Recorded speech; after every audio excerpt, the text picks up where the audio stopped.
Whoa, whoa. Wait a minute. Hang on.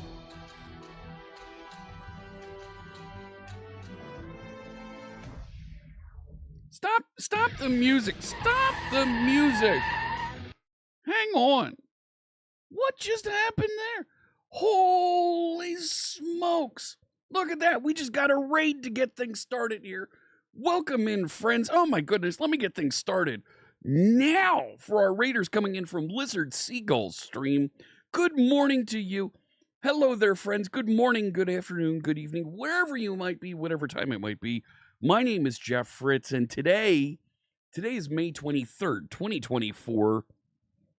We're going to play a little bit of games today. We're going to write a little bit of code today. How you doing there, chat room?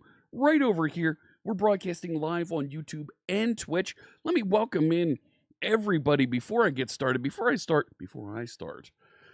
C-Sharp Titans here. Hello.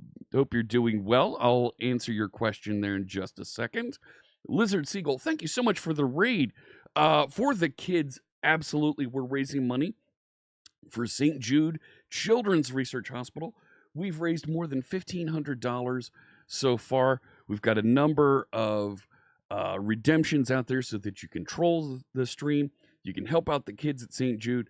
We can do other things. If you work for an organization that would like me to come and give a presentation to you, you'd like me to review some of your applications, some of your code, you can do that at some higher donation levels. Thank you so much, Lizard Seagull and friends, for the raid. I hope you stick around. I hope you have a good time. We like to talk tech here. We're going to play a little bit of Overwatch to get things started and then write some code. Always Ask Me Anything is turned on here so that while I write code and I talk about tech, I answer your questions and move things along here. So for those of you who don't know, I am a program manager at Microsoft. I work on developer tools. I help to get folks the programming languages, the tools, the technology they need so they can build websites, mobile apps, native applications on Windows, Mac, and Linux. So great to see you. Thank you so much for the raid, Lizard Seagull. Don Stefan, hello. Napalm Codes, good morning to you. Nitro Evil with the sub. Thank you so much for bringing that Prime. And at the end of the month, all of our subscriptions, all of our cheers, and all of our ad revenue, we're going to donate to St. Jude. Thank you so much. Dylan DevX, good morning, good evening to you. How's it going there? So let me, where was it? Just scrolling back here. There was a question. There it is. C-Sharp Titan had a question. What are my thoughts on the recall feature coming to the Copilot Plus PCs? Do I think it's a good idea? What concerns do I foresee? So, full disclosure, I do not work on the Windows team. I did not work on this feature. I was not aware of it until the announcement. I hear the recall feature, and I initially had concerns, like I'm hearing from folks on the internet. Oh my gosh, Microsoft is installing a keylogger. What are we going to do? Let's talk about what the recall feature is. The recall feature that you're hearing about, and if you go to buy one of these new PCs, that the first wave are coming from Microsoft. There are others that are going to be coming from the manufacturers that you know and you've heard of and you see at your local electronics store, for HP, Lenovo, and so forth. The recall feature is a feature that's coming that's specific to these machines that are enabled with a NPU, with a neural processing unit.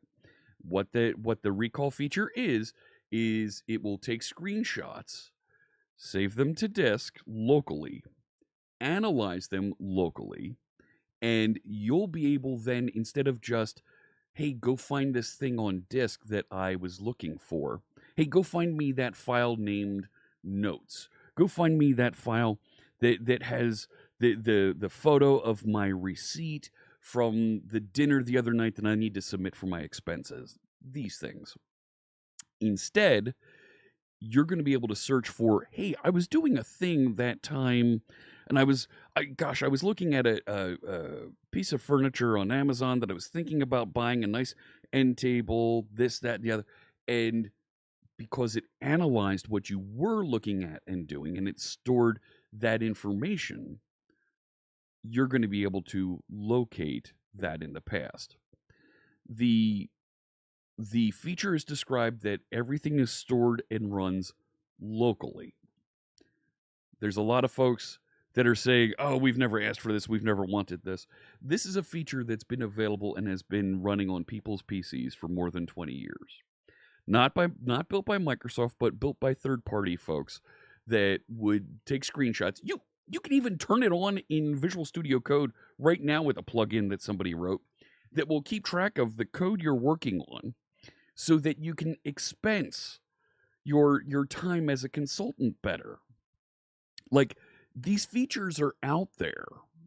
There are lawyers that use these features so that they can exactly measure the number of 6-minute increments of their day that they're working on your case. They bill in 6-minute increments because that's 10% of an hour. So these are things that people have been doing. They have been tracking. They have been taking screenshots of their stuff. It's an optional feature that you can opt into. It sounds like it's going to be very interesting. It sounds like it's something that, particularly, I hear people with ADHD say, "I can't remember when I was working on that thing that time. What was I doing when I left off yesterday?"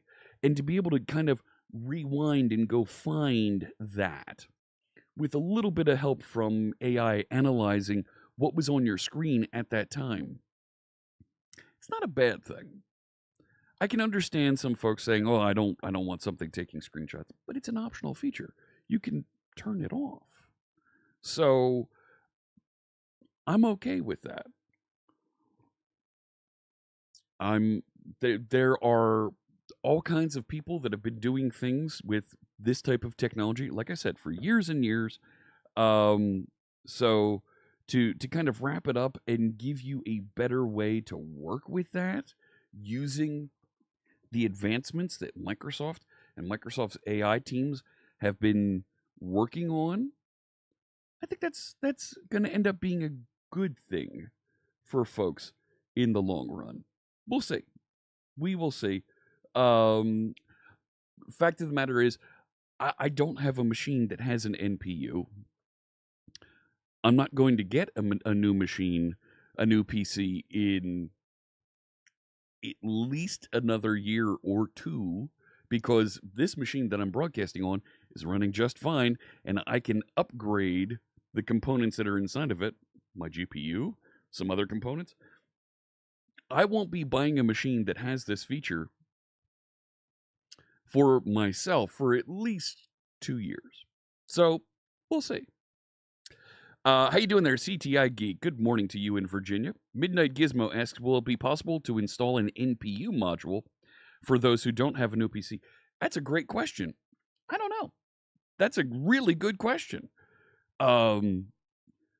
If it's an add-on board that we can install on our PC, or some sort of a module that we can plug into an existing motherboard, that'd be fantastic for folks that want to start experiencing it. I'm told that for other features where it would use an NPU, it will fail over to the GPU, and if you don't have a powerful enough GPU, it'll then go to the CPU. I'm told, though, that the recall feature is an NPU feature. How long until NPUs are sold in USB form for $3 in AliExpress? Great question. Don't know. Right? This is the thing with the advancement of technologies. We're seeing giant efforts and things for folks to use very large language models like ChatGPT that fill warehouses of computers to analyze and build models and review data and so on and so forth. But quite frankly, most of the typical types of just, hey, analyze this text and give me a summary, or take a look at this picture and give me a summary. You can download a phi model, right? A PHI, and it will analyze your data and give you summaries, or analyze an image and give you information. and it only takes up about a gig on disk. It sounds weird I'm saying only about a gig on disk here in 2024. 30 years ago, we dreamt of gigabytes. Oh my gosh, it'd be great if I had more than 100 megabytes on disk. Now, how many terabytes do you have on the PC that you bought there, right? To bring down a language model that takes up about a gigabyte on disk and be able to do that type of productive analysis is a pretty cool thing. Will we be able to opt out of that? Yes, you will be able to opt out. You're not a fan of local or not?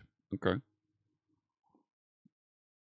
You're not a fan regardless. That's fine. And that's why they're giving you an opportunity to opt out. Remember when components came on individual cards? Yes, CTI. Oh my goodness. Right? I remember having the SLI cards installed, right? You bought the Voodoo card to go with your video card so that you could play the rendered version of Quake. Oh, yes. Yes. Let me get some music playing in the background here. I had the rock version of the Stream Beats playlist going last time. Let's get that started again. Alien just resubscribed for 16 months. Thank you so much for the resub with bringing that Prime. Didn't cost you a thing because you're already getting free shipping from Amazon. You're getting the free Amazon Prime Video. Bring that Prime subscription here. Doesn't cost you a thing. The friends at Microsoft will match, and we'll make a donation to St. Jude Children's Research Hospital. Thank you so much, Nalian. Really appreciate all of your support this month. Napalm says, I mean, it's similar to the whole reason I won't let Alexa in your house. That's fine. Sure. Pretty sure you have a sound blaster in the cupboard. Oh, lanky Scottish nerd.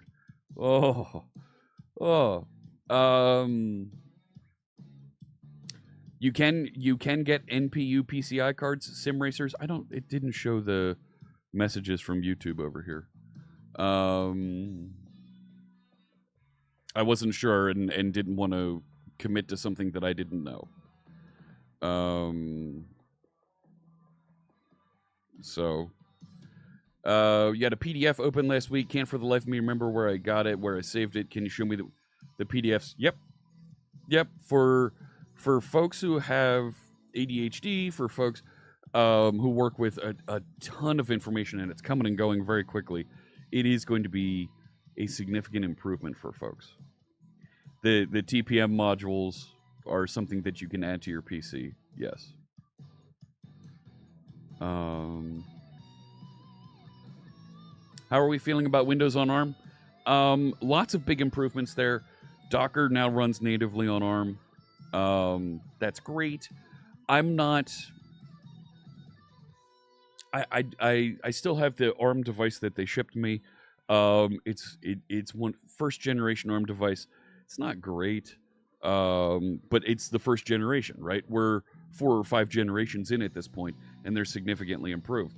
So I can't speak from personal experience, but they tell me that it is a much, much better experience now with the latest devices.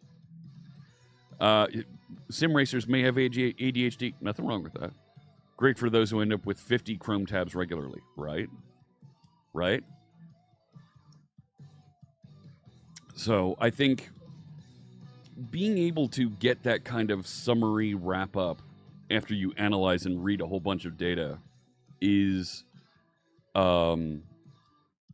good to get, and then, or even before you read the data. Oh my gosh, look at this really long article. Give me a quick summary. And then decide, okay, I need to read in on the details on that. Having that ability to get a summary first, I think is helpful, because we are surrounded by data and bombarded with it day in and day out, and it is a lot to process and understand. And that was really loud. My apologies. Now we know. Yep. And knowing is half the battle. So to be able to get a little bit of summary information and not get the clickbait headlines, I think is important. I think is going to help us to be more discerning about the material that we read and the videos we watch, these types of things, so that you don't get overwhelmed with the amount of information out there. Are Intel CPUs going ARM and then virtualizing x86 64? I don't know the specifics about Intel strategy, but they say that Intel and AMD are going to be building Copilot Plus PCs. Building hardware to support Copilot Plus PCs. C# Titan says, I've been incorporating Aspire telemetry into my apps without any issues. It is awesome and straightforward. You're completely right. I haven't really needed to add extra telemetry for things into Aspirify.net. I probably should around the thumbnail generation. I probably should. We'll have to go back and do that. And the big thing where I want to get to today, so I want to play a little bit of games up front here, a little bit of Overwatch to have some fun, kind of blow off, because we've gotten a lot of information dropped on us from Microsoft Build this week. But after we do a little bit of that, let's dive in. Some good traffic on Aspirify.net. I expected that after the announcements this week, the release to the RTM, release to many. So nothing significantly new that we didn't already know about came out during the sessions yesterday. But I'll update you. Let's put together a list here. Hang on. How did I fix? So we fixed deployment for Aspirify. So we should talk about David and Damien's session, because there was a really cool demo in there using showing how to use a mail server with Aspire. We'll talk about that.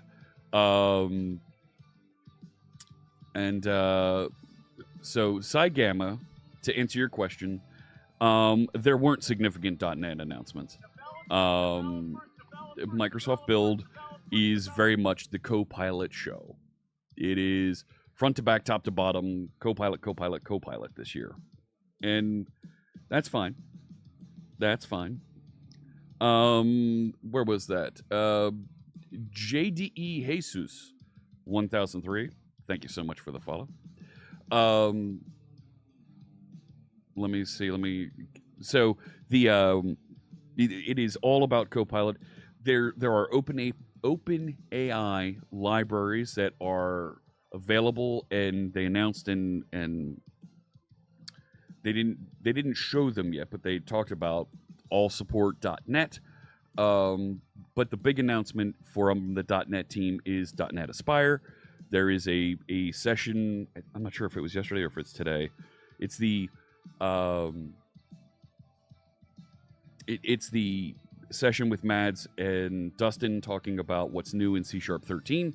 And there aren't, if you've been watching and following along with the previews, there aren't significant features, very significant features coming.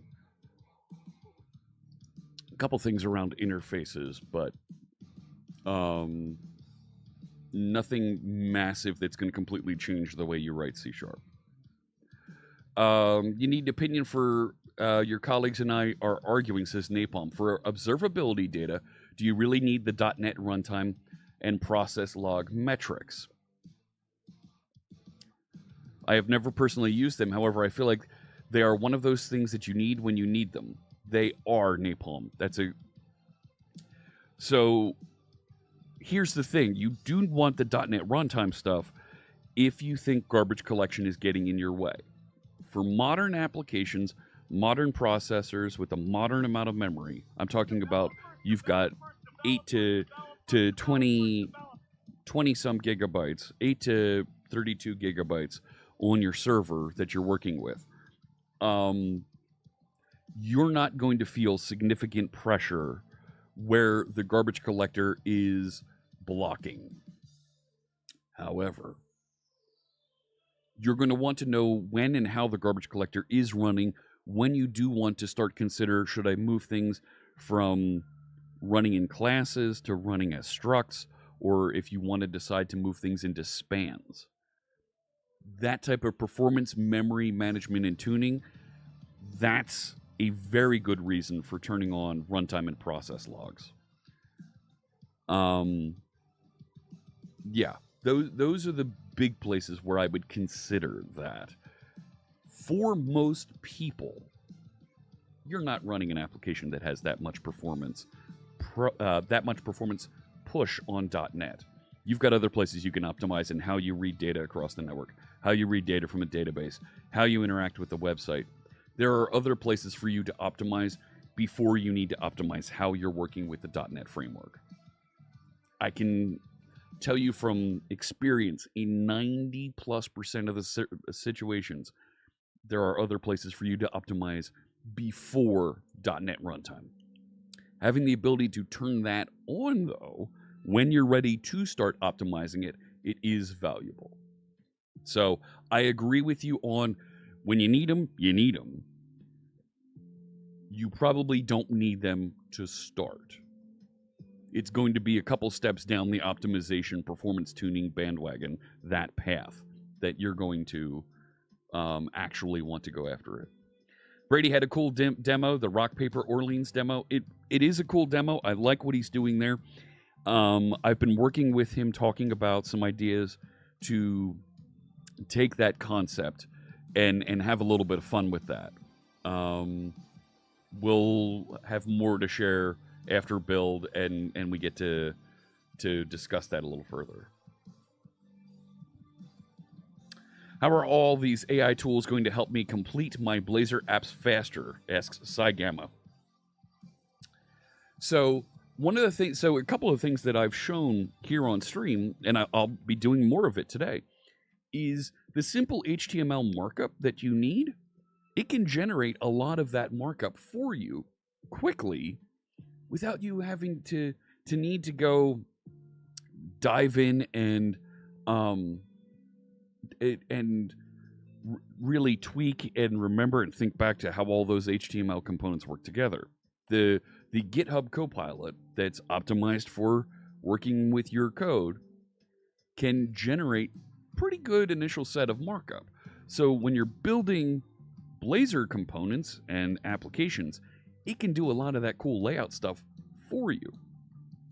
We've also been able to use Copilot here on stream to generate and build some of the features of our repository classes very, very quickly, because we'll name our repository methods like getArticleBySlug, and it will generate the appropriate query statements, link statements, to go and fetch that data for us and return it.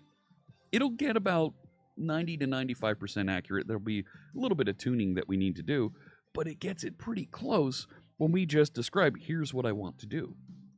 So, given then that I'm not typing for a minute or two to build out the contents of that method, saves me how much time to just tab, yes, looks good enough, and I verify that it works. So, from a cost consideration, Napalm says logging is for some reason expensive. Logging is expensive, it's the storage. How long you put it there. Put it under a feature toggle. So it's not even a feature. It's something that you have to turn on at the beginning of your application, when your application starts. You can't just turn on and say, oh, add this into our observability checks at some point down the stream. You have to restart the application. Not terrible, but to put that into a configuration or a feature toggle, a feature flag somewhere, sure, you can do that. Dan Roth demoed the smart components. Smart components are very, very cool. I've demoed them at conferences this year. So smart components are a way for you to interact, and we're not going to do a smart component today. but we're not going to build a smart component, but we're going to build a little bit of user interface that feels like that. Smart components are a way for you to interact with somebody's clipboard, to interact with some of the data that's being keyed in, to resolve and turn it into something that's a little bit more useful for how that component is used. You might have a form on screen that's collecting somebody's address information. On our phones, when there's a form that's collecting address information, well, it notices and brings up your contact card, and when there's an address field, right, it'll suggest, hey, here's your street address. It's prompting for street address. Would you like me to insert your street address? But when you're in a browser and there's those broken out set of fields, what it can do is you could copy somebody's address that they've sent to you. It's in another format somewhere else, and you can use the smart paste feature of these components, and it will analyze the contents on your clipboard as an address and paste it out into all of the fields appropriately. There's other things like a combo box that doesn't just do type ahead, but it does context sensitive lookup. Things like that you'll see. It's a growing space. We'll see how it evolves. I know folks at the control vendors, the component vendors, are looking at this and exploring what they can do with it. Copilot Code Whisperer is really good experience, folks. Yeah, not good for early learners or students. I'm going to disagree with you, Manoj, because you're able to highlight areas of code and ask Copilot, well, what does this do? And it will help you. Yes, I have installed the 17.11 Preview 1. It doesn't feel as reliable around a couple different things that I've been doing. I've had some challenges with the Visual Studio 17.11. So I always run on the preview versions here on stream. I've run into some challenges with it, not gonna lie. I wanted to get started here today playing with a little bit of games, and I'll come back and we'll talk about Aspirify.net. We will have some fun with that, but I want to head over, play a game or two of Overwatch, have some fun, laughing, playing games, and then we'll dive in and write some code here today. So let me get this up and running, and we'll switch over to Overwatch.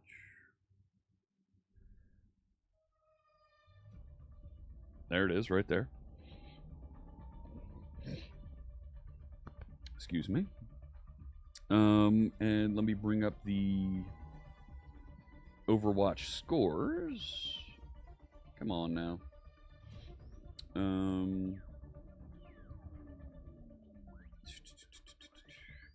Where did I save them? I always forget where I save these things. Like, I've got the little scoreboard thing that I was putting up here. Right? See, it's right there. That's the score from last time. And I'll zero that out.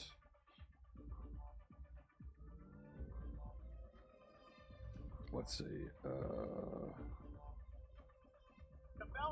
There it is. Hey there. Thank you for the follow. Give me a second. There we go.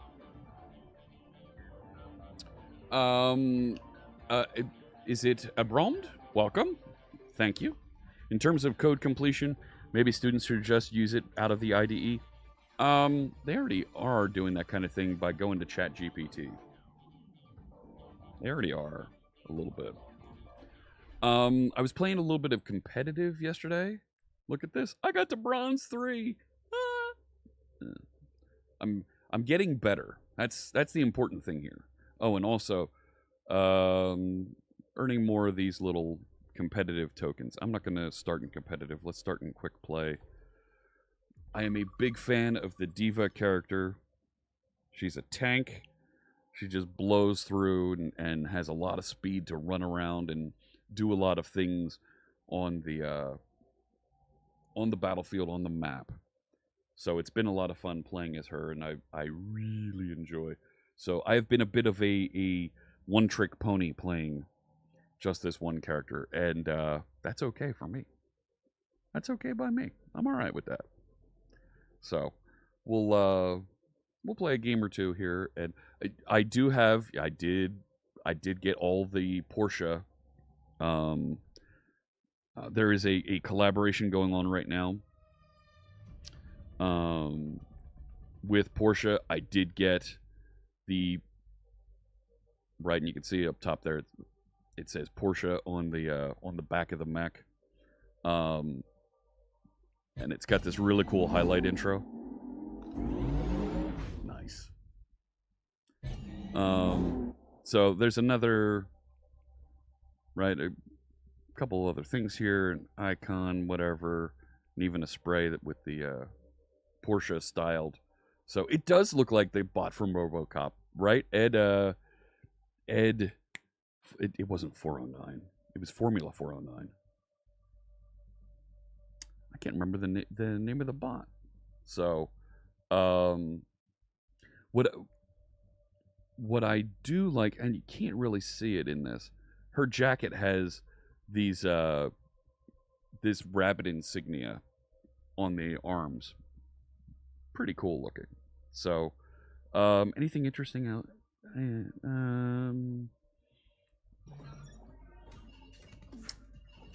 No.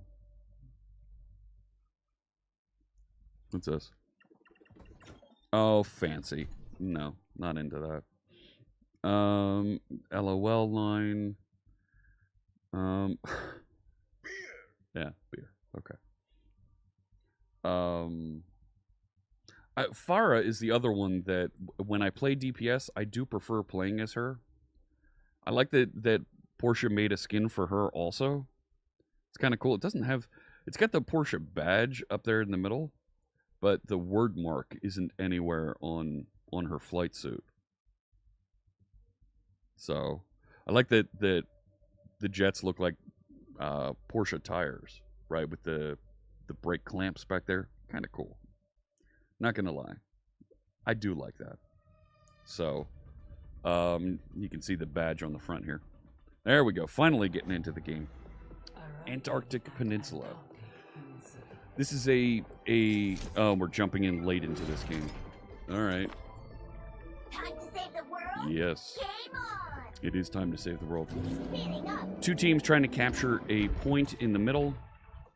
You can see in the blue outlines where my teammates are. There are 4 other teammates helping me out. I've got shields here.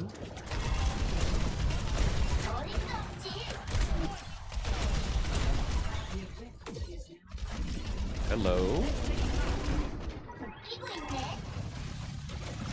They weren't behind me.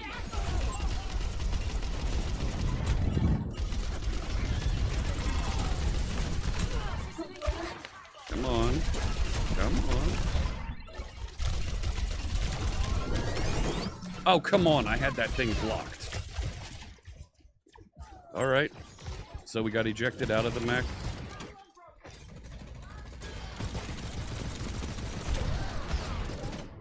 Hide. They snuck up behind me. Ah! I came in late. I'm trying to help out friends. It's tough when you jump in late to a game. At least my team's already won one of the points.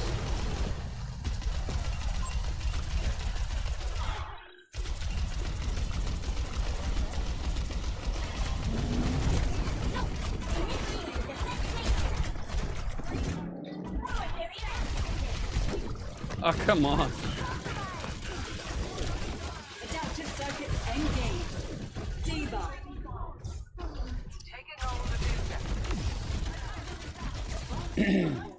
I've got to get that little counter in the middle up to 100 before it'll let me get back in the match.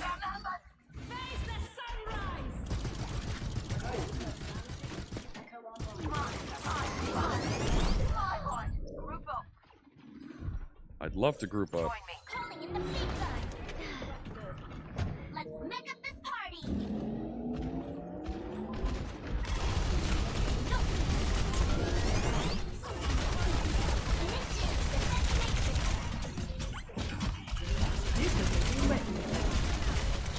Gotta get on the point. Gotta get on the point.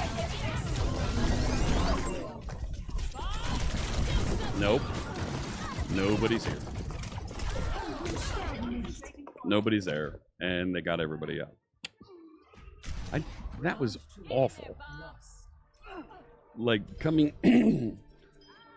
Concentrating fire. coming in off the play? Oof.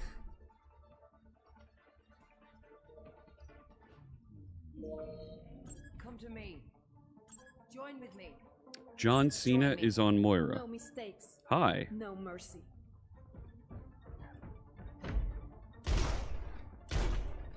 Group up with me.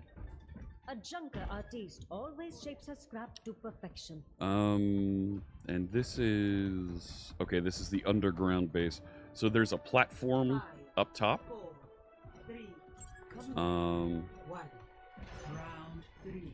Capture the objective. So Big reps, everyone. The final round begins. here they come. They're right with me. Nothing gets past me.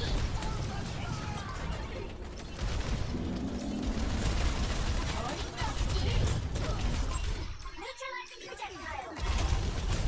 Nothing gets past me. One down.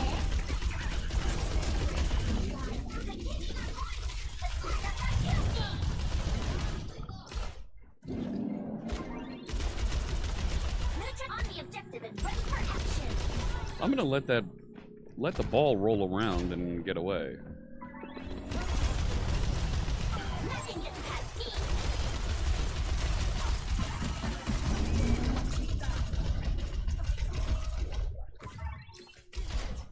Like, Initiating defense matrix. come here, you.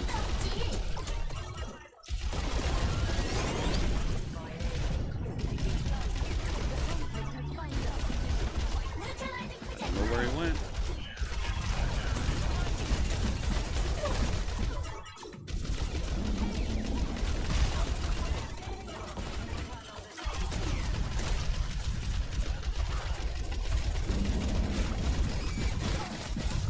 I'm on fire. What else? And out of the mech. Yeah.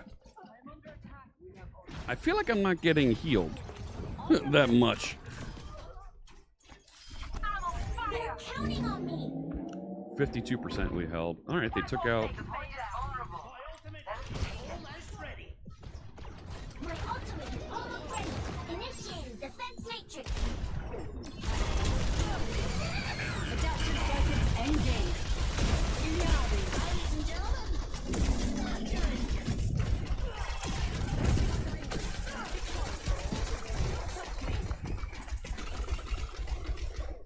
Barrier activated.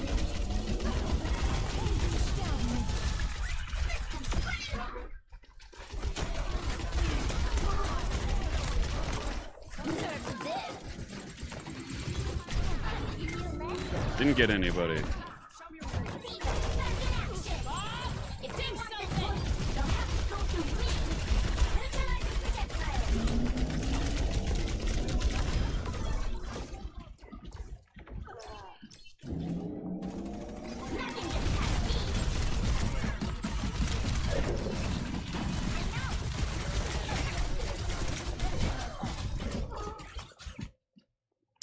It's not worth it for me to try and stick around as the pilot outside the mech. I'm not giving up. I've got 6 kills and 3 assists. Ah, there she is.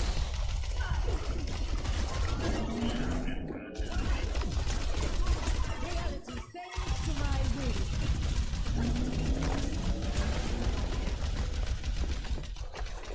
Barrier activated.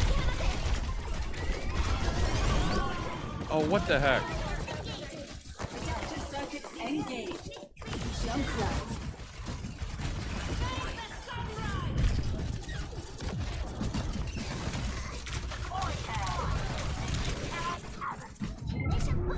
Damn.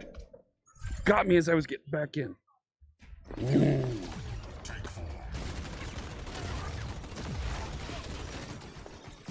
Can we hold? 3, 2, 1. Get me in. Yeah, we held. 2, 1. Speeding up. 3, 2, 1.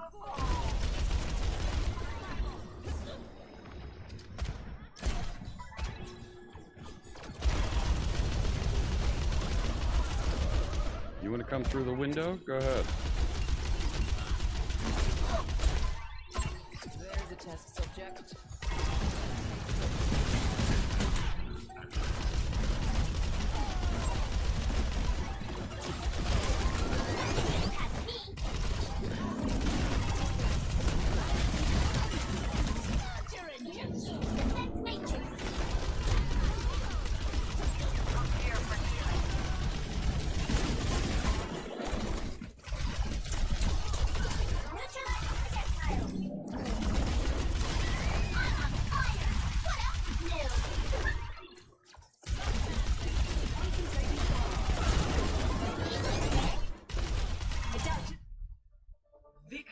Whoa!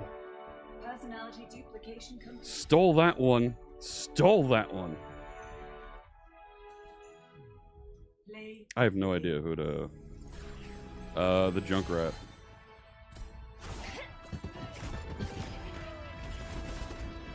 Yeah, I wasn't on that board when they played it. Let's get 1 or 2 more in here and then we'll go. And jump into the code. So, let's see what we get. Put me back in that queue. Let's go, let's go. So, almost at level 101 on the battle pass. So, once you get past 80, it just gives you a bunch of titles. So, here we go. I should put a 1 there on the on my little Prepare for battle. scoreboard. Select There you your go. hero. I do enjoy Colosseo. So this is a push map. There's a robot in the middle that has a barrier, a metal wall that he's trying to push, and your goal is to push it further than the other team pushes it. That's the goal of this map. There'll be a race at the beginning to go catch up to the bot, and after the first minute, the bot will start pushing. And then we have 10 minutes to move as far as we can. You see up at the top of the screen there, it shows you how far it's gone. The total and numbers up there are hidden by the St. Jude bar, but we'll have some... It'll show you who's ahead very easily here. Hey, Junie, thank you. I feel like my skills have gotten better as Diva recently, but a tank is only as good as their team that they're playing with. Like, if I'm getting good help healing, I can dominate a game. Do you? Oh, it's a Reinhardt. Thanks so much. They took the robot from us. Nothing gets past me.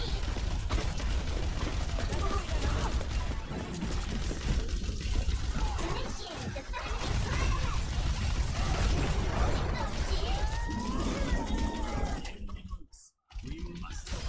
Your carrier's here.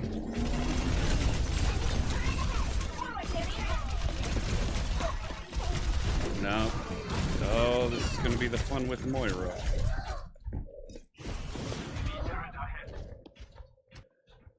So, this character, Moira, you see she has the ability to drain your life remotely. She can do that within 20 meters of you. She can just kind of attach. Nothing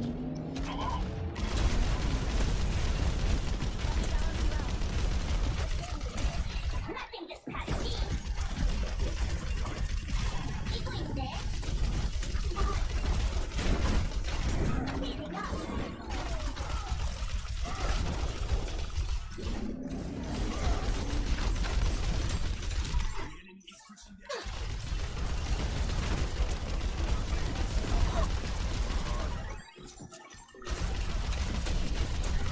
Neutralizing projectile.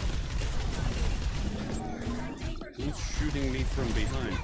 I'd love to come to you for heals. Where are you?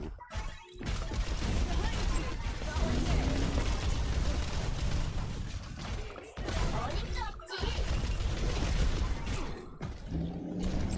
Over here. Let the kitsune guide you.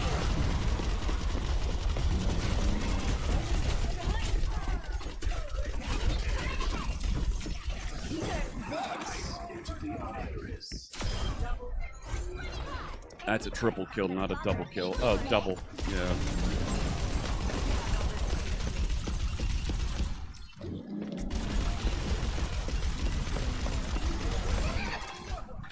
Forward barrier activated. I'm on fire. What else is new? Rally near the robot and keep All right. pushing. 6-1-1. It just kicks the Reinhardt.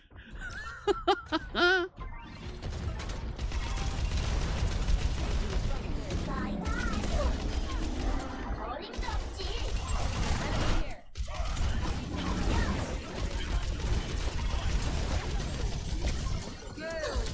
See how far back I have to get before? No, I'm dead.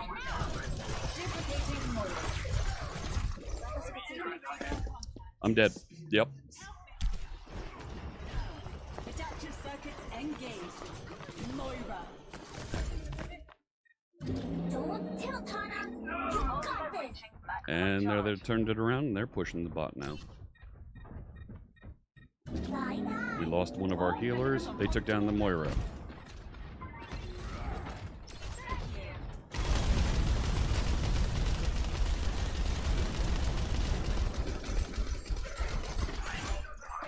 Equally dead.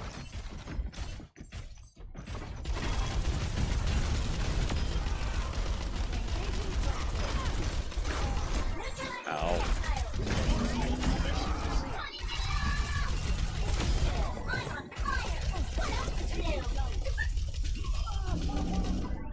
Nice. Keep close to the robot. Let's go.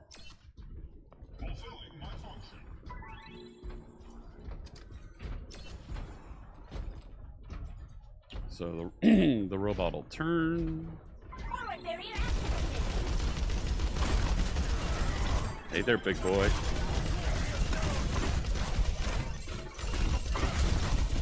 carry is here. Serve this.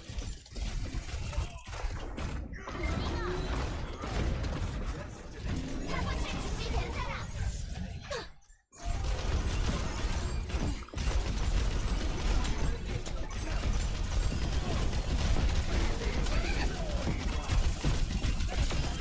Who invited the front?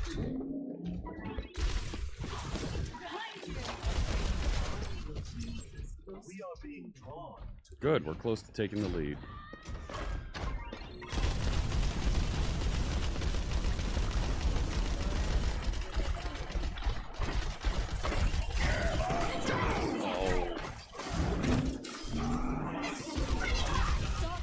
Oh, they got him.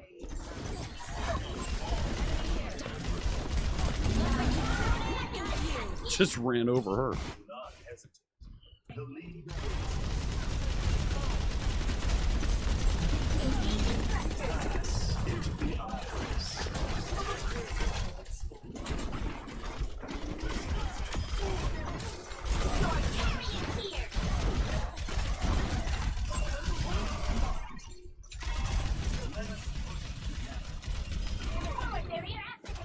Justice reigns. All right, we took the lead. Come here. I can heal you. Holding up, Jude.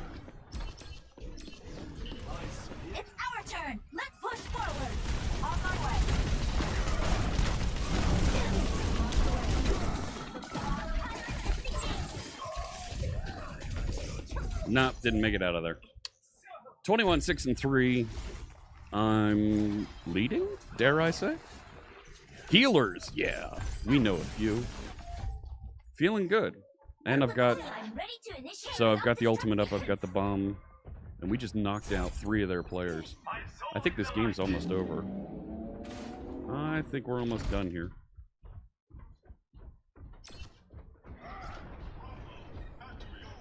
No.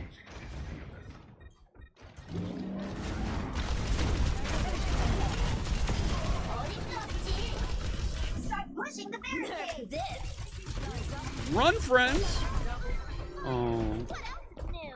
that's a shame. Game on.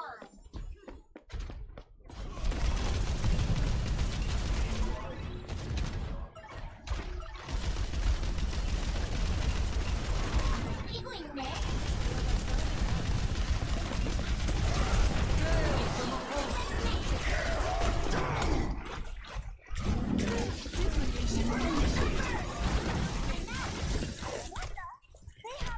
Nope.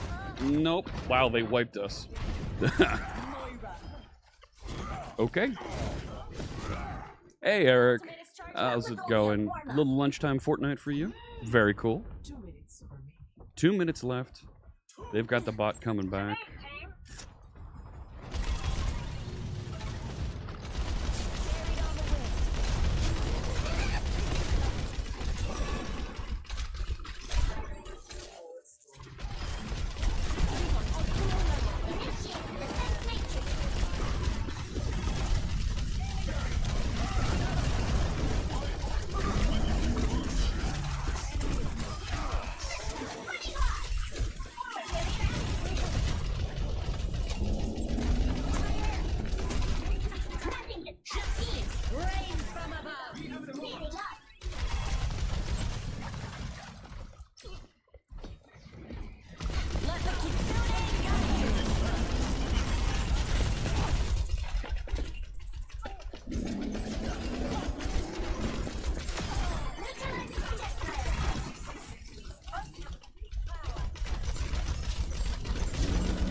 40 seconds to go. We just got to hold on. We've got to lead by about 40 meters. 45 meters.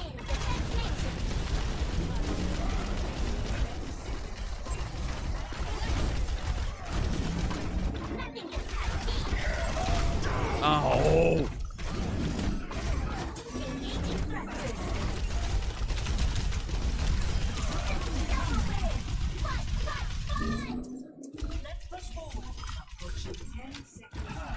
Into the iris.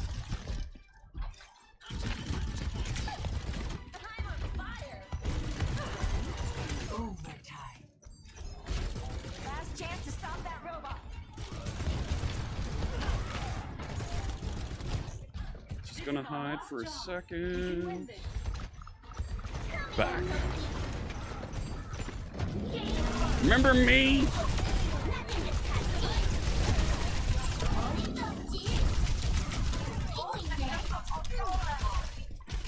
Where'd she go?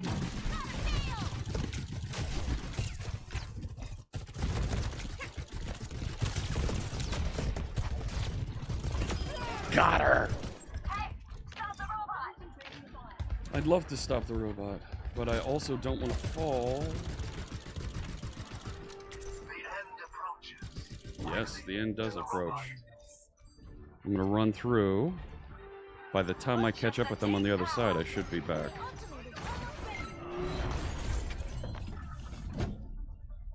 Victory. Hi!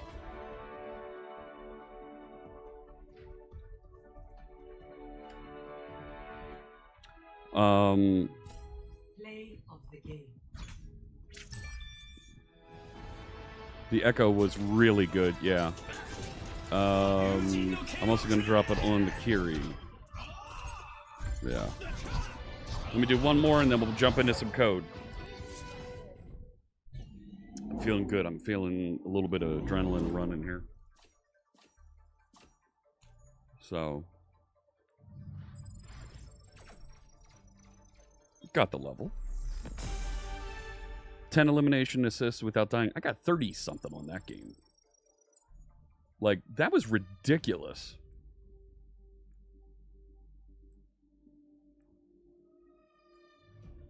$33 and 11. Like, I think that's a carry. Is that a carry? It's either me or 33 total. I had 44, 36. I think that's a carry. What do you think, chat room? Did I carry the team on that one? 19,000 damage mitigated by the other Reinhardt. Can I show you a clip? Can I show you a clip? A highlight? It's not in the highlights. But can I show you part of a replay from a game from last night? Where'd it go? This one. Yeah. Can I show you a clip from last night? A game that Junie and I were playing? That was... Well, I'll have to come back to that in a minute. Let me put a 2 up on the tote board here. There you go. Oh, it's another push map. And we're in at the start. Fantastic. How you doing there, Apollo? Good morning to you. So, I'm 2-0. Even though the first one was one that we jumped into late, that feels really good. To start a morning 2-0? Like, alright. Alright. I'll take it. I'll take it. That's pretty good. Let's see, what do we got here? So once again, same idea. We're pushing a robot that has a little barricade that it's moving from one end of the map to the other end of the map. And this time we're on the streets of Esperança in Portugal. Do I have that right? Is where it's supposed to be. So here's the one endpoint that we're trying to defend. And there's a little tunnel through here. A little overpass that's interesting to shoot down from. There's the robots around this little tower.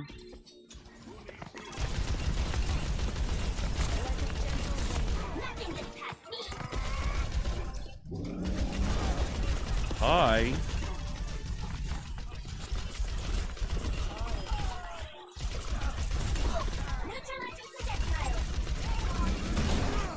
Oh, come on.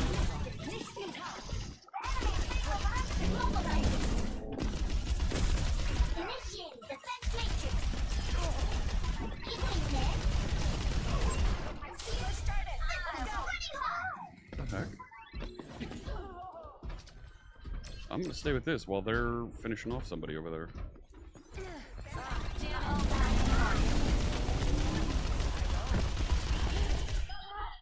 Got her.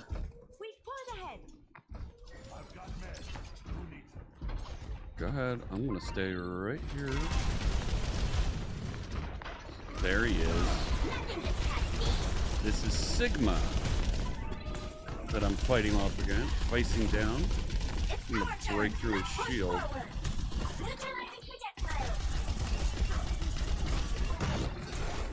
Oh, come on! I got behind the thing.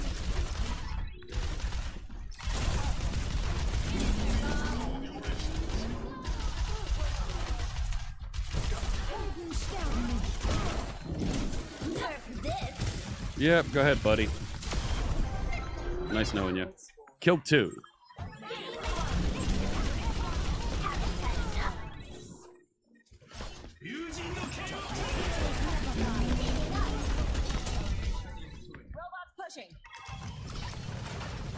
Oh, I didn't mean to hit that.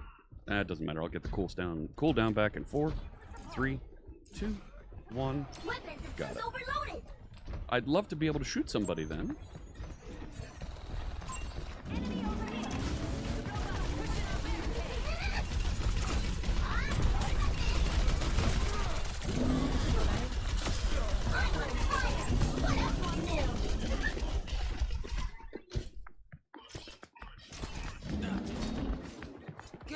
Let the Kitsune guide you.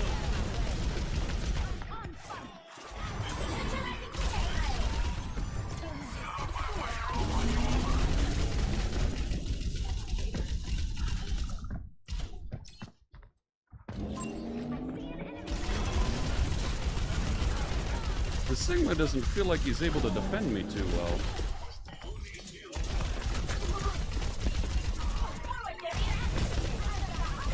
Like, this might be ending soon because we're going to get the full push. You can see the little pad there sticking up that we're going to push this up to. Oh, hit the ninja. It's our turn. Let's push forward. Yes, I am.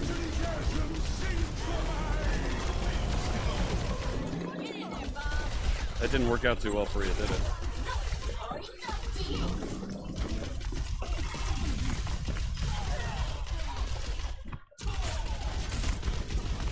Neutralizing projectile. Tactical visor activated.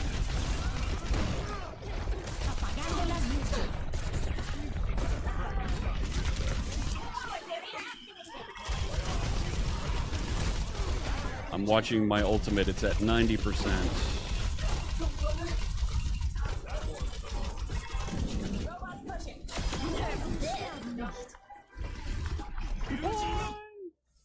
Winner, winner. Chicken dinner. Call it 3-0 this morning. Nice. Play of the game. Oh, Nintendo. Nice. Guide you. Sure. I only went 15-12 on that. We will not requeue. All right.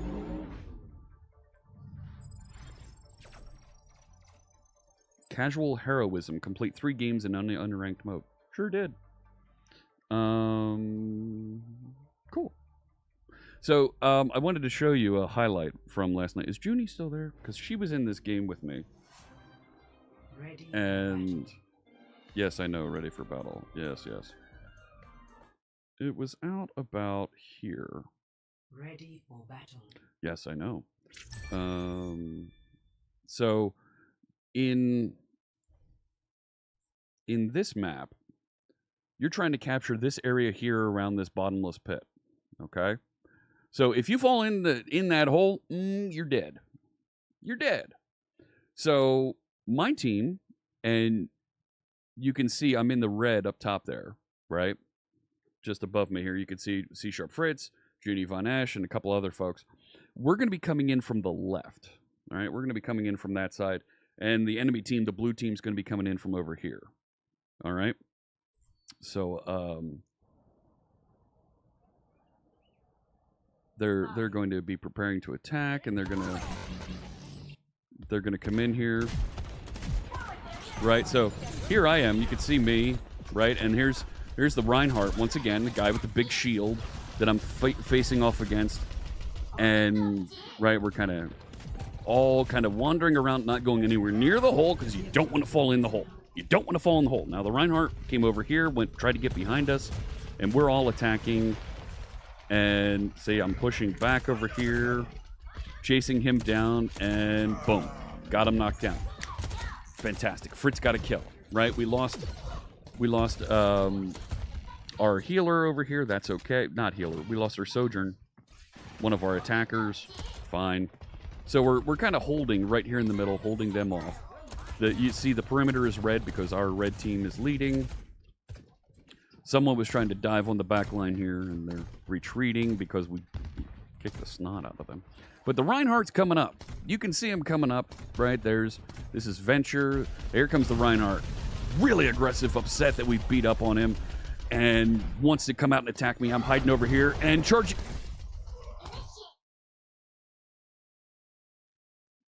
You've seen him do that, the Reinhardt do that type of charge attack several times today. And he's all upset and comes charging in, and you can tell he's mad because I'm engaging him and he can't do a thing. He keeps trying to throw that fireball at me that comes off the end of the hammer. Watch. He's got his shield up, and I'm doing a number on his shield, and whoop.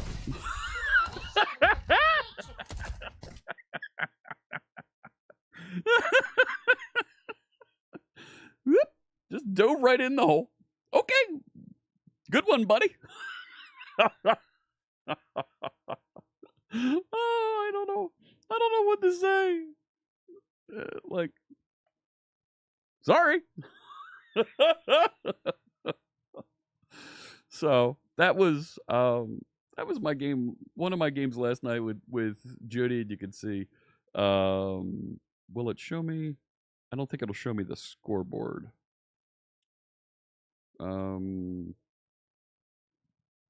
Does it show? I don't think you can bring that up. No. It won't show the scoreboard of how things finished. So, yeah, that was... How do I exit this? Leave that. So, I don't want to view the replay. I want the game report. There it was. Right, so I don't know why these people's names are gone. But we won.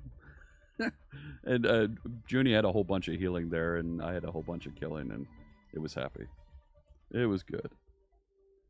So, yeah, that was a little bit of Overwatch. So, 3-0 this morning. Feel good about that.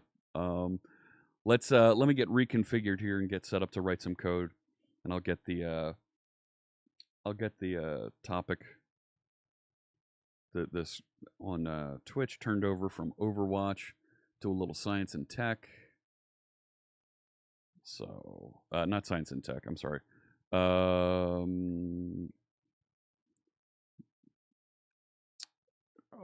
It's like software development, software and game development. That's it. There we go.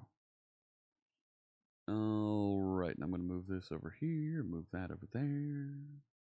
Yeah, the nonsense that we get into is hysterical. We should do a game with folks from chat one day. Have some fun with that. Get some music playing in the background again. And let's head over to the code. Talk about this a little bit.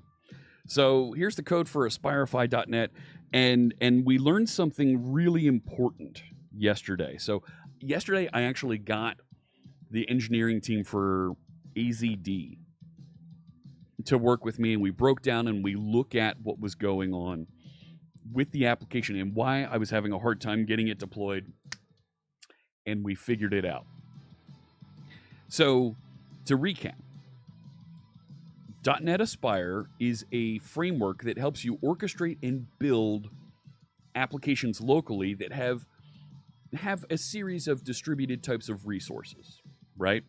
You're building a website that has a database that has other little microservices and things that contribute to make it run. Maybe you've got an output cache, a caching database out there somewhere.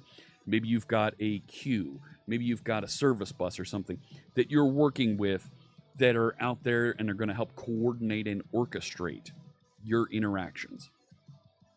So Aspire helps you get that all set up and running in a development environment. The output of Aspire isn't just here's all your development tools configured, and Aspire also sets up good configuration for tracing, logging, and coordinating those things with things like service discovery. But Aspire generates a manifest, and a manifest is in a standard JSON format that other tools can then pick up and use to build and enable your deployment. One of those tools to help you get deployed out to Azure is called AZD, right? Alpha Zulu Delta, okay? AZD. And AZD is the Azure Developer Tool, and it will help generate and deploy your content out to Azure. You can also set up a GitHub action that will use AZD to do that deployment. And most of the deployment scripts that you're going to use for AZD are identical. You don't have to modify them. I, however, am a little bit different. I do some things that are not quite the same as everybody else. Woo! So I've done things like, in the middle of the build script here, I identify the current version of Aspire, write that to disk. But then these last two steps, everybody does pretty much the same thing. Go provision things, and then go deploy. Provision, hey, go stand up in the hosting provider, the database, and other services that I'm going to go write my application to. Here's the deal. In order to deploy and run on... I've also got a thing up here to get the git commit SHA. In order to deploy and run on Azure with a custom domain name, you have to generate the script that you're going to be working with and using, right? It's called Bicep. When you generate that script, it writes down, thank you, a template file here that contains, here's all the information about all the things. And notably, you have to go back in, and if you want it to deploy a domain name, you must put this into the script and maintain this segment of it. There's all kinds of secrets and things further down here, the various configuration data points that are managed and are in this lower area. But right here, lines 29 to 26, you need to paste in and maintain your custom domain name. Now, there is a way to do this with an external module and stuff like that. I don't know how to generate and manage that, because even if I did have an external module for this, I still need to copy in the line that says, hey, go include this external module that says what the domain names are. So it's easy for me to just paste this out into another file when I need to update this file and just update it then. Fine. So, the other file that goes with this that instructs AZD where those files are. Yes, and I'm talking through that now. You need to be able to tell it. Here's where the template is, because they have several templates out there, and you can see them scattered across the folders here. Let me open... no, it's going to be easy to see right here in the Explorer. Right, it generates... So there's my deployment script, but the Bicep files that it generates, it puts down in the app host folder, you see. App host is going to orchestrate the migration service, the thumbnail service, the web service. They're right there. And the infrastructure that Bicep is looking for, here's the entry point, one of the two entry points, here that defines, here's the other services that you need to stand up. The last piece that it also configures out here is azure.yaml. And this is where it says you're building a .NET application hosted in a container app, and here's where the project is located.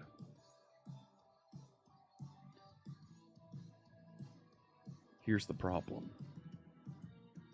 I ran AZD to generate this file on Windows. When this is generated on Windows, it looks like this. Because it's a Windows path, and Windows uses backslashes for the pathing. So to tell Windows, here's where to go to find it, backslash, backslash. When it runs out here on a GitHub action, it's running on Linux. So when you tell it, here's where the file, here's where the project's located so that you can find the templates so you know how to go and deploy all the things, it couldn't find it because it's all backslash, backslash, and errored out.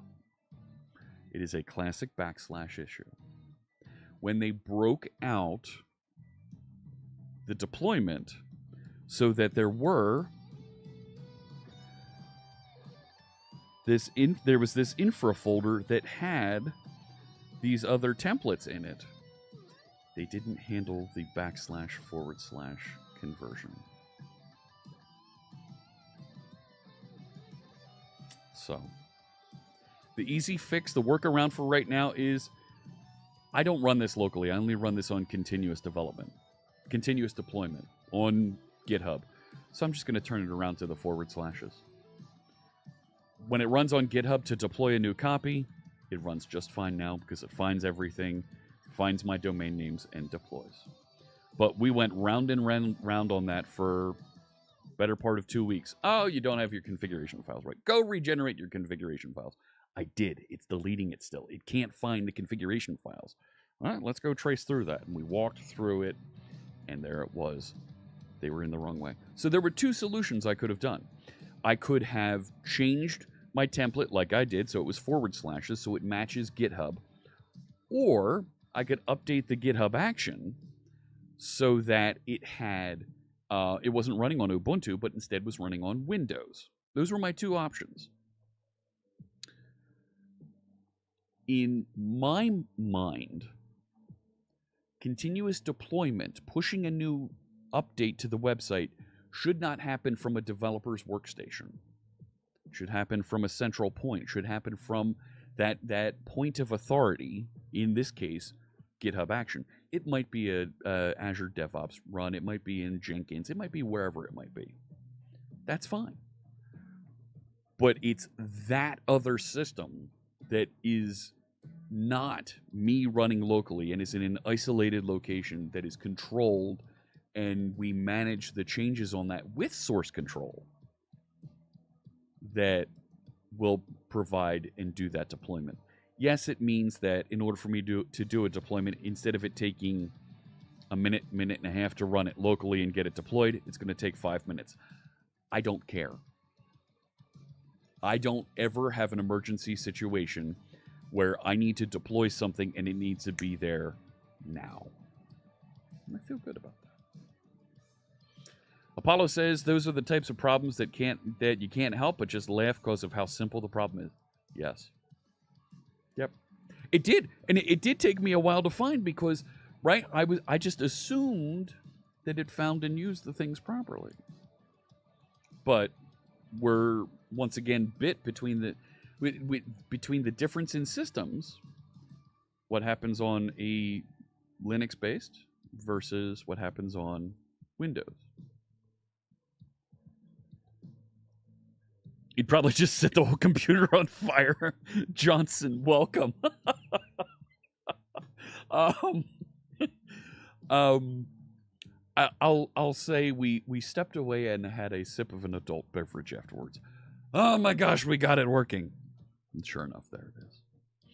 So that feels good to have that up and working out there, and knowing that the website is running properly. So if you go to aspirify.net, you'll see it loads immediately, very, very quickly.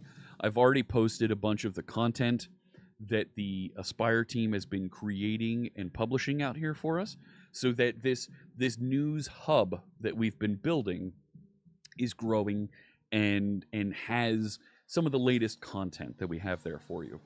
I do have Google Analytics running in the background, so I can see what systems folks are using, where people are coming in from. We've had the real-time map up a couple times here, and it's always a thrill for me to see when folks from stream are checking it out. So, yes, it was a much-deserved adult beverage. That's right. Johnson asks, is this Blazor? This website is built with Blazor. Yes. It's built with, there's 4 modes of Blazor that you can use. Blazor server-side rendering, where it renders on the server just like your PHP code or your Ruby on Rails code, or even Node code might run. There's server interactive, where it runs on the server but has a live connection using WebSocket into the browser and updates over that WebSocket. Hey, Code with Sean. Hello. Ian just resubscribed for 47 months. 47 months. Thank you so much. And there's also WebAssembly, right, where it runs completely in the browser. This is server-side rendering. There are a couple of interactive server pieces that we're going to work on today. But this website is entirely built with Blazor. And you can see what versions of .NET and Aspire it was built with down here at the bottom. So .NET 8.05, Aspire 8.01, and you can see which version it pushed out, #676. So if I go back over here, hey, Yanescu, thank you so much. Much appreciate. Did it say 28 months? Thank you so much. 28 months with us. And for all of our subscriptions, all of our cheers, I'll make a donation to St. Jude at the end of the month. So there you go. This is #676 Alpha 6 Bravo 6. 676 Alpha 6 Bravo 6. Good. So we know things are deployed and running properly, and I feel good about that. So got a couple categories. You can search for content, and it feels nice. It's a nice website. So right, like I can search for Kubernetes, and there's a couple Kubernetes articles that pop up. I added a feature yesterday after talking to our friend Dee Walsh. You know the Dee Walsh. She helps us out with .NET Conf. She's been on the stream a couple times. She hangs out sometimes in chat. But she had her team posted an article, this one, Simplifying Cloud Native .NET Development. And she said, oh, you've got a couple articles up there. Is there any way I can see how you've put all of my articles together? Sure, you can click on the author link and you can see the collection of those. But I thought, wouldn't it be great to recommend more articles by this author? So you can see I added this area here in the sidebar. Come on, drag that over. Right? That says more by author name, and I think I list the 4 most recent articles, excluding this one, here in the sidebar. So that's kind of nice to let you be able to discover other content built by folks. Are folks from Microsoft using this website? A little bit. The primary drive is to get folks back into the official documentation and stuff. This is being built and being shown so that folks have a non-Microsoft place to discover content about Aspire. So that way, right, the folks who refuse to click through to any Microsoft.com domain can find stuff easily. Hey, McNets, hello. Johnson's working on a Blazor project himself, primarily WebAssembly. Okay. Separated out front and back end to develop it in an interactive project. Nice. Okay. Yeah. Apollo says, love the idea of replacing most of the unnecessary JavaScript with C# for websites. There are places where you are going to want to use JavaScript just because it's so much faster. It is. Because it doesn't have to go through the virtual machine that WebAssembly is hosting and into the .NET framework and then into .NET. So it is a breath of fresh air, absolutely. So what about a like button for articles? Considered. I want to get click-through for I want to count popular article click-throughs. Want to get that into the mix also. There are interop gotchas and performance concerns when you're working with the WebAssembly. Yes, totally agree. So, site's doing great, updating and presenting things quickly there. I use Redis for an output cache, so if I bring up my Redis Insight tool here, Redis, ta-da, show me Redis. Here's the output cache, and I'm actually using the output cache, the Redis cache, for several of my websites. But you can see here for this website, there's all the Aspirify content that's out there. And it's cached for, the About page is cached for 4 hours, the front page for the next 34 minutes. So as you bounce around, right, you hit the output cache, and it loads quickly. So, feels good. You don't get that reload entire Flash experience. So, but what I want to work on today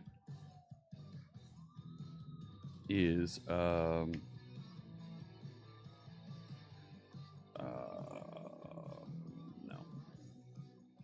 What I want to work on today is I want to improve the article placement, the article creation experience.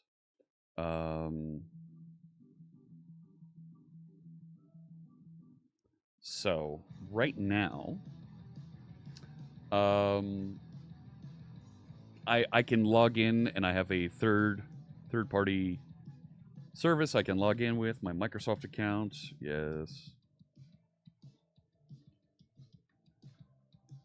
And it'll jump me in, and I'll be logged in, and I'll have admin access to be able to work with the content on the website. So I want to make this experience, because I just literally threw text fields on the screen to work with here. And it's quite frankly a little bit tedious to add new articles. And I want to get to a point where I make adding new articles something that we allow the community to submit, and have an article queue out there that administrators can go through and accept and add to the site or reject. So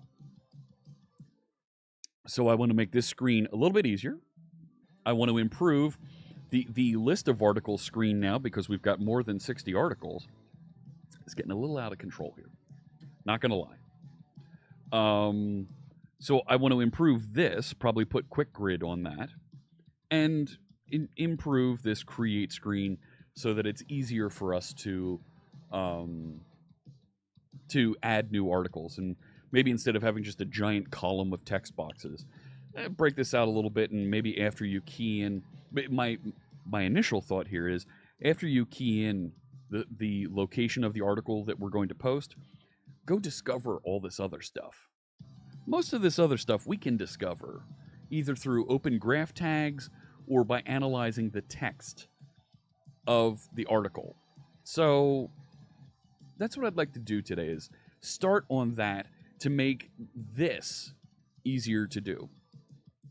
So, but adding a like button, let's take that as an issue here. So, introduce a like button. The challenge with doing that, though, is going to be I need to be able to prevent people from stuffing the bag and setting up some sort of a script that just hammers the like button. We need to figure out how to avoid that. I also want to force the search indexer to rerun when articles are added. I think I have code to do that.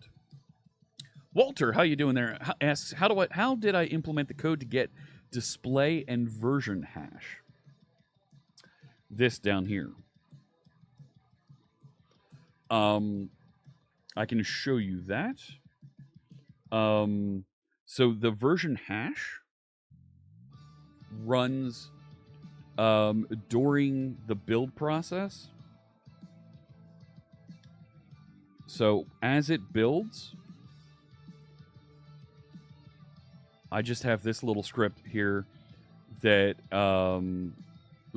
runs Git, and it parses the revision of the current GitHub SHA, and it echoes, here's the commit SHA into a file called version.txt. It's in the dub root folder. Piece of cake. So that gets me the Git SHA. For the footer, that includes the version, the .NET version. I have a little block of code. So there's where it's reading the Git hash to put into the footer.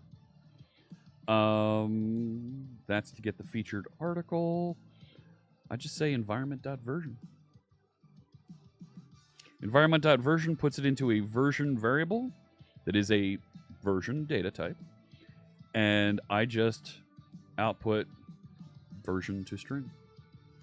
The last thing, the Aspire version, So I wrote a little method here, a little object to go get this.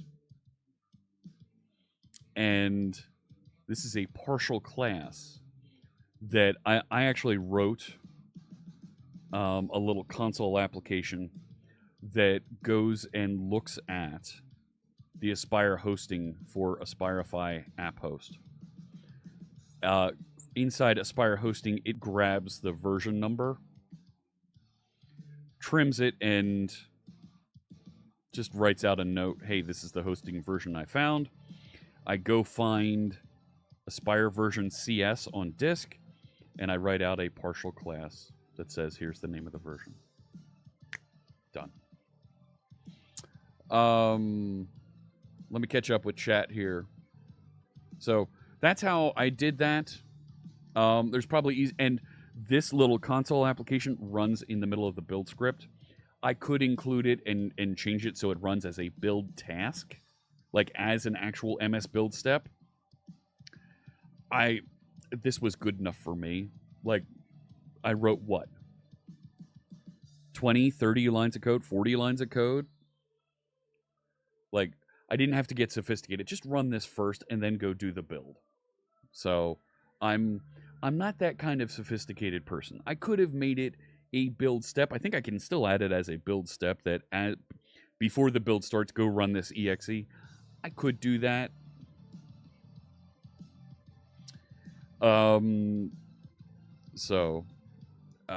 C# Titan asks, is there an ability to hide an article from being displayed on the main page?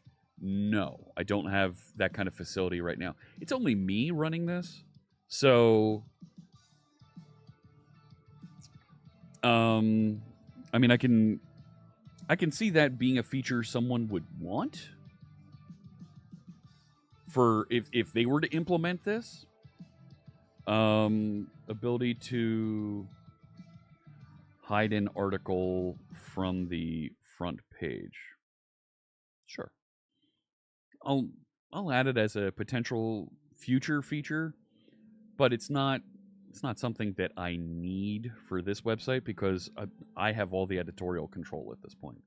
And right, even if I were to hide one of these articles from the front page, it's going to be on the category page. Do you hide it from there also? I don't know. You know? So, definitely things to consider. The I'm not a robot captchas somehow use your mouse tracking over them to determine if you are a bot. Sure, maybe. Or a combination of captcha with the like button. Like, something like that. I don't know. So if we put version text in a file in my server with all the info, well, you can't put a... You can't access my server. Thank you. Appreciate the compliments on the site. Welcome in. So, and right, the videos, right, they load and do the YouTube embedding right here. That's nice. Probably like would want to do at some point like playlists of videos here, so you can line up a list of videos from Aspirify to watch back to back to back. And I particularly broke videos out as a separate category because there's a lot of great stuff on YouTube from folks that I want you to be able to go through and discover. So, and right now I'm discovering all these by hand. Right, as I see somebody post their brag post on social media, I go grab that article and load it up here, and I load it by hand by filling out this form, and it's a pain in the neck. Let's see if we can optimize that. Let's see if we can make this let's see if we can make this a better experience, right? So, and all the things that we're building and doing here, we're putting these into the Big Bad Blog demo app that I'm working on, teaching, and have scripted, completely open source over on the Visual Studio channel. So if you go to github.com /Fritz, big bad blog, you can see the first set of lessons we learned that actually runs very similar to how Aspirify behaves now. The first module, introducing the blog and Aspire. There's more content coming here. Next time we're going to introduce database. We're going to talk about entity framework. And we're going to talk about the database migration service that we added and we use with Aspire to deploy. Oh, the other thing I wanted to talk about. So David and Damien had a session yesterday as part of Microsoft Build, introducing and showing off, here's what Aspire is. And they did the Aspire 101 talk. We've already covered that. We've talked about that. We've shown some of those things. You can look at my past videos to find that. They did the 101 talk. Because yesterday was the coming out party for Aspire RTM, right? It's the first version, but because everything else in .NET is .NET 8, it's Aspire version 8.0. Because numbers are hard. Thank you, Richard Campbell, for giving me that quote. So what they did that was kind of interesting. Let me open it with Visual Studio. This one. What they did was they didn't just show, well, here, we're going to hook up database and all that stuff and turn on security. They added a mail server for development into their project. Let's talk about that for a second, because I think this is something we should absolutely do with Aspirify. Because at some point, I'm going to open this up for public logins for folks to join and talk about. .NET Aspire at first. I think we might end up getting into a wider range of topics.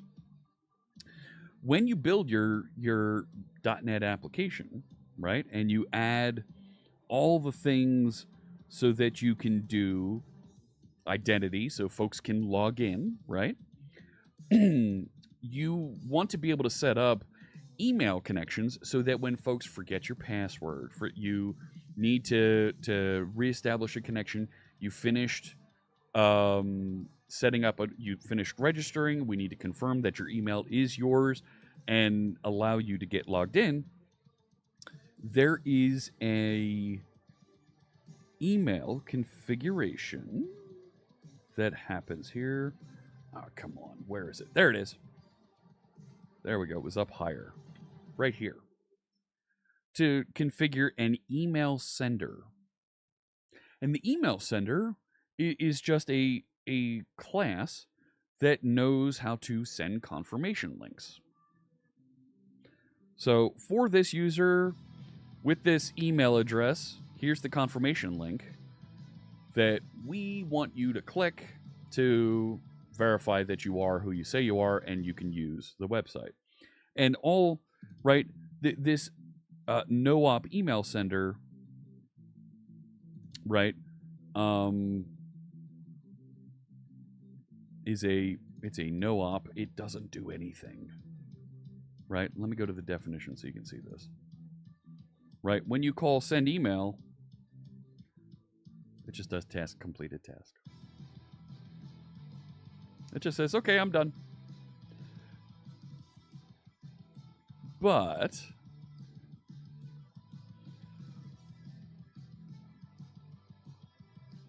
right, we'll have the confirmation links and emails, and inside the confirmation page, right now we can just allow you to say yes, confirm that, and skip this process.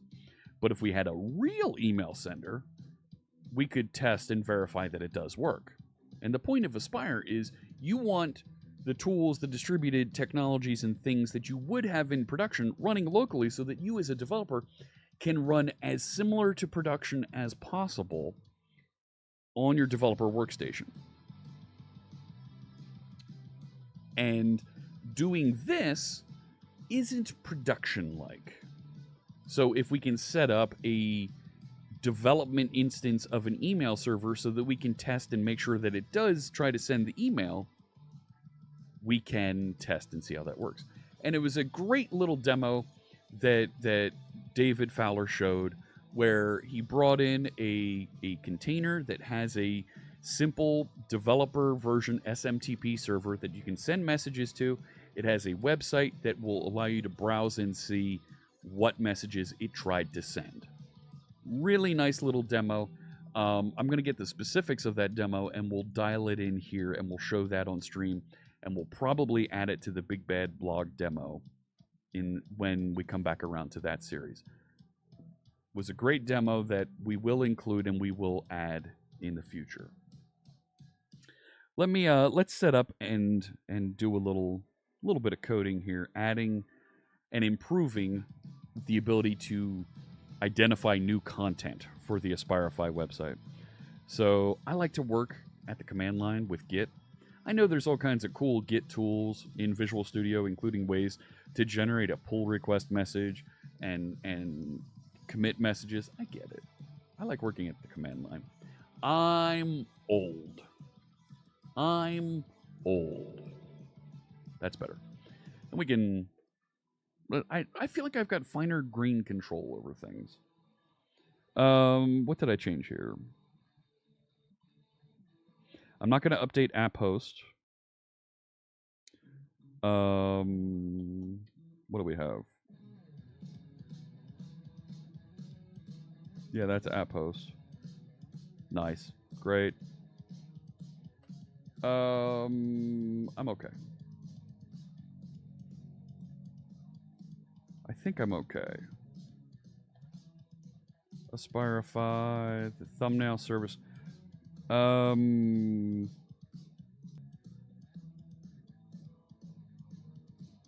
It added a blank line. Whatever.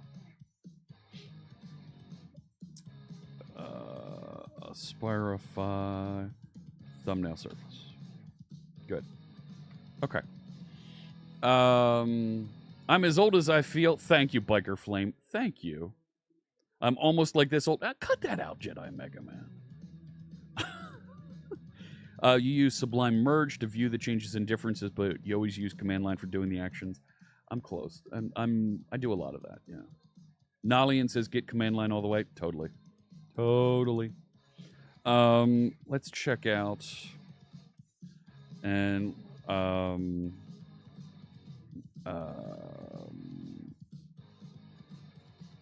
let's call this auto article. I don't know. It's a feature name. I don't know. Sure.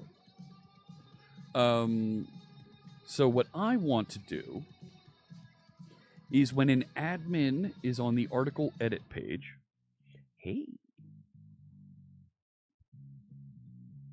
and we're in create mode. First off, let's move these fields around a little bit.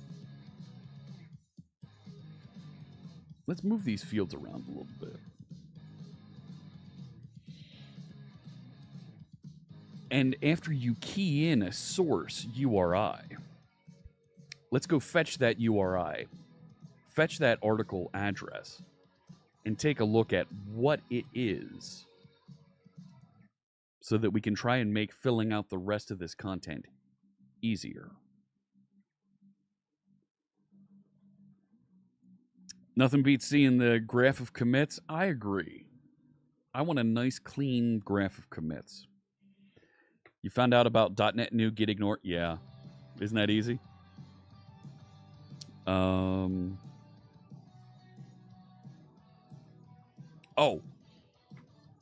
Chat room, let me ask you, because I've heard now people complain about both sides of this problem. Are you okay with me working in Visual Studio Code?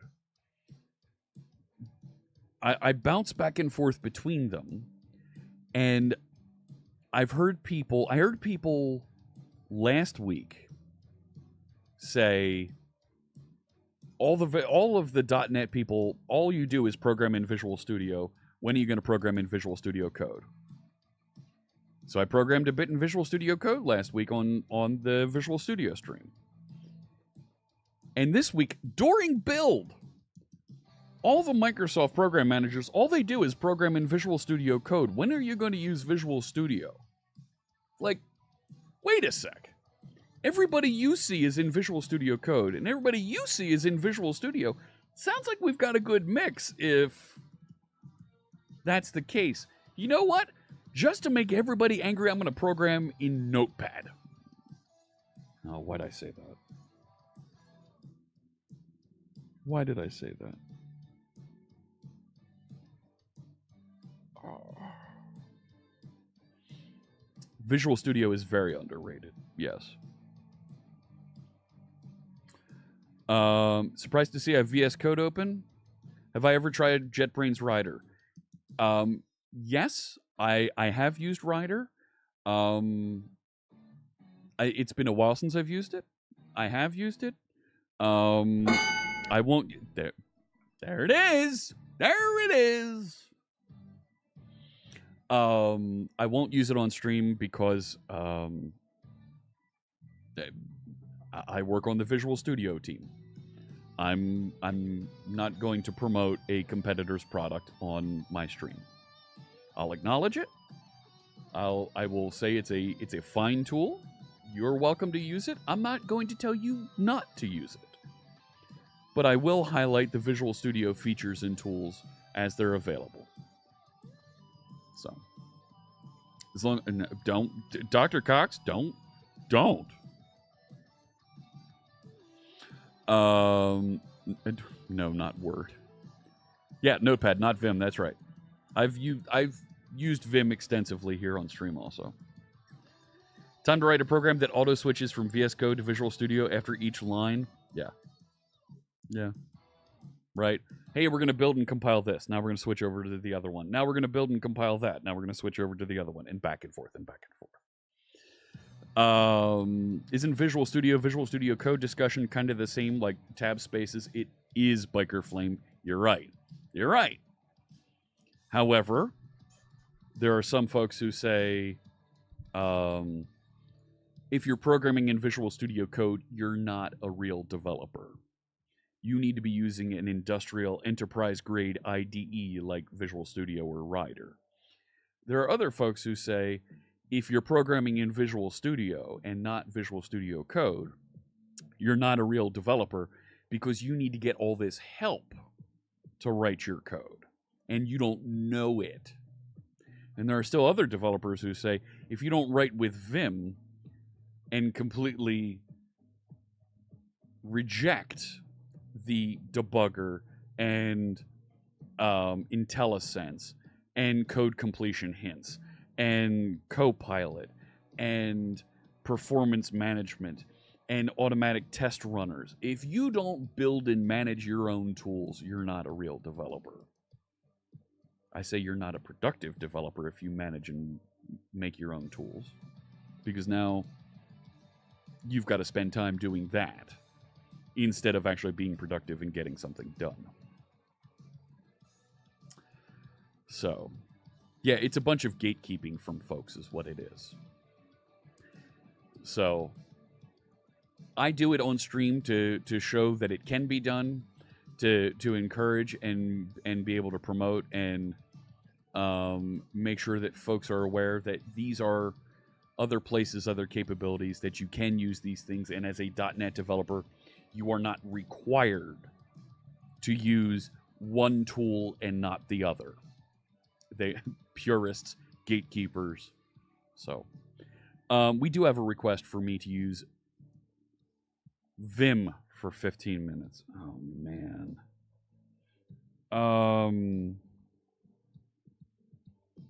We'll do that.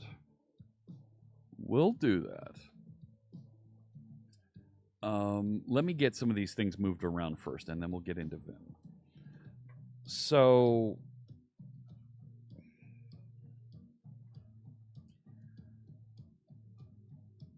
it's going to be on the change of the source.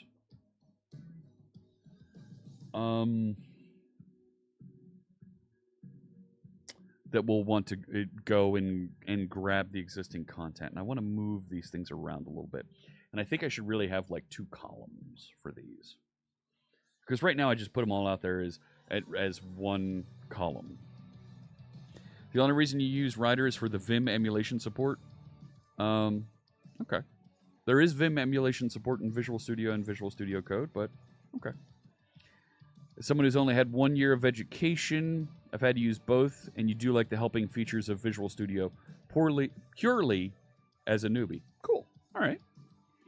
There's more I'd like to be done with that.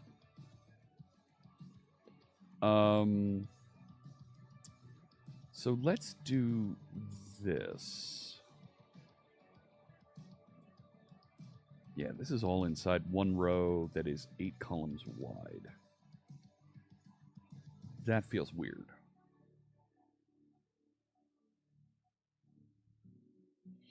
Let's put the title section on its own row.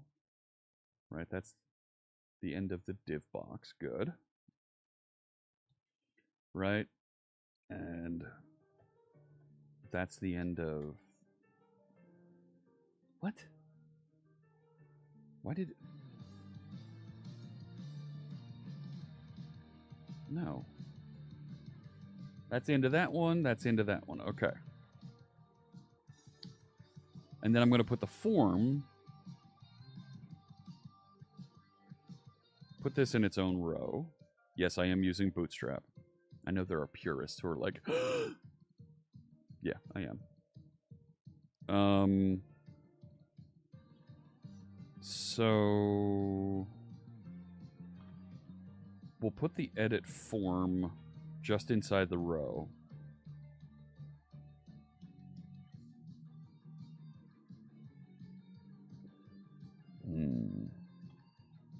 No, let's put the edit form outside the row.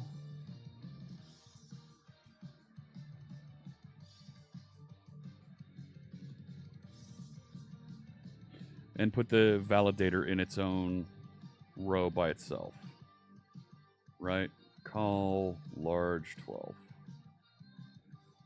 Move this up in here. Get rid of that. No! Close that div. See, and it's not auto-tabbing it over like it was before. Like,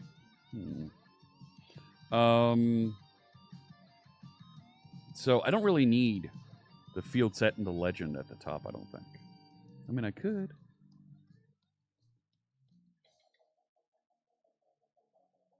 Yeah, don't need them. We're going to lose these. Yep, give me a row. Hello. Thank you for the follow. I'm going to put 2 columns out here.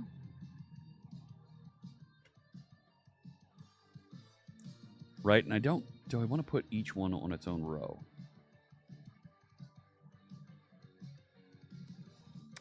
Let's put the source URI. Let's put this up at the top, underneath the validator.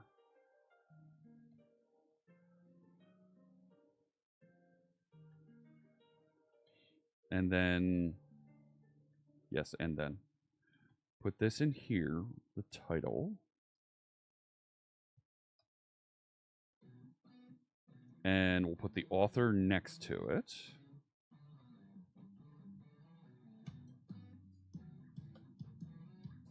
Yep. Start the next row. Right, and this is Copilot jumping in here. It does feel significantly slower, this version of Visual Studio. Right, typing here is noticeably slower. Publish date, sure. I don't know yet. I'm thinking I'll move these around a little bit. The thumbnail, description, I think I want down a little bit further. Category, I think we can move into the next one. Right.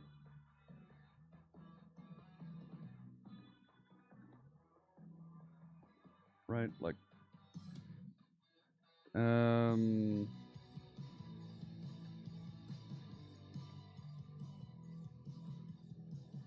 no. Div class, call LG6. Okay. So there's that row. So it has the publish date and the category, thumbnail, description, article type. So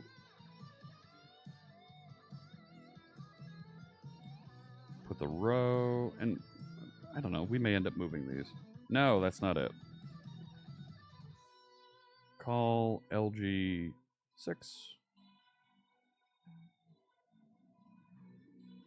Don't need that. Just gonna move you up in here.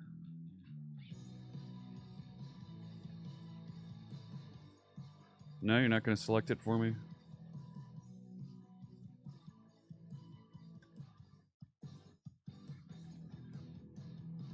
I do feel like Copilot's trying to do too much right now.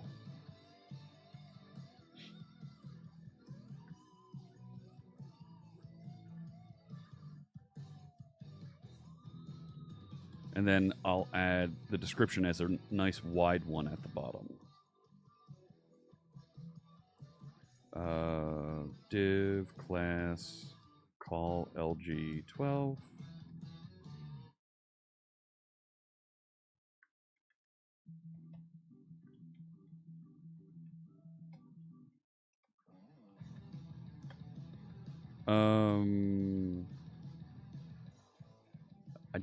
I don't think I closed everything off right here. The edit form is outside the row, so we should probably put this button here. So row, edit form. So this is the finish for the container. Oops.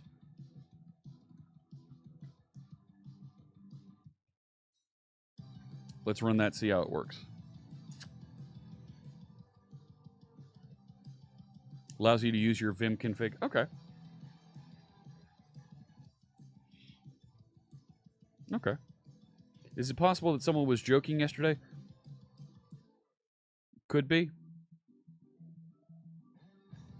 But I have to take all the messages, right, and evaluate. Copilot trying to elevate to pilot. There was a group that tried to do that, and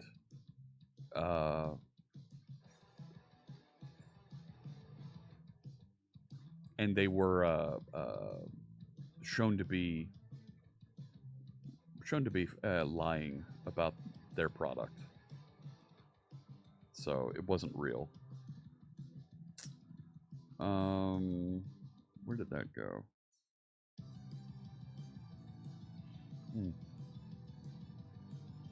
Okay. So here's all the services built, running out there for Aspirify, running locally in my local Aspire installation. You can see I've got images that aren't here that it's able to load. I should probably do something about that so I at least get some failover message there if for some reason those don't appear.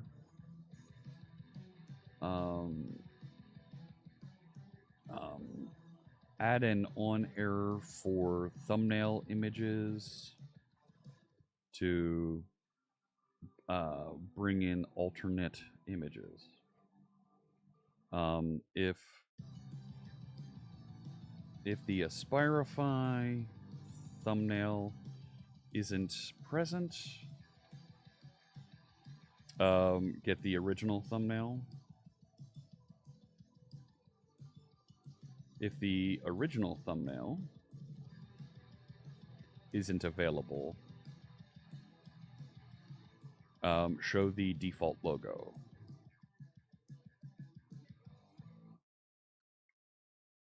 Just to give something there.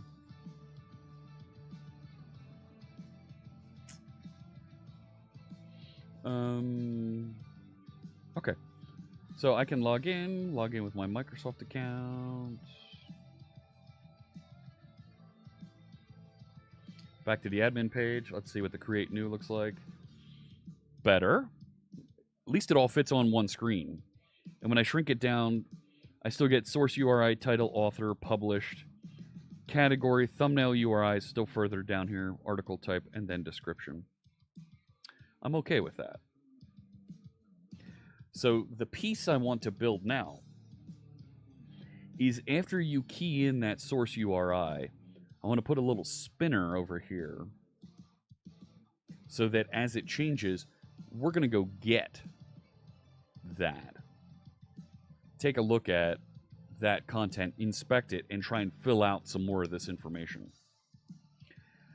The challenging URI that we key in there is going to be the YouTube ones. How do we do the YouTube? And should these be URI or URL? I think they should be URL.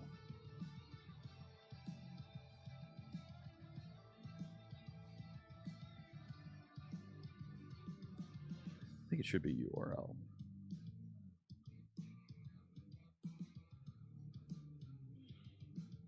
Skip it. Replace that. Let's search for it specifically where it has a space in front of it. Yep, replace that one. Replace that one. Good. Save that. And it should update the screenshot for me.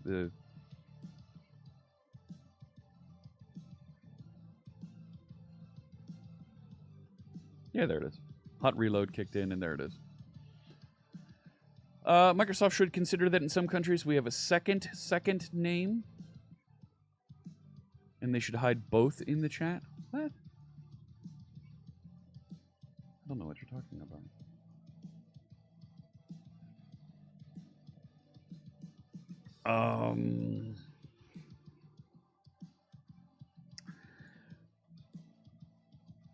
So how do I want to inject this? And we got to jump over to Vim.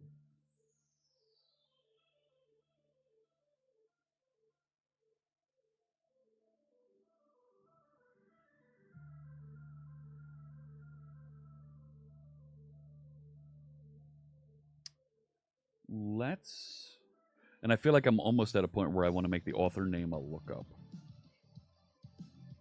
Right now, author is just a free text field, and I don't really have author locked down somewhere.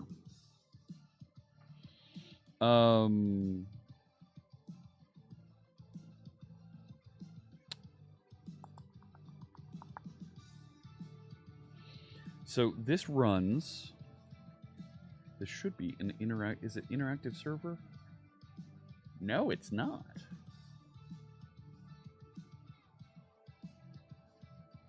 I'm going to change the render mode on this to interactive server.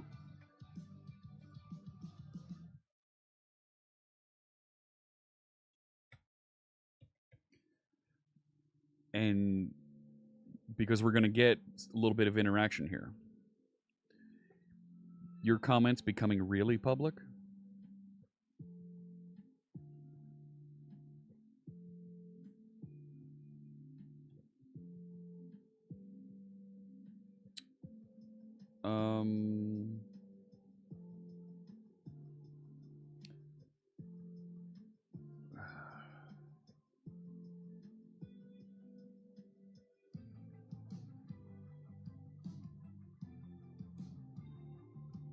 Let's start this.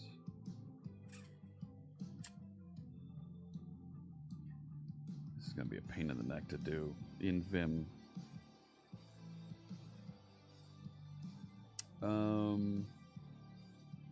No, I don't want that one. I want this one.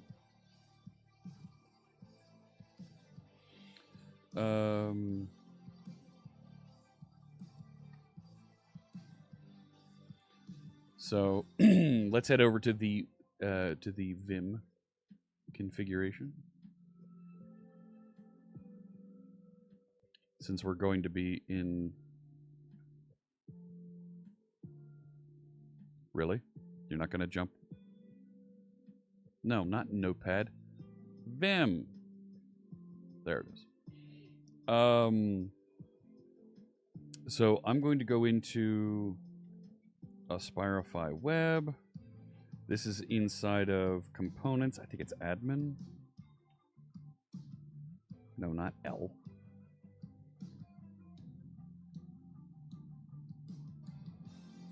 Where did I put it?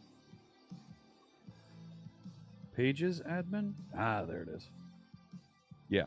This is the article edit page.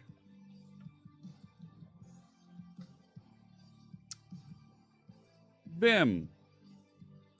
In neon green.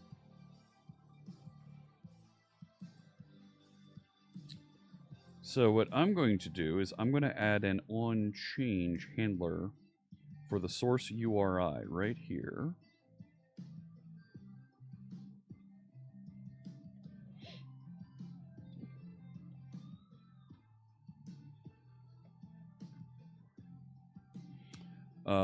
And let's call this lookup article.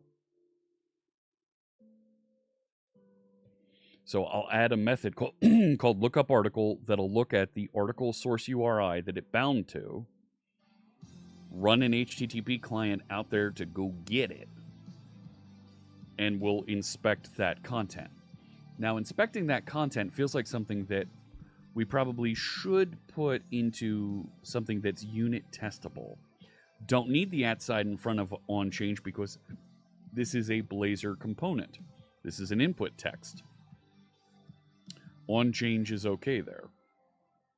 So we don't need the @ for that. Right? I think I have that right. So I also need to inject an HTTP client here.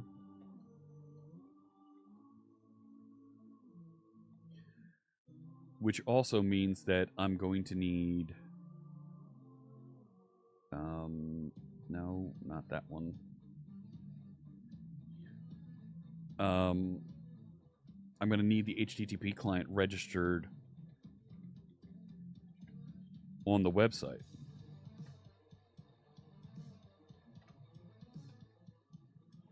So I need to go into Program CS. Right? I don't think HTTP client is... No, it's not registered here. So we need to add it.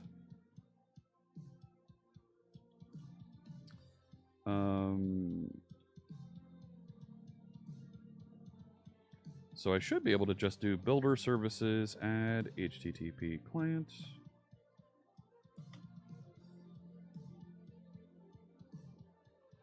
I'm going to open a new tab over here. C dev Aspirify. Yep. And I'll go to Aspirify Web app host. And we will .NET watch here so that it builds and keeps it updating.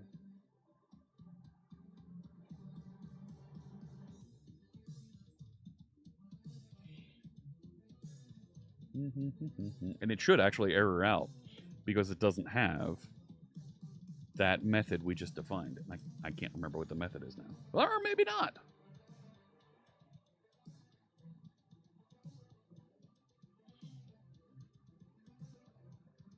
Yep. So here's my local dashboard. Ta-da. Website is starting, and it should error out on the website because it doesn't have, right? That method we just defined in there.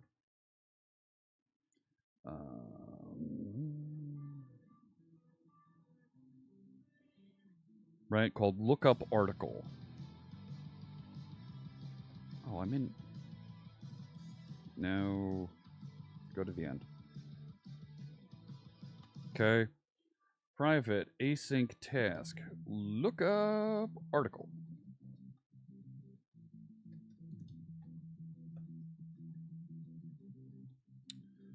All right.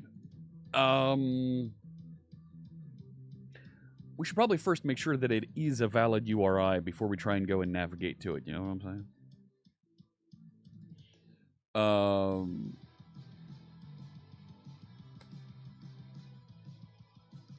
No, I thought...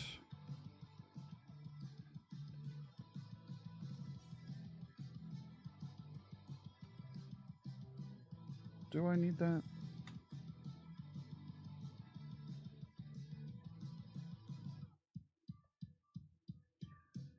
Still loading.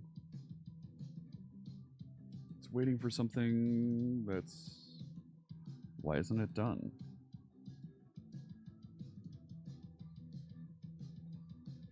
Because it's in... I told it to wait, and it's waiting. We need to turn off hot reload. No, I need to just .NET run. Oh, shoot. Shoot. The other way for me to go would be to comment out the migration service right now. I can do that.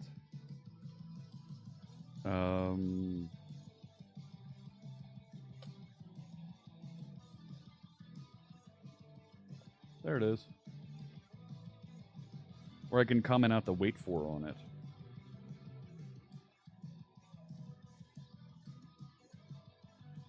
Yeah. Look at all that. Yay. This one right here.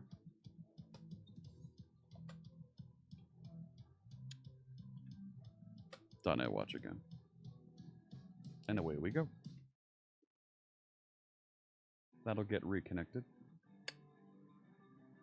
So it'll run the database migration service, but it won't do anything just yet.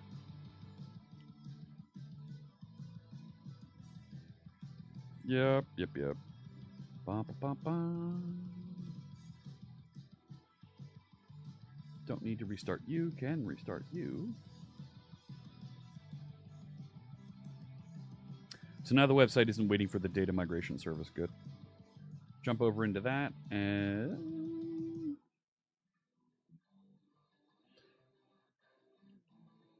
Am I using the back end for front end pattern for the OAuth flow? I don't know what that pattern is.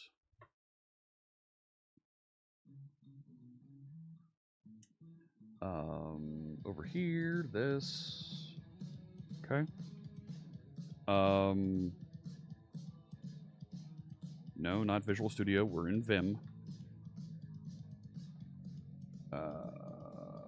That's the program CS, so we should be in here. I should change...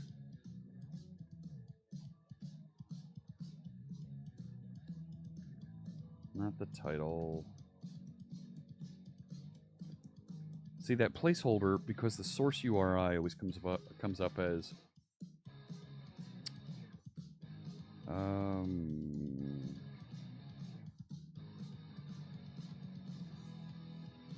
It's right there.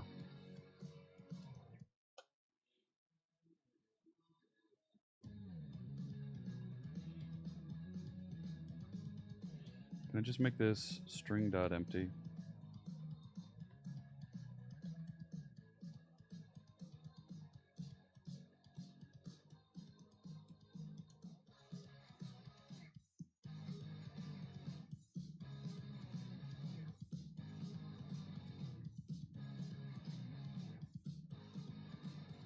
Yeah, there we go. All right. Cool. So down here, I want to verify that I actually do have a URI first. I feel like this is something that should be delegated off to some sort of a service class that will do this.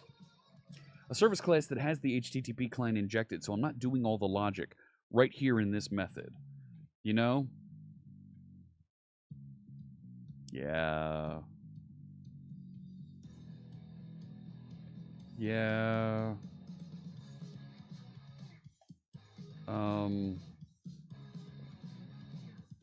Let's call this article lookup. Sure.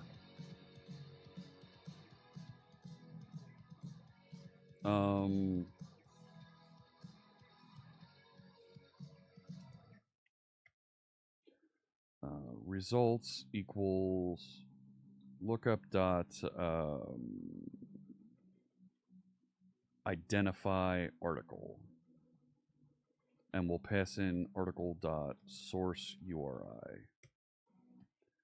We'll probably want to await that. We'll figure out a little more, but now I need to go create a type called article lookup. Let's do it over here in this file. In this, right? Do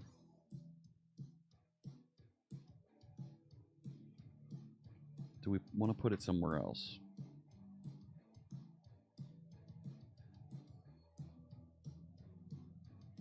Could put it in common. It's not terrible.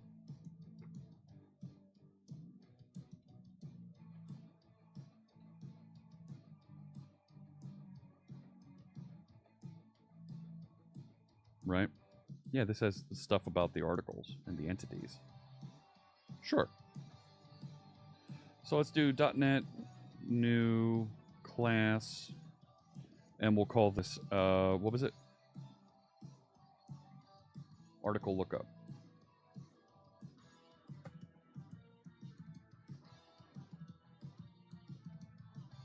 So, I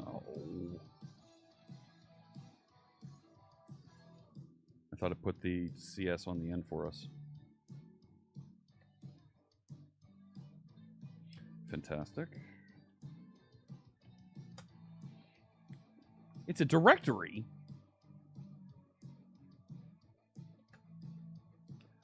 That won't do.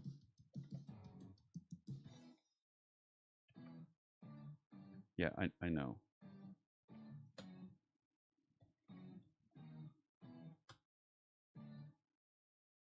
I thought class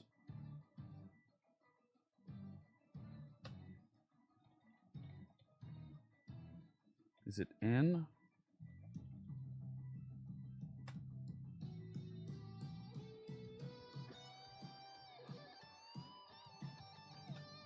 Ah, there it is. Okay.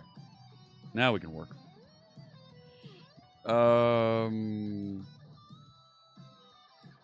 What am I using for the front end? Blazor. Yeah. Blazor is an alternative to Timeleaf? Timeleaf.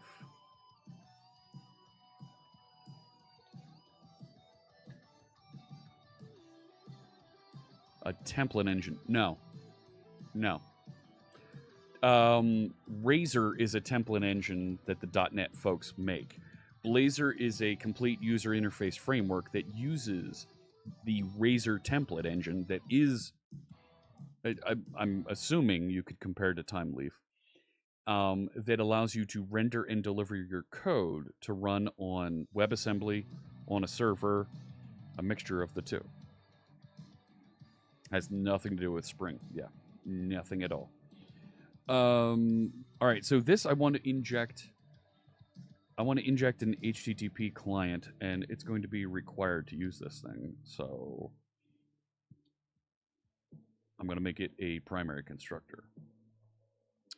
And what was the name of the method that I added there? Was identify article. All right. So public async task, and I'm going to return an article. Identify article, and we're going to receive a string that is, we're going to call the article raw URI. Right? Because I'm going to do a couple things in here to work with the business logic and make sure that we handle and deliver this properly. Put some error handling in here, some checking, so that as I go and identify the various pieces of what an article is, we load it accurately into the article that will scaffold. That's a good word. I like that word. That's a good word. I like that word. Will scaffold an article based on what we find at that web address that's passed in. So first thing we should do is we should probably check and see, is this a valid URI? Isn't there a URI try parse?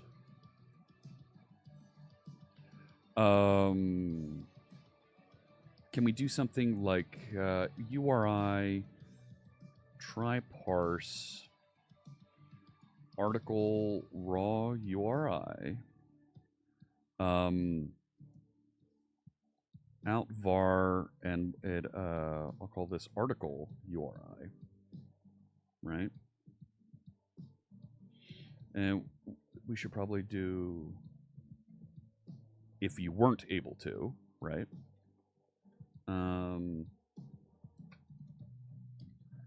Throw new argument exception article raw URI. The URL submitted is not a valid. Is not. Yeah, it's not a valid URL syntax. Right. Do that to start. We're done with Vim. Oh, we're done with Vim. I can get out of this. Thank you. And we can head back to the main screen. Over here. There we go. Yeah, oh yeah, that was Ric Flair. You better believe it. The 14-time champion of the world? That's right. So, no, I get it's just a comparison. And folks, trying to understand and compare things that they do understand so that they can learn is natural. I'm okay with that. Right? And what I don't want is I don't want folks to think that one's a copy of another. No. No. So it doesn't know what this is because I don't have the using statement for that. There we go. And now I can jump over to that article lookup and hey. Yep. See that? I didn't know if there was a try parse. What do we got here? Try create. Really? They had to give it a different name from the try of everybody else.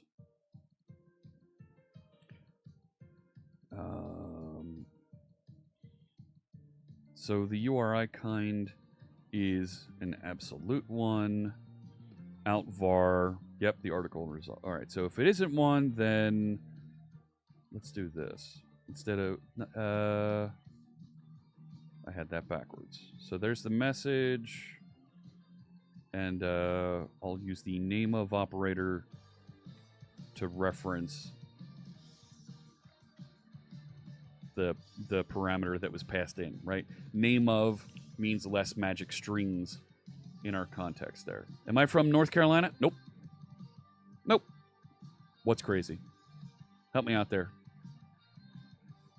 So, stuff happens and I lose context of the discussion in chat, Johnson. So I'm sorry. I need I need a refresher. So try parse, try create. Yeah, right. Like I could be a jerk.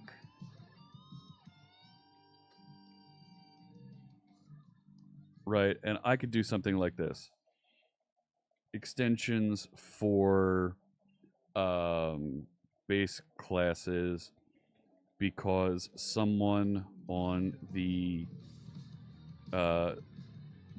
.NET team decided to change the default methods. Public static, bool, try parse.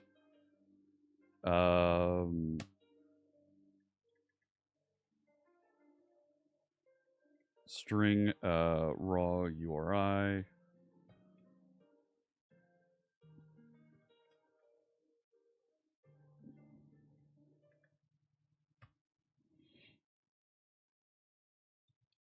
use the try create method for an absolute. Why am I? No.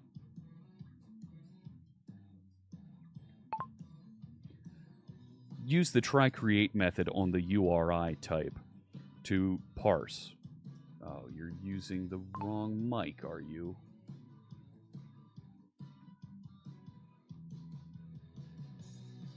I have some microphones. You might not know this.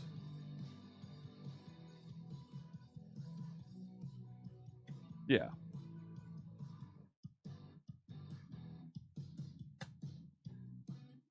Done.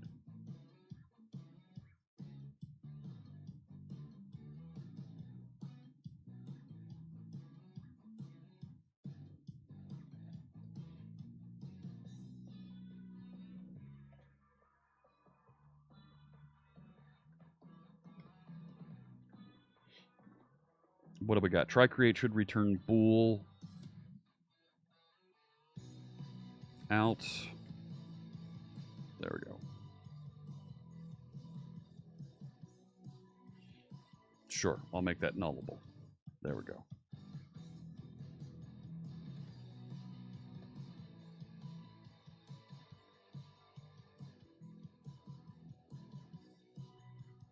Oh, that's not on the type. I can't put it on the type. I need to actually have a URI. What did I do with that sound effect? I have that.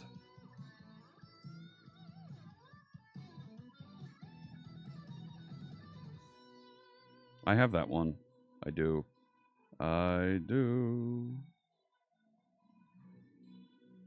Where did I put it?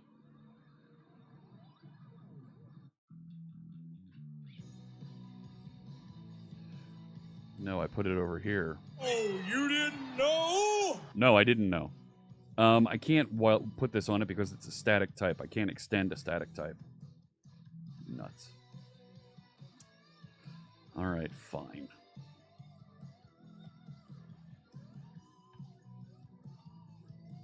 There we go. All right, so I've got... Right, let's first check. Right. If string is null or empty, article raw. Yep, throw an article. Actually, isn't there an argument null exception? Throw with null or empty. Yeah.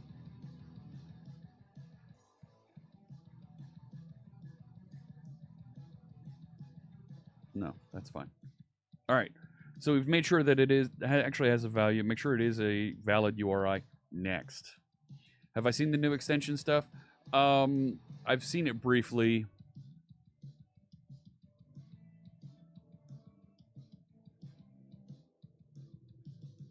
The public implicit extension syntax. I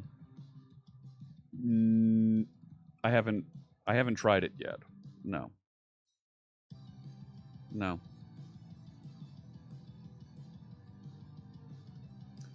So. What? Oh, there we go. Okay. Okay.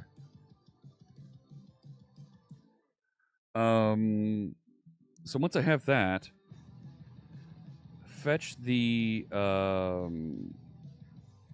HTML source of the article and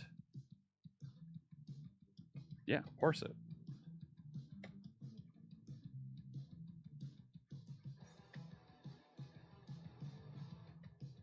Go on. Do I need something for that? A using statement?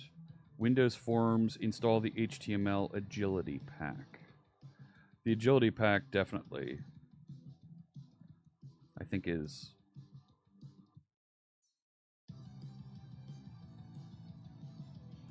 There we go. So that's going to load the HTML. So now, var out article equals new article. There's a bunch of required fields here.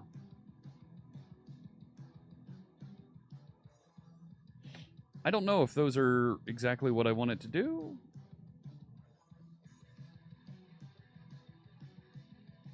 Don't know yet.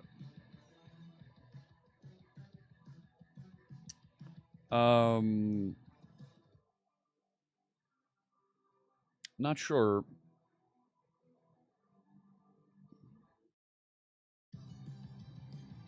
Get the article author from an OG author meta tag. Yeah, there we go.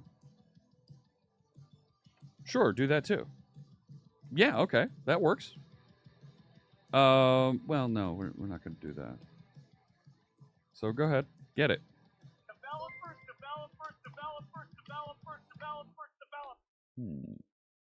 Hey, Thomas, thank you so much. Thomas McRow, appreciate the follow.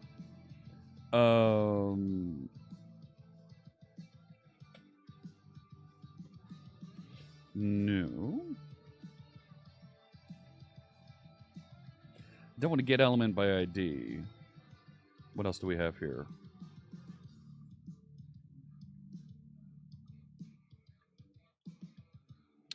I don't want to create either.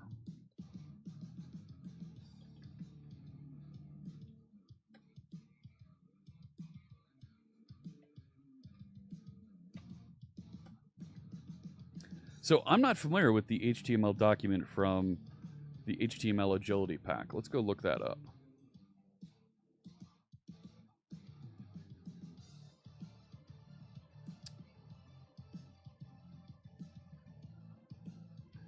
HTML agility pack, HTML document, find meta tags. I don't know. Title and meta. What do we got?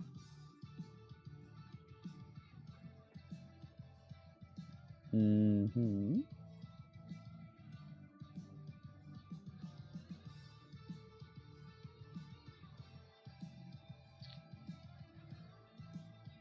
HTML document node, and then starting to traverse it with some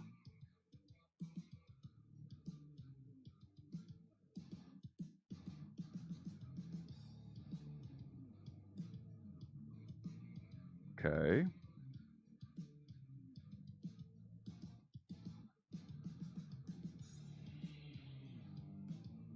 Okay, so it's in an HTML document,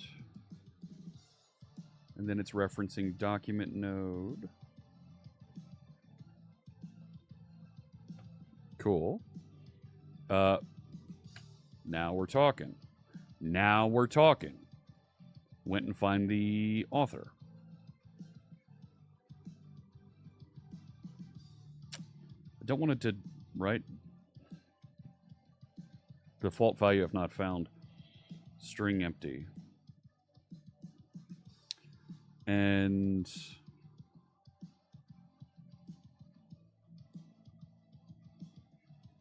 yeah, put that down here.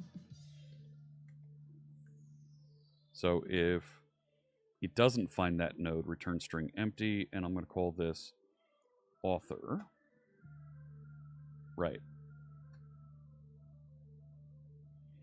And it's okay if that's empty. I'm just trying to carry along the information appropriately. Let's try and get the title. Oh, that's so good. If title... Yes. Go get it from the document title, the HTML documents title node, and go get that inner text. Otherwise, string empty. Right? I'm taking my best shot at getting something here, right? So let's go get an OG description. Do the same thing.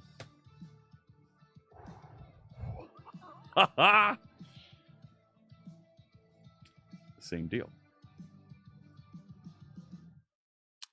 Okay. So far, so good. And I'm going to replace these, right, with author, title. Oh, we need some commas behind those.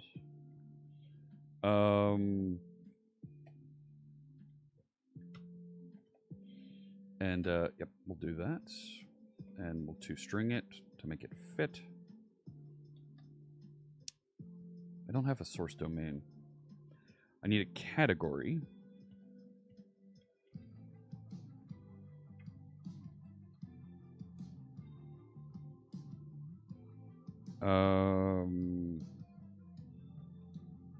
Where did this come from? It's a string.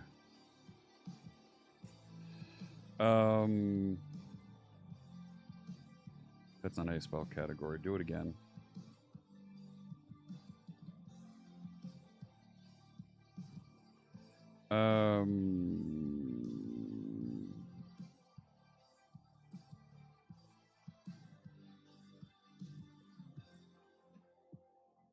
Where did I put the list of categories?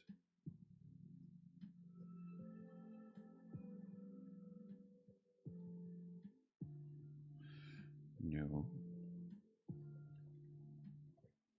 Something like that. Oh, come on now.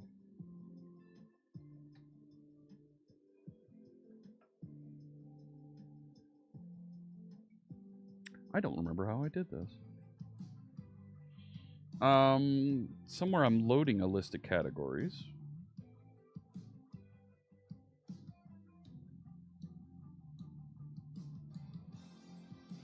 Article types. Categories.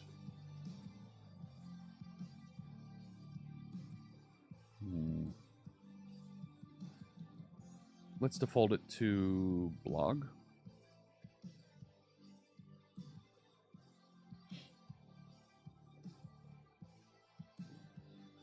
I don't like the magic string there, but it'll work.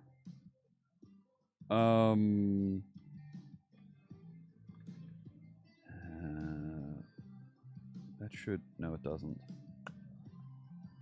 No, it does set... It sets the slug when there's a title.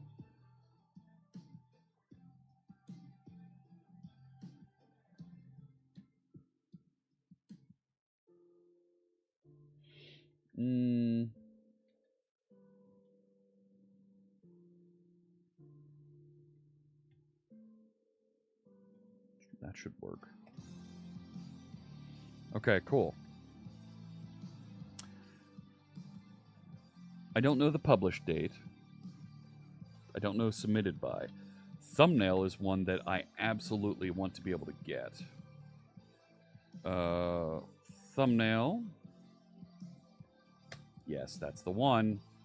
That's the one.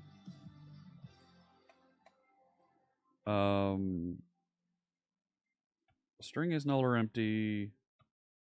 Thumbnail. There we go. I think that's all I want. I don't even need to create it as an out article. I can just say return. And that should get me most of it. Hey, Ames, how you doing?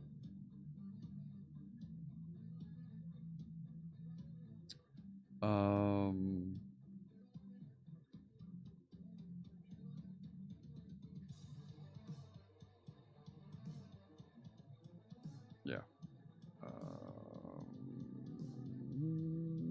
There we go.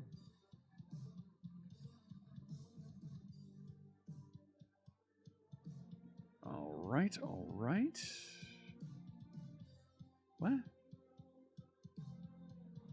Ugh.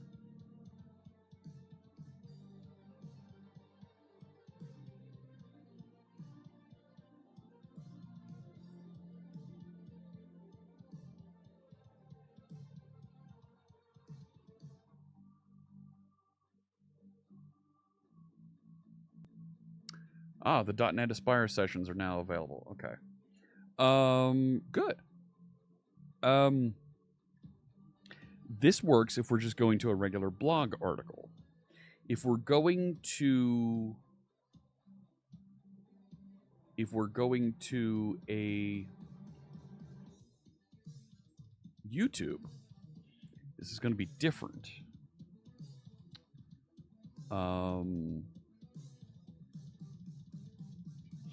Additionally, we probably want to get if there's a canonical link.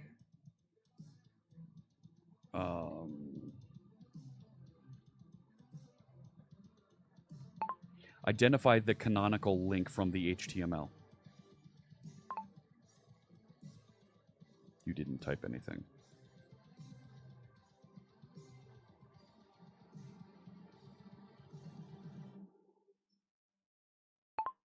Identify the canonical link from the HTML.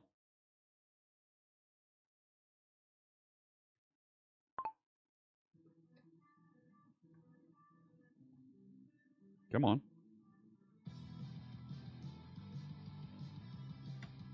Thank you. Right?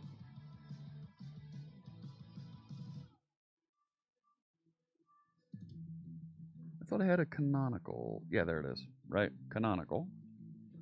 So this will go find where the link is canonical. If it has one, return it. So I'm going to go back down here and I'm going to update this.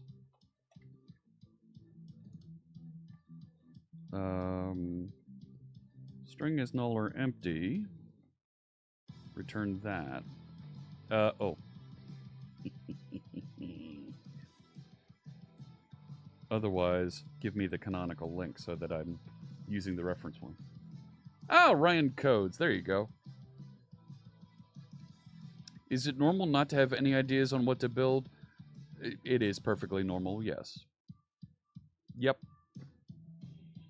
And that's okay. You don't always have to know what to build. Over the summer, I have an idea for a book to write that answers exactly that question. I think this does all that I need for this, but I do want to put a pivot up here.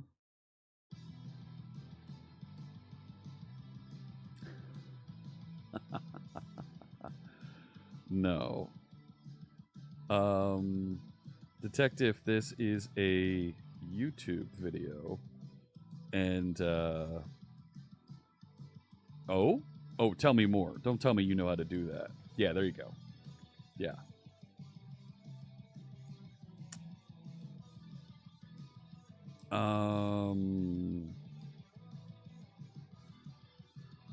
I did write an is YouTube URL method. There it is.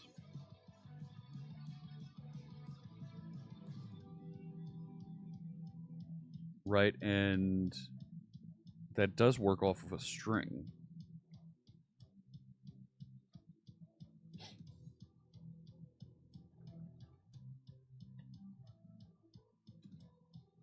And I'll add a method for that.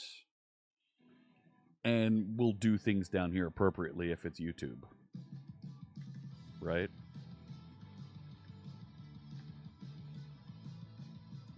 Do the things. Yeah. It's going to be something like that. I don't know yet. Hey, Aloo the Crow. The Diva skin looks more and more like Visual Studio. That was earlier. Oh, you missed it earlier. I went 3-0 this morning. Feels so good. This feels like something that should be very unit testable.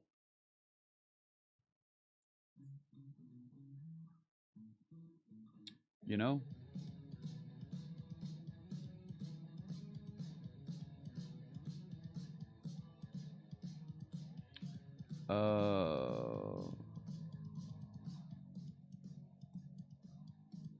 Let's see.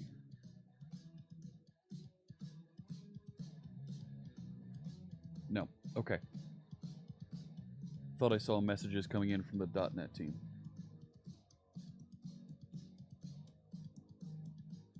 Nope, we're good.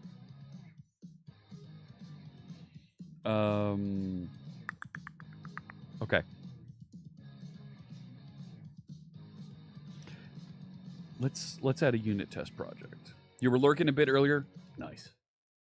Found out your grandma has lung cancer. Oh man, that's rough. My aunt they say she's cancer free. She's due for a checkup here in a few weeks. We'll see. We'll see.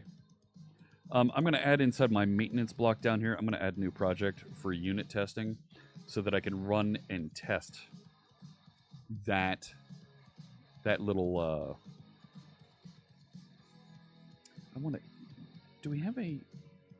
Is there a unit test template here? I thought there was. No. I want X unit. X unit test project with VB. Yeah, give me one of these. And let's call this aspirify.unit test. Sure.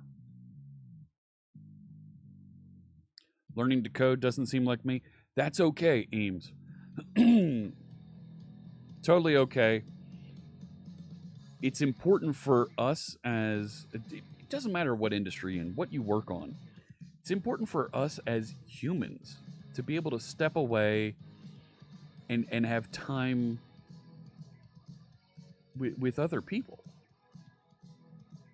Spend time with them. Unfortunately, this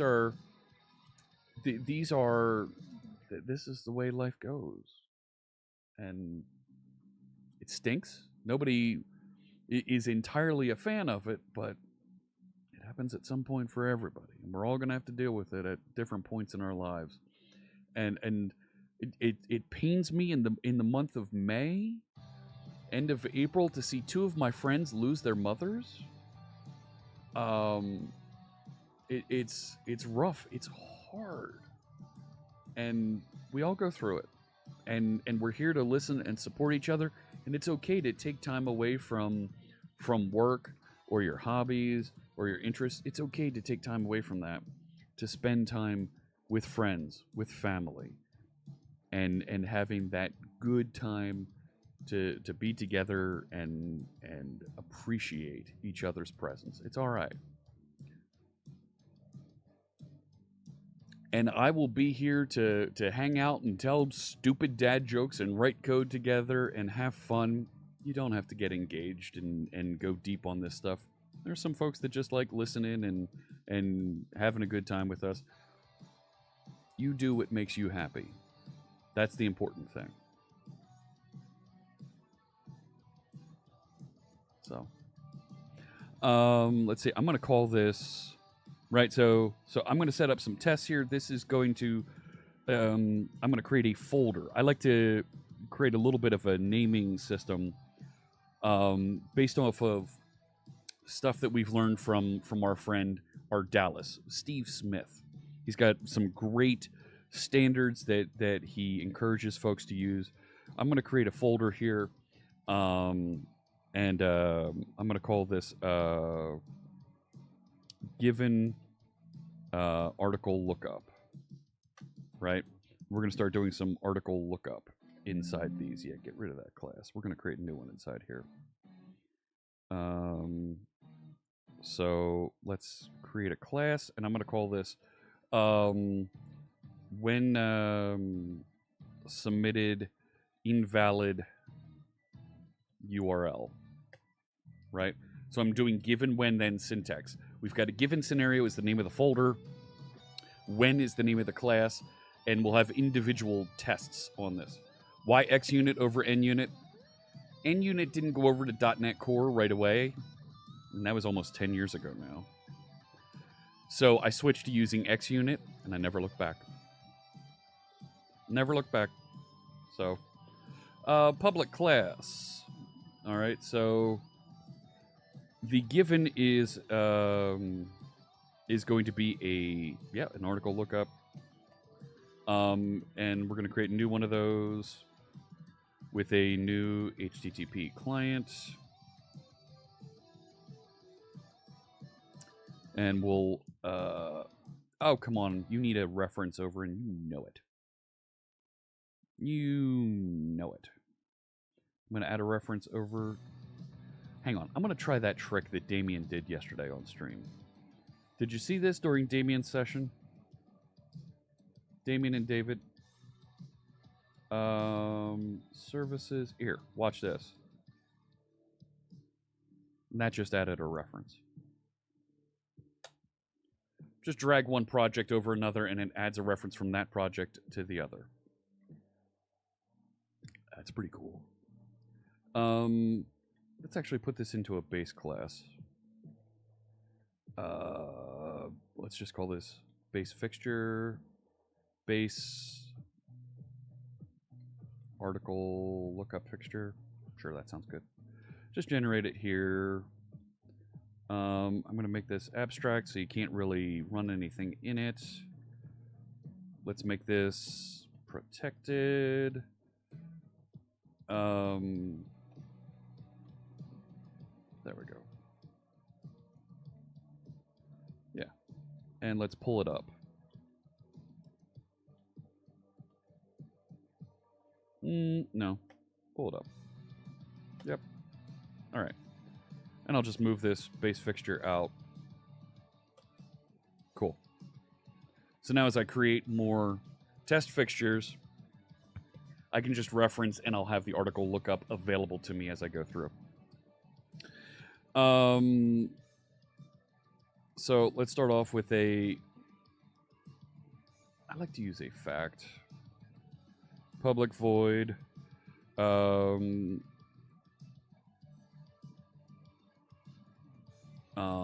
Let's start with URL is empty, then throw argument null exception. There we go. You don't need to look at that. You don't need to arrange. We've already got one. We've already got one.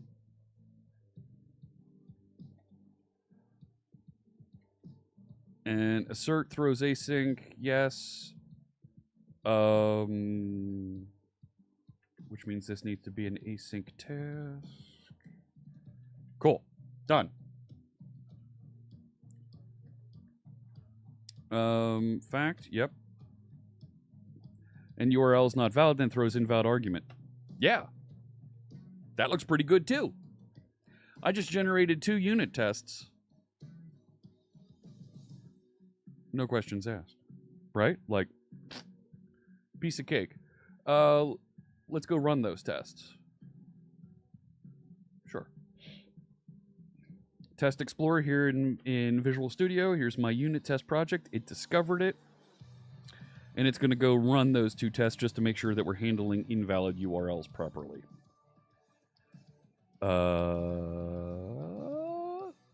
Right, so the other thing that I like about this, I don't think Zoom It's running.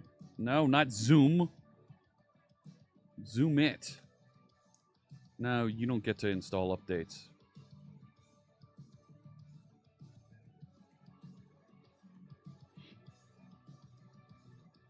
Right? I like that these names, right? I thought it was Alt. No.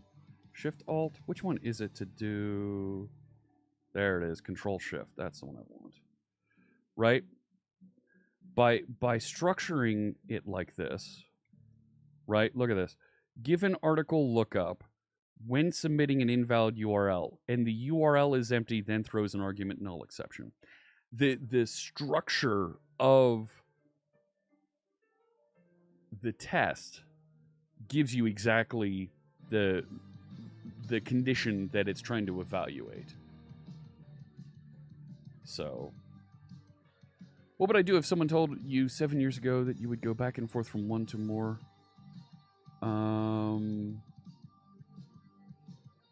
That's okay. Yeah.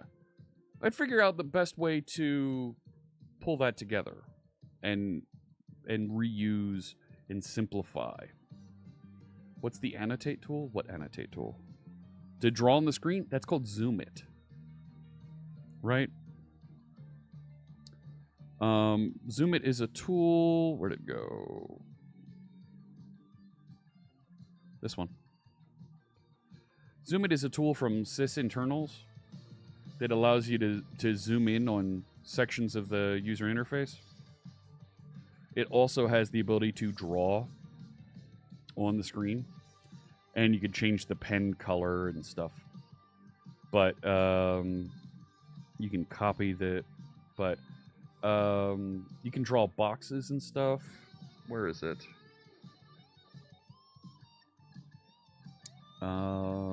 Draw a straight line by holding Shift, rectangle with Control, ellipse with Tab, and arrow is Shift Control. Yeah. So, right, so control 1 to zoom in, and I can even zoom in further. Right, when it's zooming in, I can zoom in a little further with my mouse wheel. And if I just do right control, I get a box, and I can draw arrows. So, and escape exits out. Yep. So, originally written by Mark Rusinovich. So, what's the error we got here? Exception was not an exact match. System argument, the value cannot be empty string. Oh, it passed in empty string. Oh.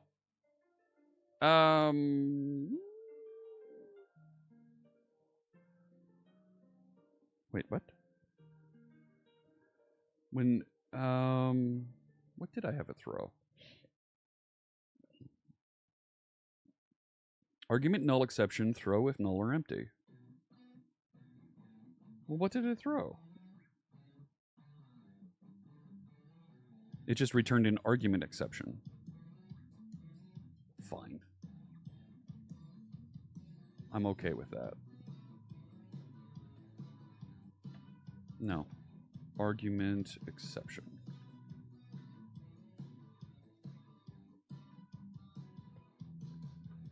That's fine. So, I mean, I kind of cheated in forcing it to work there. But that should run through and come back. And then we'll point it to a web address, and let's see what type of article it goes. Do you think I'm an idiot? You love making single-player mods like health cheats. Okay. All right. I can get on board with that. Okay, so that initial bit of testing for article lookup works to get past those things. Let's pass in like an address for an article from my blog. Right? So let's go to my blog.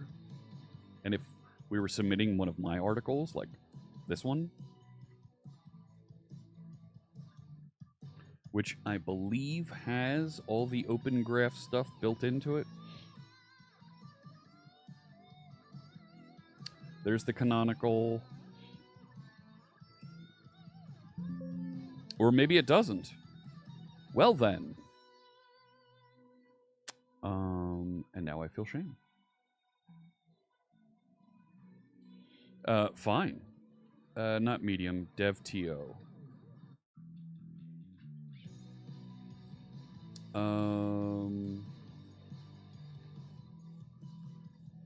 Let me see here.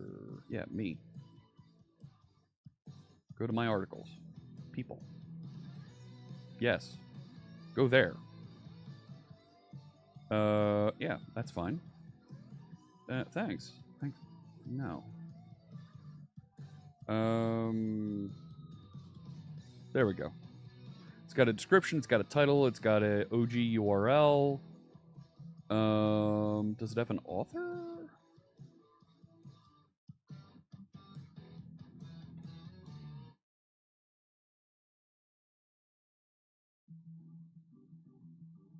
No. Okay. That's fine. Let's see what it does loading one of my articles. Right? So back to my test. So what? Get rid of that namespace doodad nonsense. Get rid of these using statements. Public class. When parsing an article from dev.to,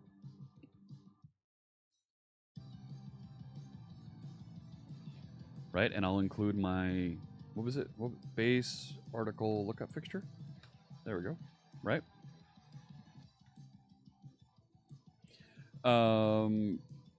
Private const string Fritz blog post. So now I've got a constant for here's what we're going to go look up.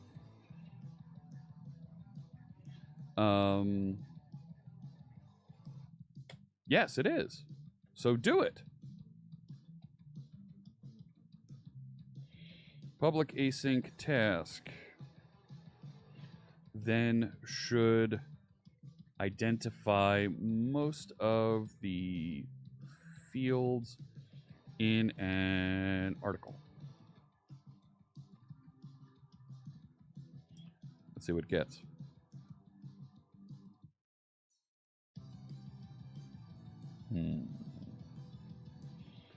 We're going to act. That's what I'm talking about. Let's assert and start looking at it. That's a good place to start. Did we actually get the article? So identify article, yep. Okay, let's start there.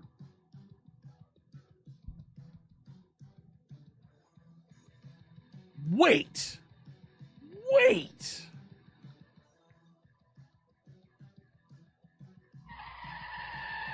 Stop!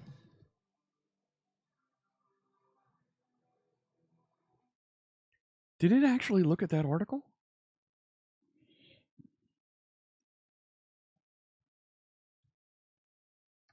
Let's start with that.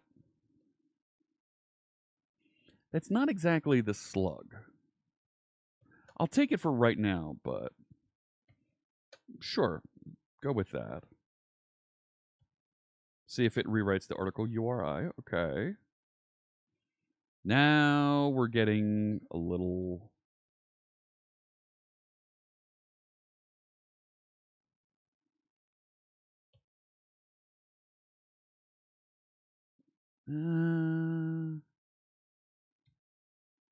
let's see what it comes up with. Let's see what it comes up with. I'm going to move this to its own file.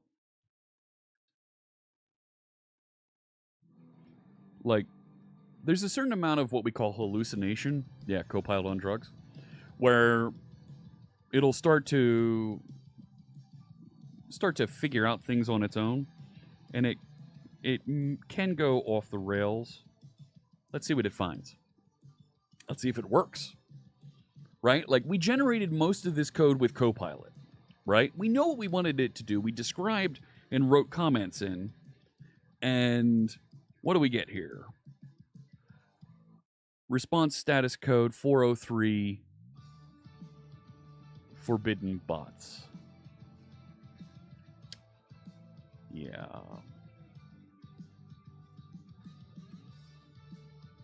That, okay.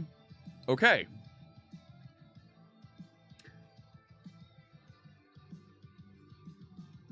We should handle that. This is a good error scenario that we didn't expect.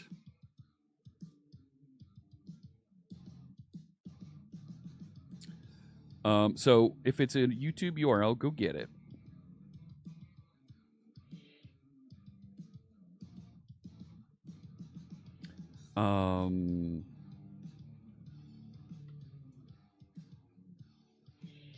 Handle a 403 forbidden error.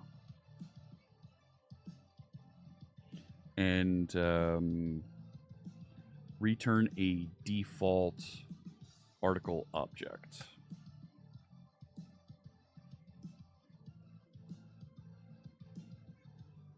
Sometimes when it auto-generates stuff, it hinders your learning experience. Maybe.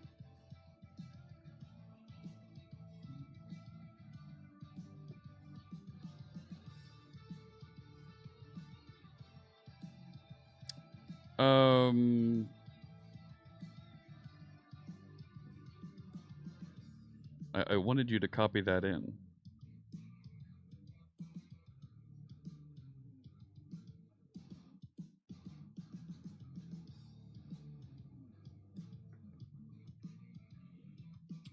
I think... Let's take this. And... No. Oh, the article URI is in there.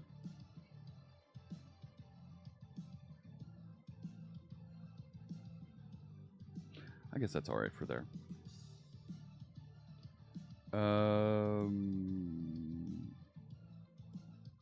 Sure. I think that's okay for now, but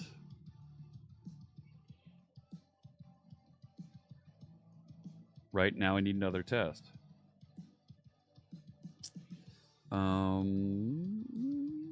Here.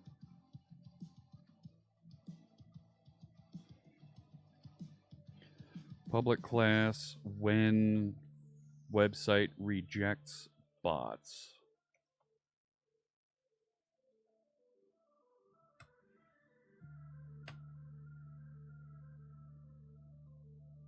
That is so good.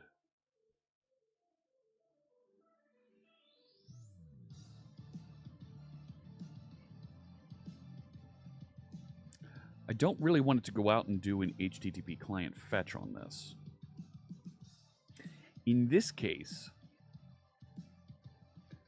I want it to throw that.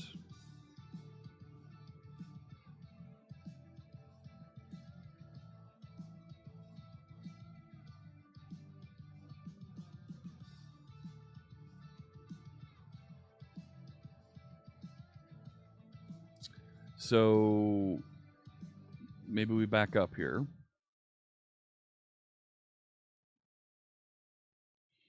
Right? Maybe we back up just a smidge here. Maybe we make this an HTTP client factory.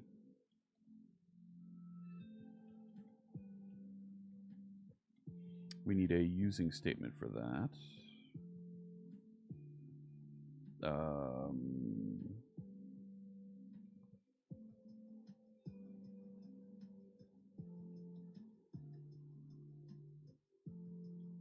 Sure, that's fine. Good. So before it goes and actually fetches here, go create the client. Right? So now back over here in my base lookup fixture, new HTTP client factory. Can we do that?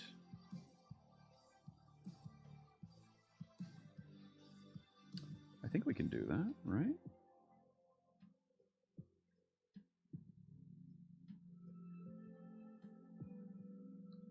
I think that works.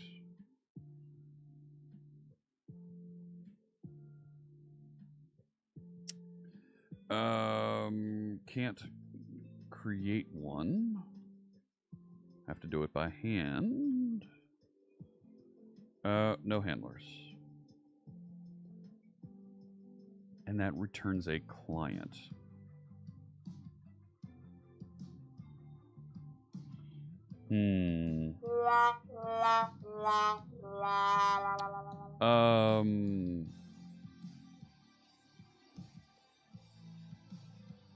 No. Stub. Yeah, there we go. Hello, NBK Tech World. Welcome. Thank you so much. And let's just create an instance of this. Public, static, close.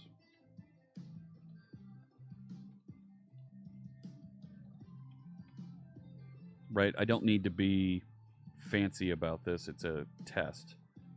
Stub HTTP client factory instance. That should satisfy all of these tests down here, and they'll still go out and navigate and interact.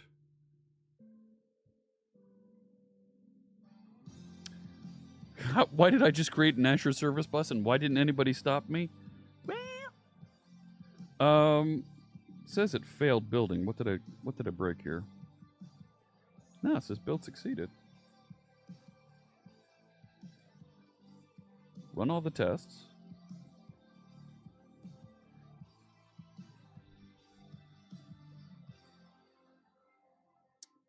Not sure what it's doing there.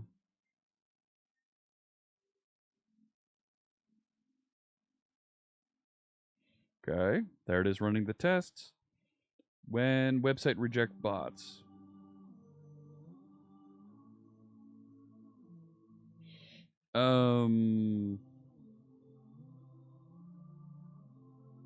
What I want to do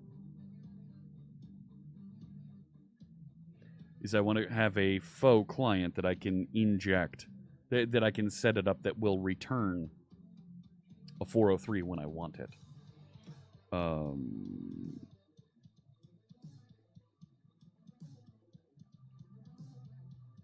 Right.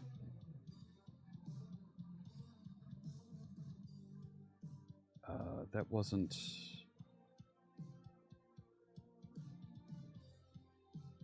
What did it... Oh, no, it actually did return. Hang on.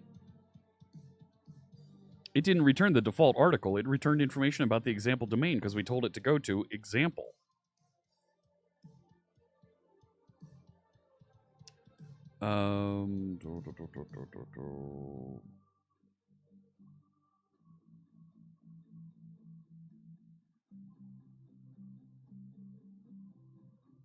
Rerun that.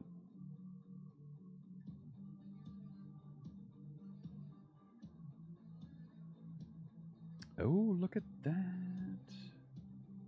It's fine. It's fine. Gonna keep tuning and tweaking these. I should just pin the tests here. And I know they're kind of hiding behind the St. Jude QR code over there. All right. Hey, Chris Jones. Hello. So that works, but I want to break through. Right. And I want to redo the default article here so that it's...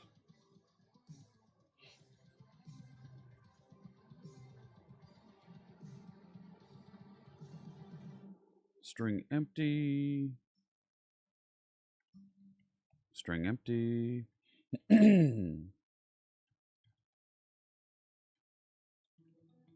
String empty.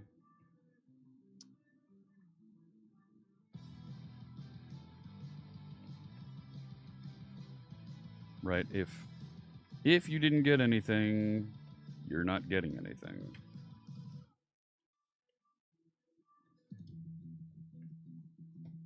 Right, so just double check that. You qualified for the Founders Hub. That's great. Congratulations, Alu. We got to celebrate that. Absolutely.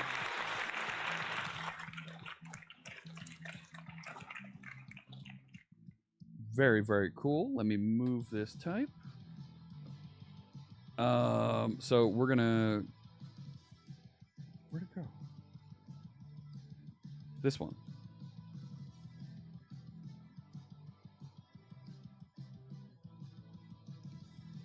No, we're not gonna go to DevTO. Let's go instead. Let's go to the Microsoft blog.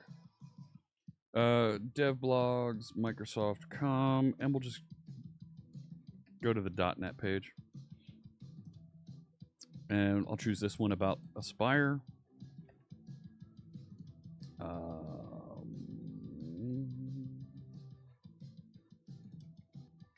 There we go.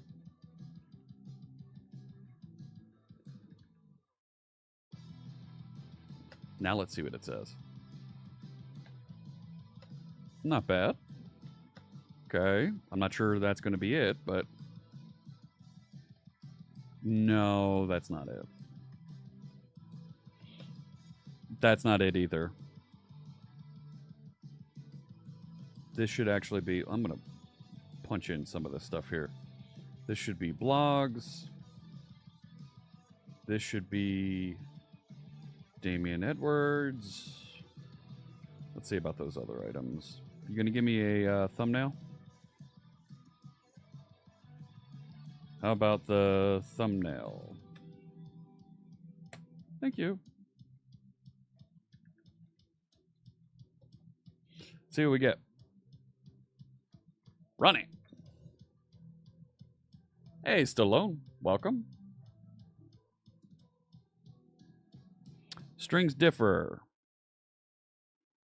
Yeah, let's not test the slug. We know how that's calculated. Let's just say assert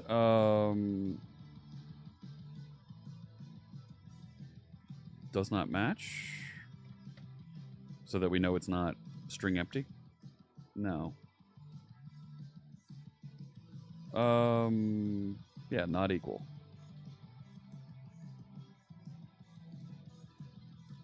And it's not ASP.NET Core. It's that is the title.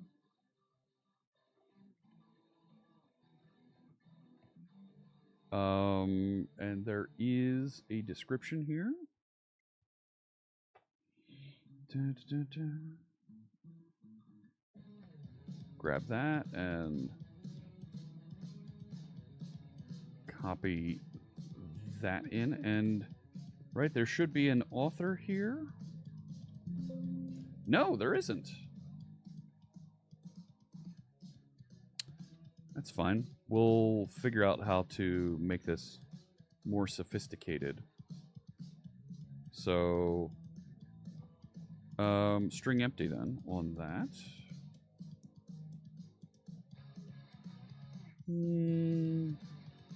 What's the image?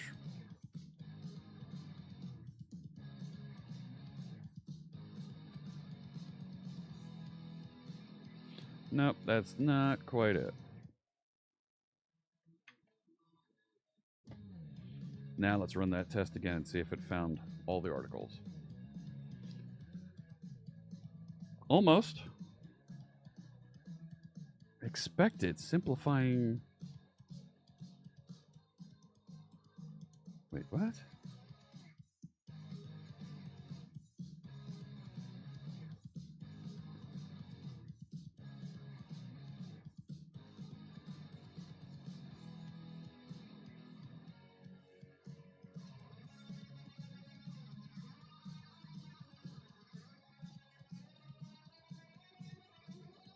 It's different. The OG title here. It should have gotten the OG title.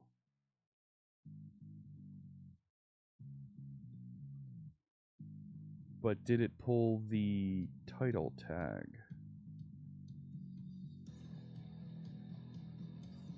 No.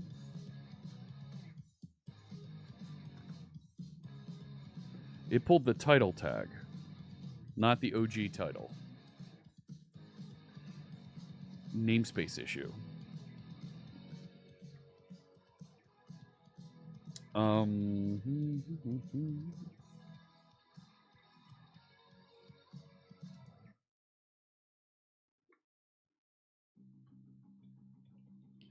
Configure the OG namespace.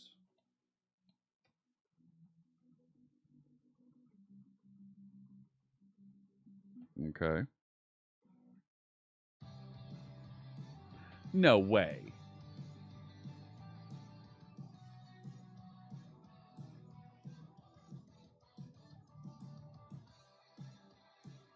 I don't think that's it. Open graph namespace. What is it?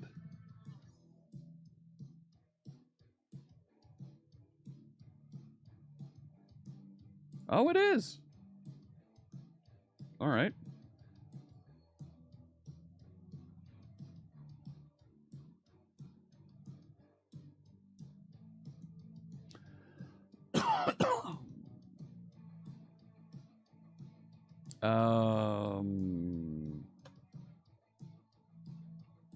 Is there a name table?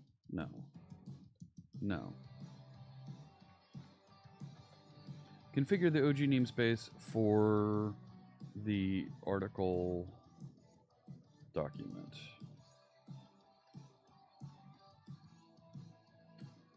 No.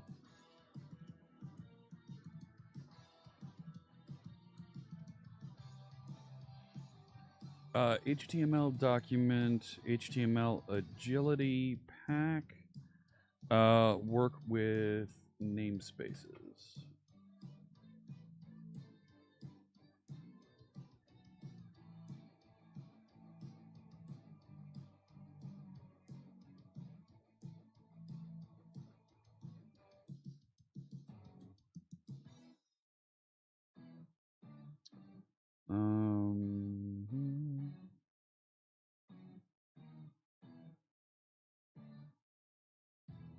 Yeah, namespace.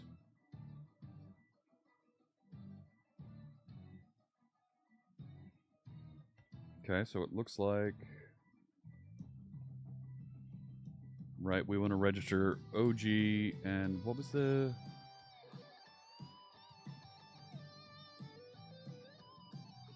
No, not that. Ah, crumbs!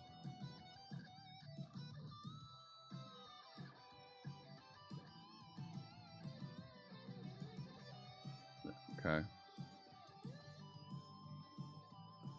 OG namespace.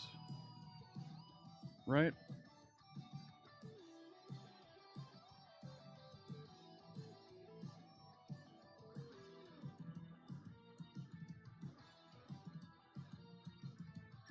Is that...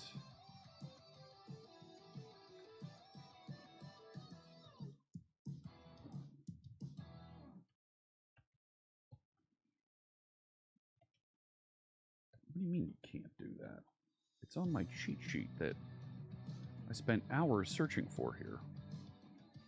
Doc, document node, register namespace.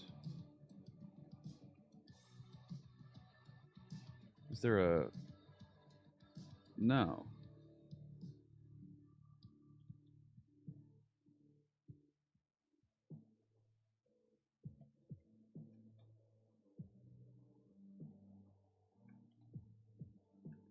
No.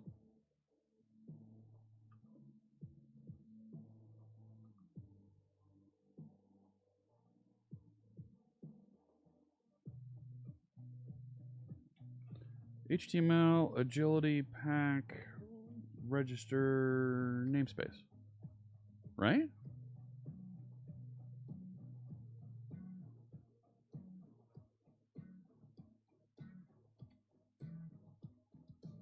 How do I use... Wow.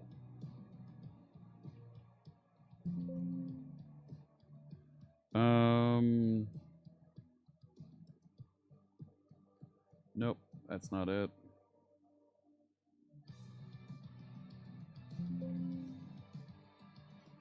Nope, doesn't have namespace.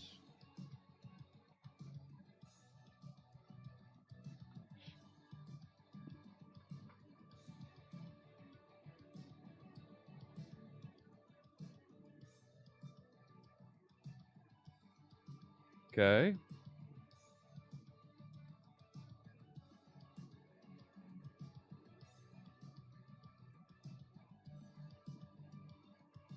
Don't need encoding.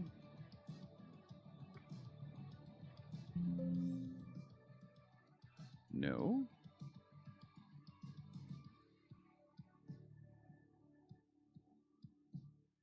I want to search you. How to work with namespaces.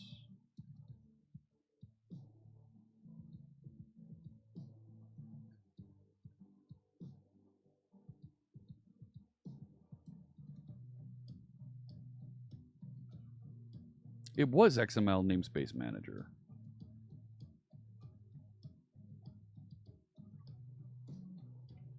Okay.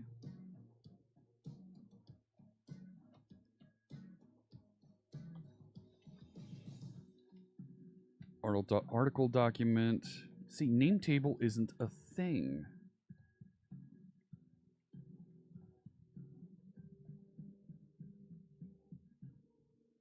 No.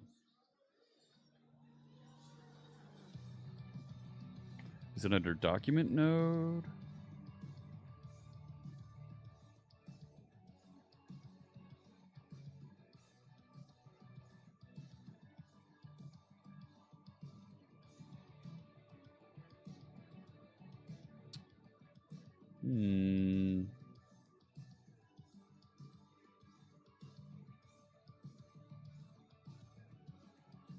That's wrong.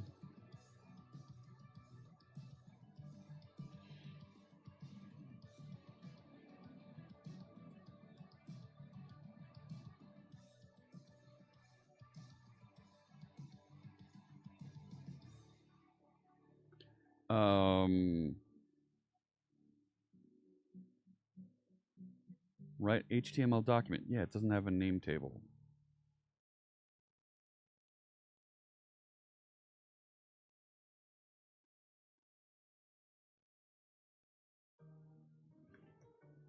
HTML agility pack. Search with namespaces. How you doing there, Arta? Welcome.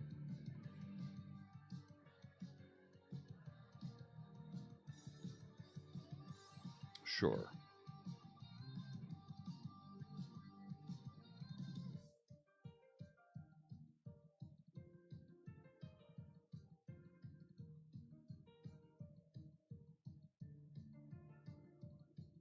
Says it found something. Where's the namespace? Include necessary namespaces.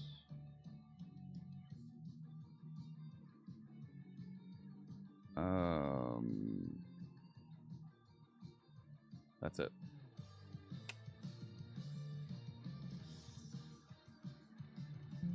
Nope.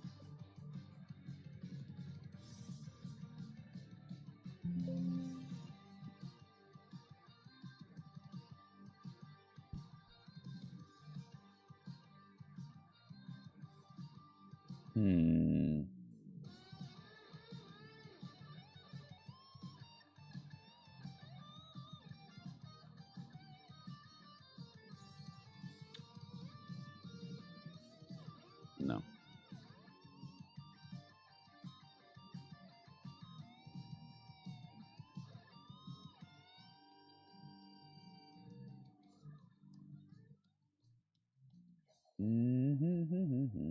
No.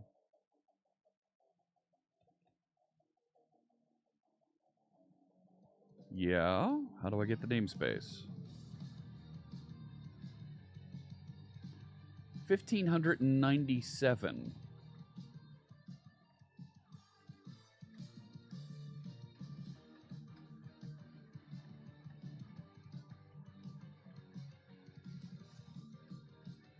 More than 1,000 values with namespace. Are you kidding?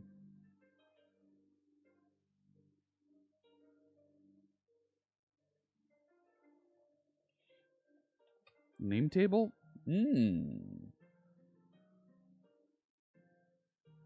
HTML Node Navigator name table property. Tell me more. XML name table. Oh, that's the type.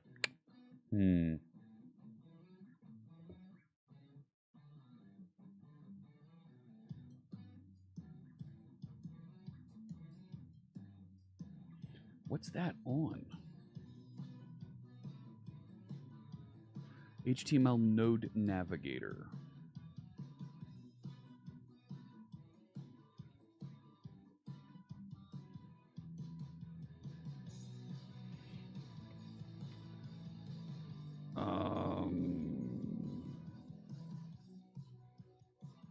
Well, that's an HTML document.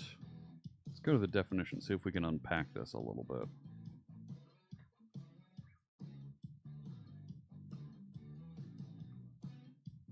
Which implements iXpath Navigable. Navigable?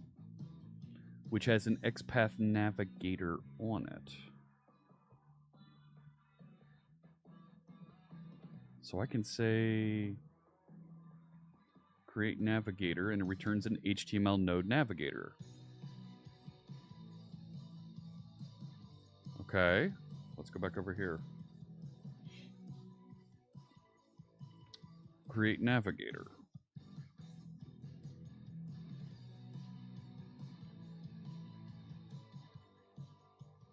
Name table. There it is. And we want the namespace OG, and we want that definition. Now we can run the test again and see if it works. Now that it knows what the OG namespace is.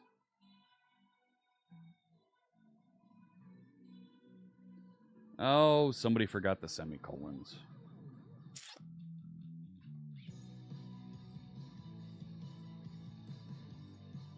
Run the test again. Bald-bearded builder.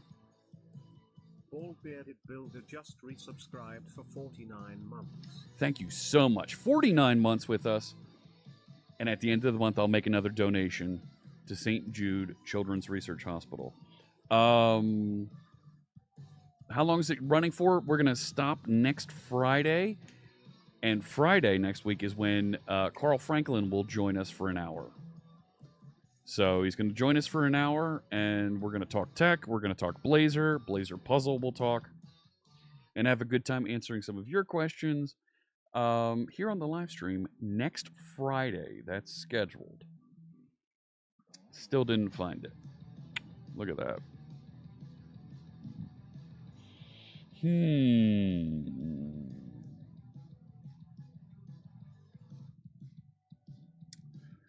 Okay. Let's look back at that test. So that's the first element it's testing, and it can't find the title.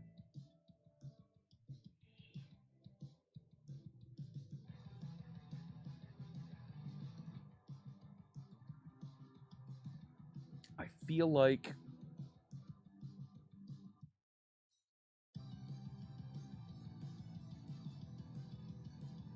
let's put a breakpoint in here and this one we know there's a value. Is it Malice? Hello, welcome. Thank you for joining us. Let's see what we can get here.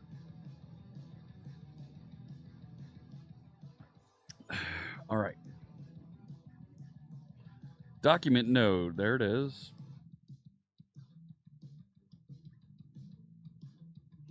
So let's do some tinkering here at the immediate window. Article document node. Select single node, and let's just try and find meta tags. Let's start there. Right there, it found the meta car set. Okay. Right. And we're trying to go and say, well, go find me where the property equals OG title. Go find me that node. It did find it. It did find it.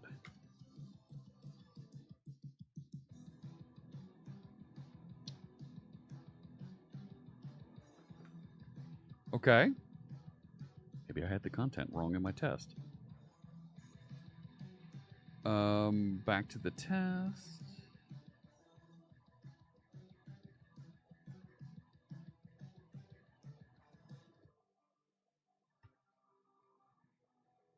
Run that again. I had the test wrong. It's all good. How you doing there, bald-bearded builder? Hope you're having a fantastic day 3 of build. Oh, it should be blog? Categories. Yep, blog. Run it again. Fixing up that test. And then we'll know that it works, and then we can integrate it with the website. Yeah! The big one to do, though, is YouTube. Because it's a little bit different. So that worked. Okay. Okay. Let's work on YouTube. So we figured out these pieces of the agility kit. Got that working. Let's go to build, because we just saw that the video for the Aspire content is now live.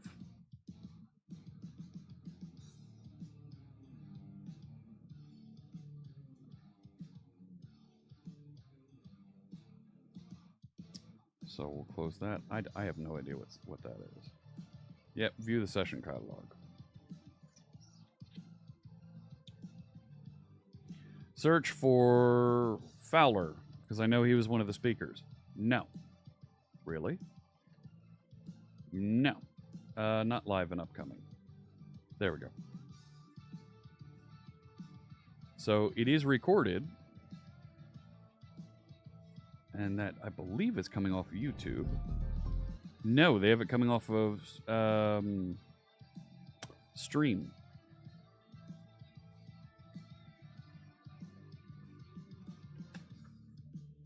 So we'll search YouTube for it.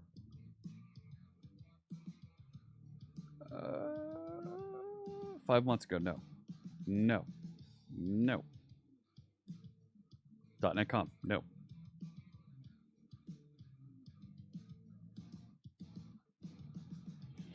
Build 2024 Aspire. No. 3 months ago. No. Hey, I know this guy. No. Nope, I don't see it posted over here yet. Fine. I'm not going to go to the live session. Let's go to this one. Nah, that's the streamed live session. Hey, Dawn. There's Dawn. We work with Dawn.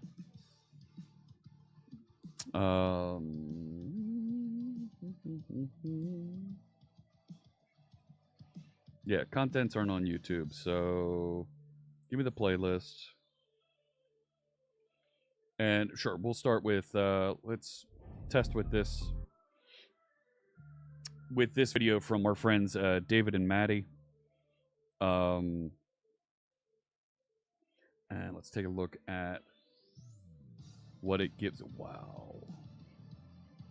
Be nice if I could like right click and say pretty printing, and not going to do that. Fine, let's do F12. And I want to inspect stuff. And I want to find some OG. Give me some OGs. No OG content. I know you have open graph content here. I know you do. Lots of links, script. Look at all the script. Show me all that meta content. No meta content. Ah, there it is. No. Find me a meta tag. Theme color. That's it. That's all.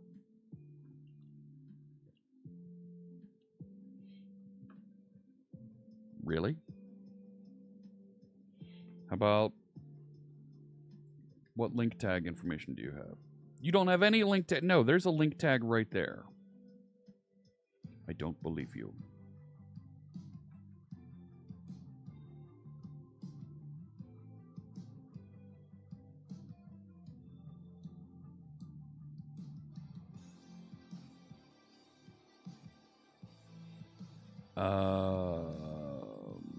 I don't believe you.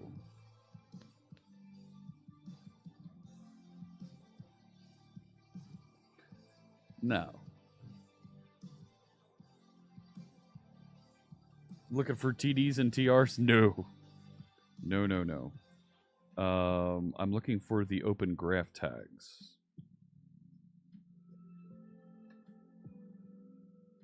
Which it says it cannot find, but I don't believe it.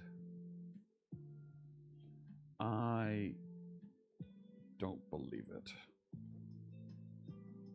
Yep, give me the notepad.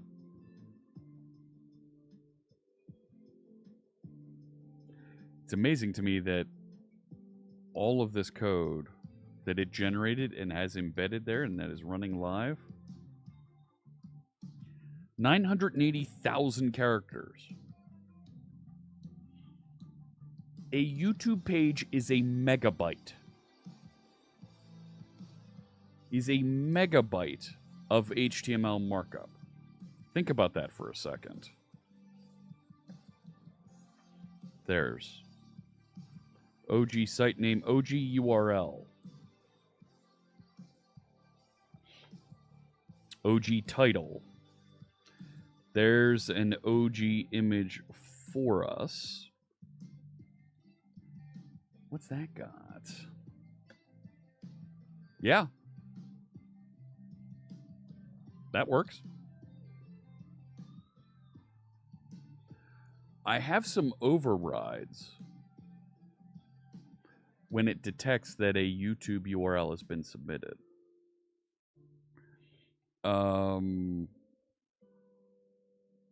Right? Like if it's a YouTube URL, it goes and figures out the YouTube thumbnail because there's a format for it. But it only does it if the thumbnail is empty. So if I do grab the thumbnail and paste it in, this won't fire. That'll fail. Yeah. So I think I'm okay to continue. Right? So we have an OG image, height, that's fine. Description. We can probably start with the description there too.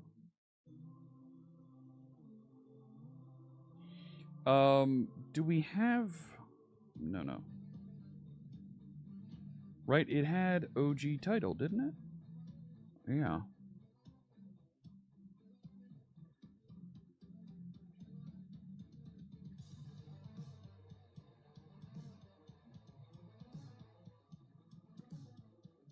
Let's... And OG image? Yeah, okay.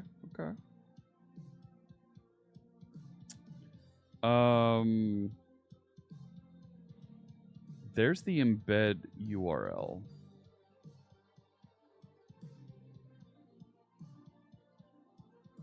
Let's see what happens.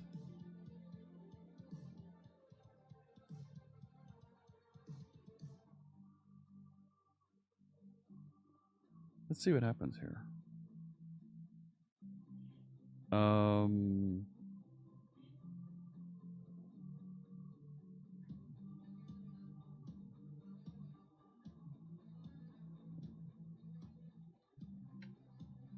And, oh, author. Yeah, what's...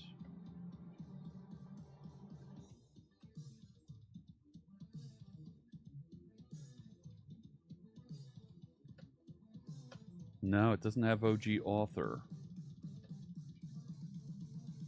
It has site name, the URL, the title, the image, width, height, description, type, video URL, okay, the secure URL, which is the same, video width, video height, video tag, there's David Orton now, video tag, developer tools, video tag, and there's Maddie. Okay.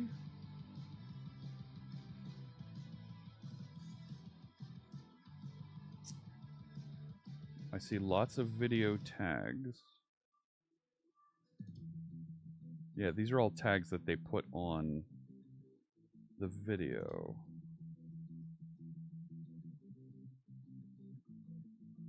Said reach the end. Did I see there were Twitter ones? Twitter card, Twitter site, Twitter URL, Twitter title, description, Twitter image.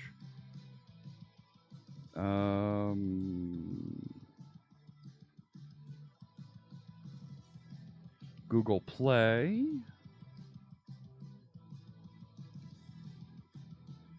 No.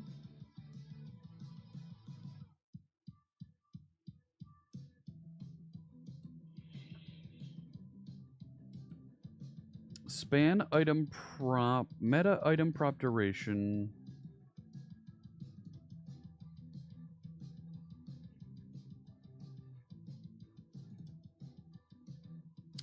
See, this came from Microsoft Developer. I want to find...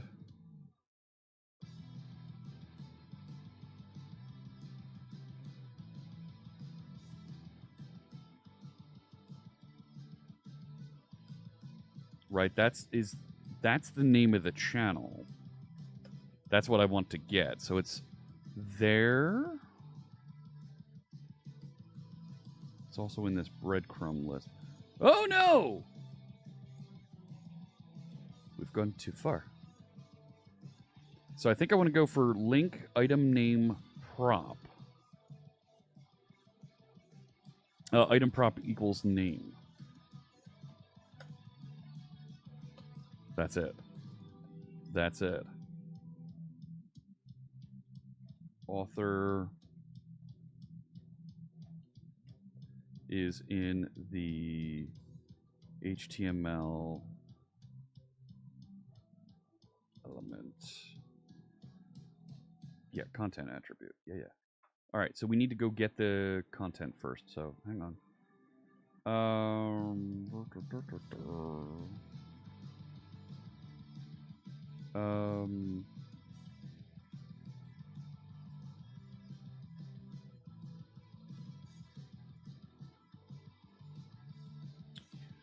Let's move this down because we're going to get the same data either way.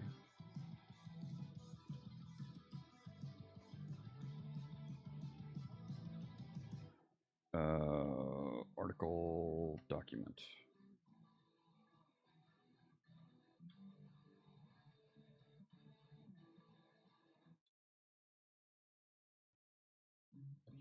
No, it's an HTML document. Go make it an HTML document.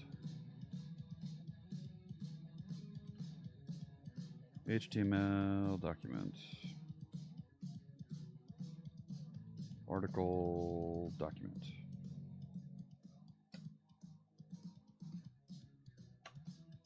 There we go. There's the author. Okay. I don't care about slug. And no. Get the title.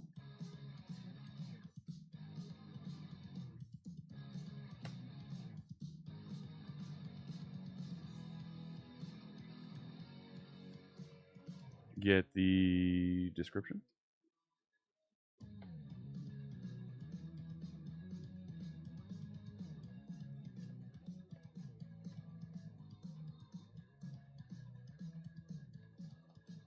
No. Where was it? Site name, URL, title. It needs to be the OG title that it's going after. And I think I have it set up already for that.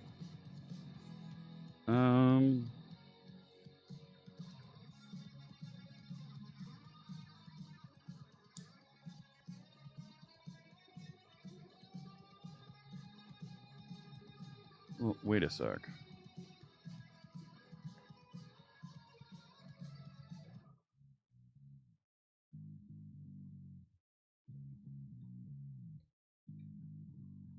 Site name, URL, OG title is the one I want. Right? So that's meta.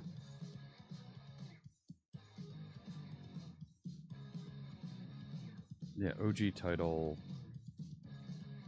Oh, how did I do it up here? It's the same way.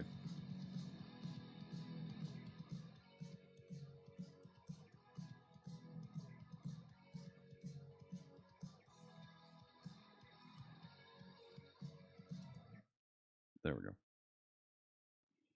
Okay. Where was the description?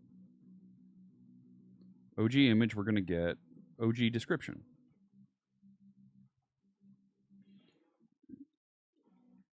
The OG description meta tag. Thank you. Get the thumbnail from the OG thumbnail. Good. OG image. Ooh.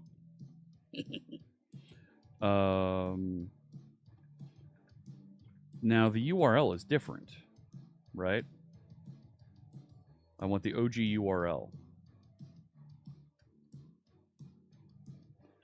Set the source No. To the OG URL. Fine. Meta tag.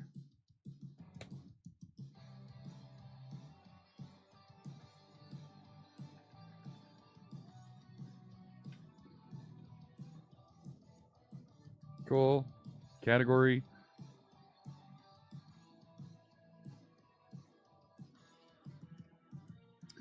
I'm going to start with this in tutorials.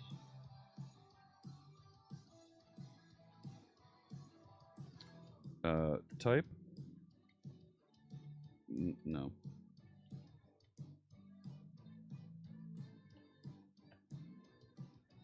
And the thumbnail is thumbnail.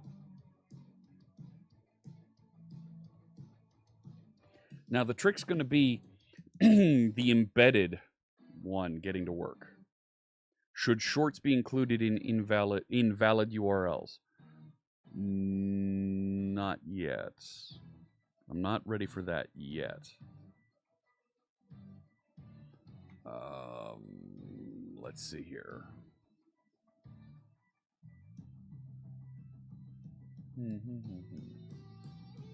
And I'm just about done for today. So this is going to feel really good that this works.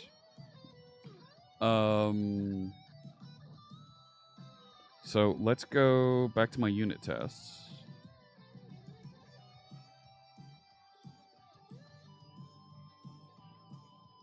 Public class when submitting YouTube URL.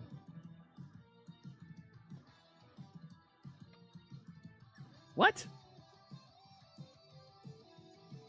It went right to Gangnam Style. Interesting. Not what I was expecting.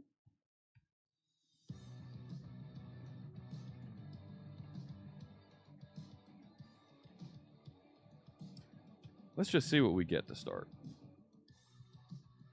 You know? Hey there. Socrates Johnson. Hello, welcome.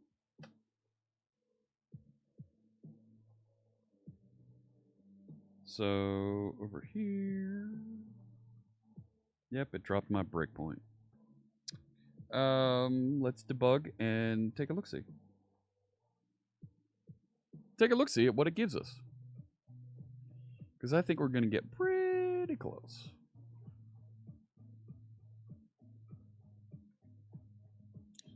Missing a semicolon. Okay.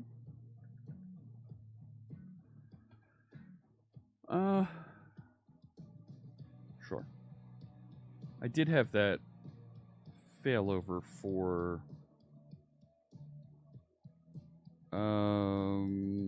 and we should do the canonical link also.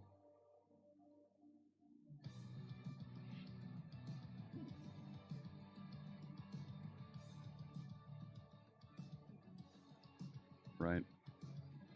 But the failover for the title here. Right? Oh, heck, just copy the whole thing.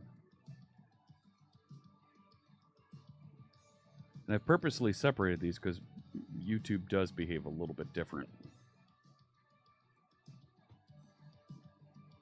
Let's give that a shot. Giving that one a shot.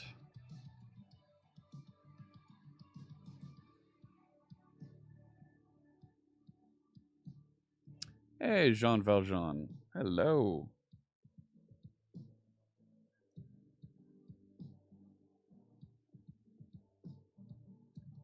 I told it to run. I didn't want it to run. I wanted it to test.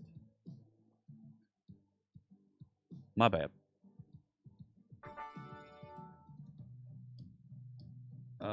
Okay, debug that. See what we get.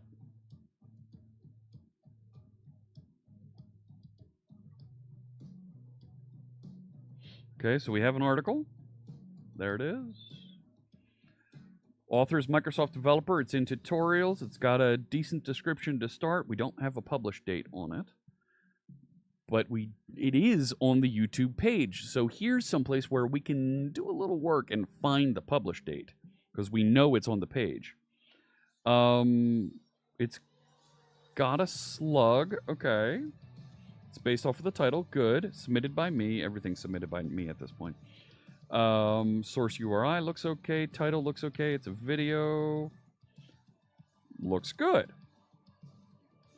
Let's see if we can go pull out that author. I'm sorry. The publish date. There's my notes from us earlier today. So let's see if we can find, right, this is going to be published, something like that. Date published. Perfect.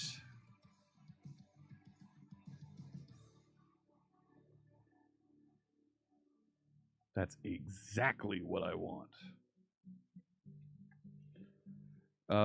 Get the date published from the meta item prop. Yes.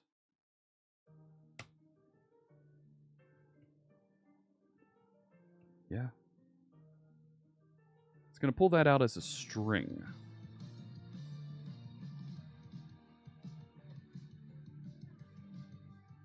If date published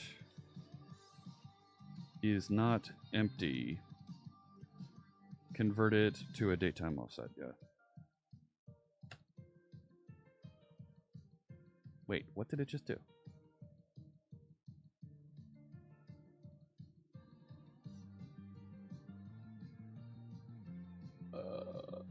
Okay.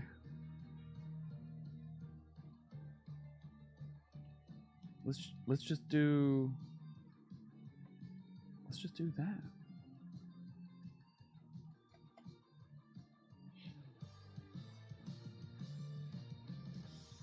Right?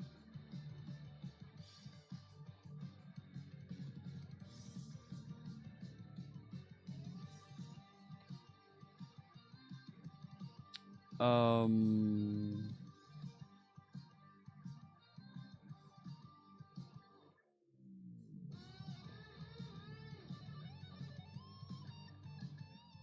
think we're gonna get it.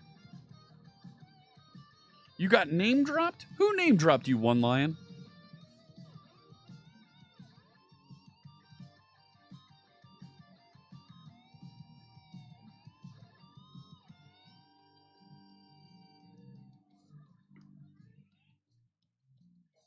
Who name dropped you, One Lion?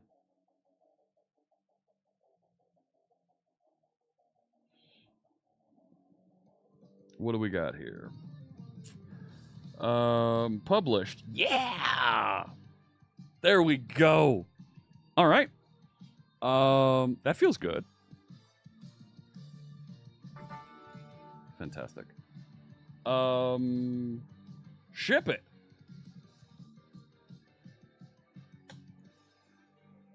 That was pretty good. It's not done, but it does a lot of the stuff that I want. Aspirify, common. Aspirify, unit test. And before I deploy, I want to add the unit test into my AZD deploy script. Git add. So I added common. I want to add Aspirify web. And let's add the solution file. That should give me everything except for my app post. Okay.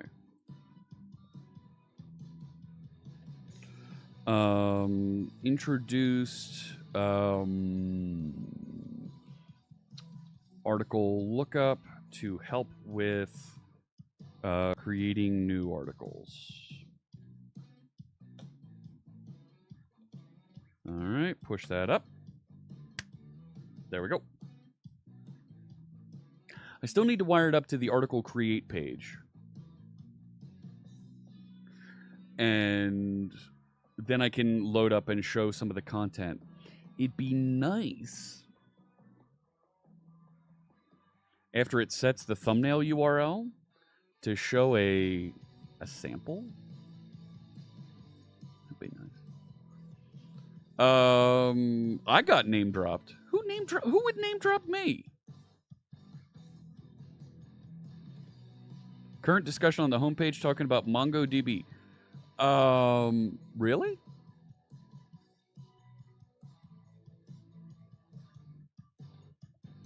Why would they do that?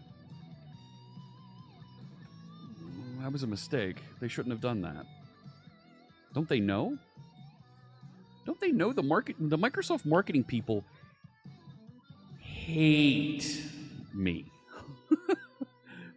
To say they don't like me is an understatement, okay? See more of our feature partners that are Oh, all it's Dawn. around There's here in Dawn. person, but you get to hang out with them online, and there's so many things you can get. We're talking about you again.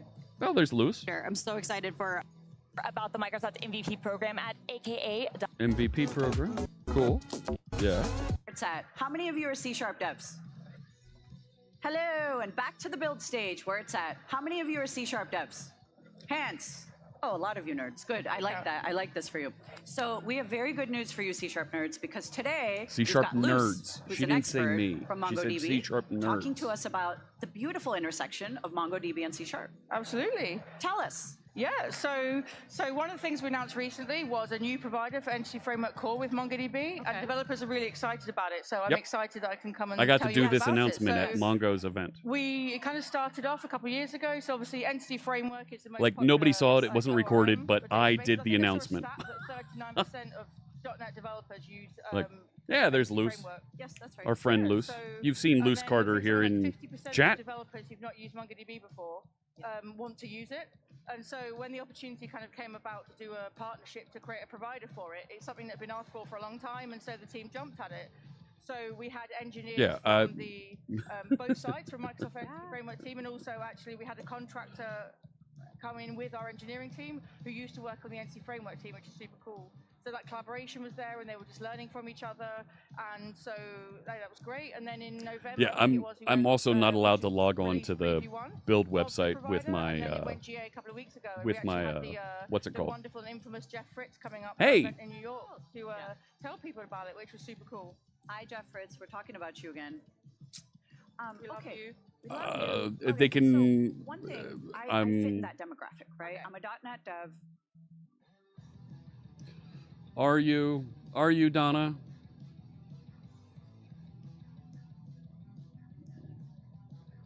I heard at.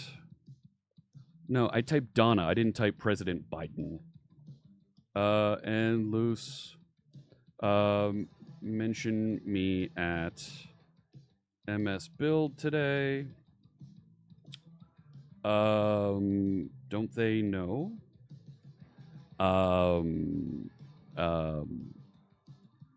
I'm not a part of this event. and I'm actually live streaming at the same time.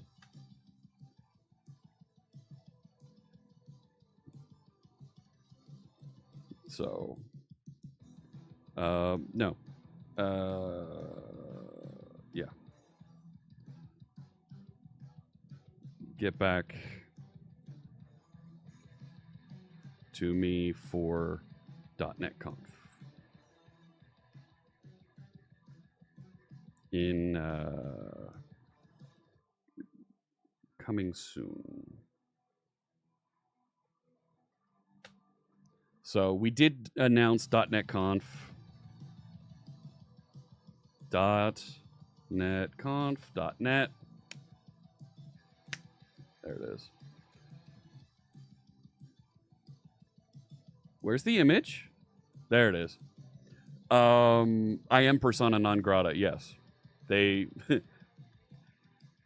not too fond of working with me. because I work on this event and I help the community learn and help each other. So barely bitter at all. Look, it's my job to talk to the community and help you get education, help you get the information you need. So I know how to take feedback and throw it back in their face when it's, quite frankly, unwarranted and unjustified. So, yeah, this is the big event. November 12th through 14th, we'll be broadcasting live from DevRel Studios on campus and all over the world.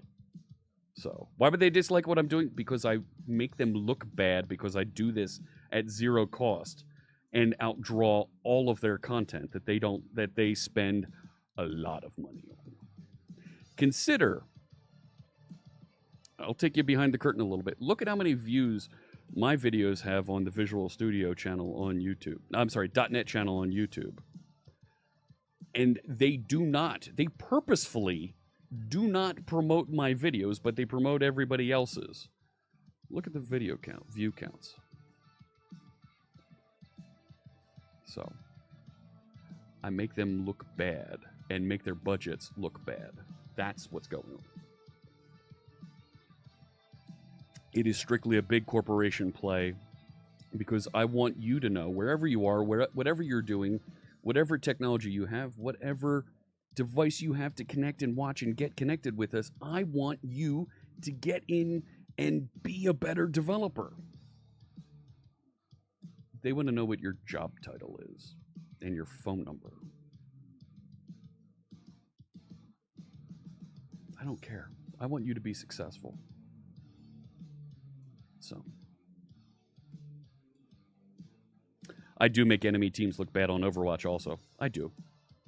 So, but that's the way it is because I'm not a salesperson, because I'm a community person. There's a little bit of jealousy there. So, yeah, you couldn't enter a valid phone number, so you couldn't participate. That is a fantastic snippet there, President Not Sure. Yeah. So, yeah. What can I tell you? Feel strong, man. Totally. How you doing there, Colin? So, I am just about out of time here today that I normally go through.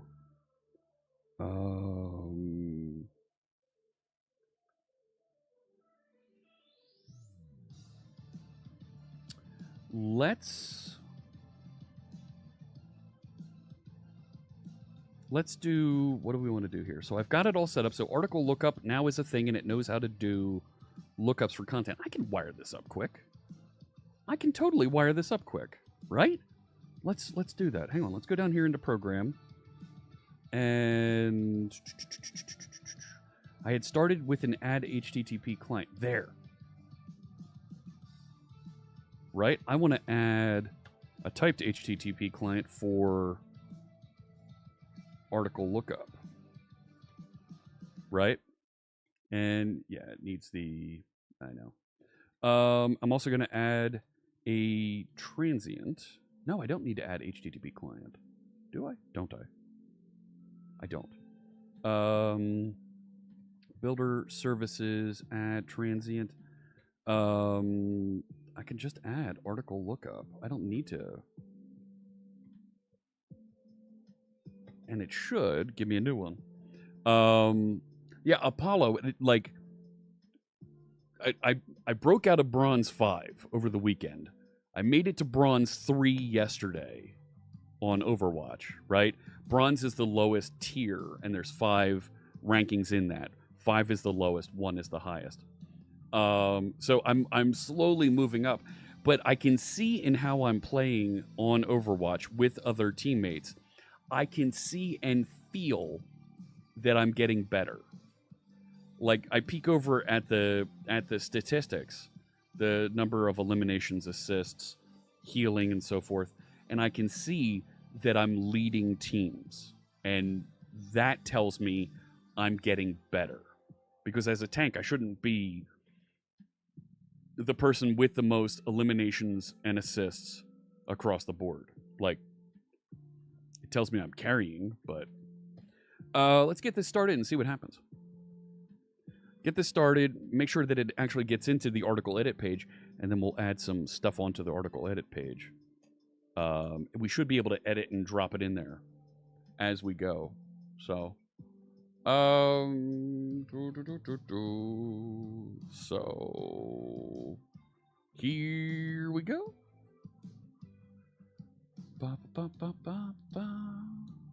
And I'm on the right track. Thank you. Watch my replays tell you a lot more. Yeah. That's something I need to... I don't think I'm at a point where I need to watch the replays extensively. But when I'm in a map and I feel like I just got walloped, I just got demolished by the other team, feels like, yeah, we should go in and take a look at that.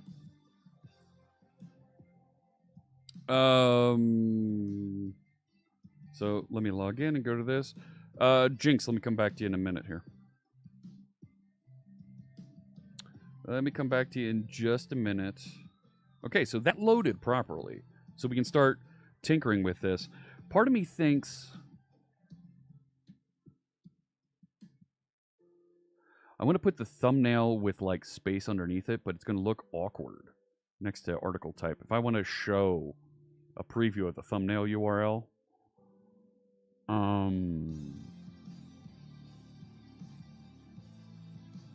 maybe we make the thumbnail URL the full width.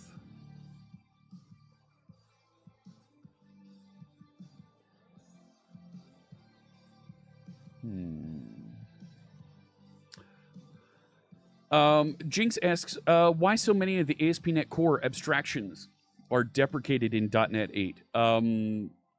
Which one specifically are you looking at?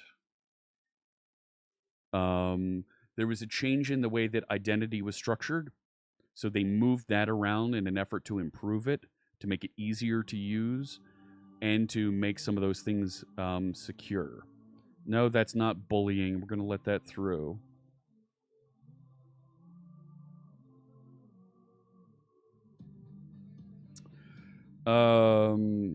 HTTP abstractions. Hang on. This is version 2. That hasn't been touched since 2018.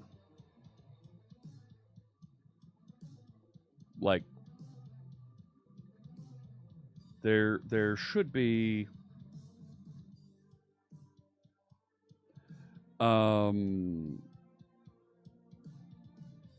to provide developers with better package support status information, we'll start using the NuGet deprecation feature.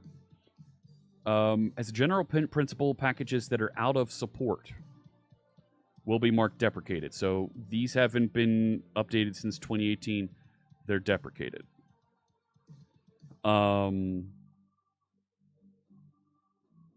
So...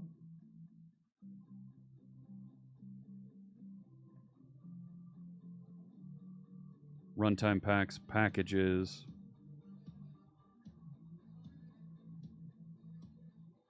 Right, so this is HTTP abstractions.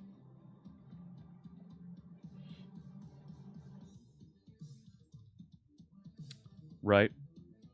I believe...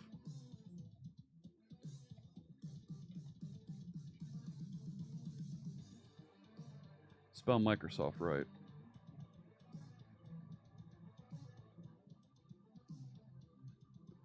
I believe it was moved to Microsoft Net. Yeah. Or System Net HTTP. But just the abstractions. It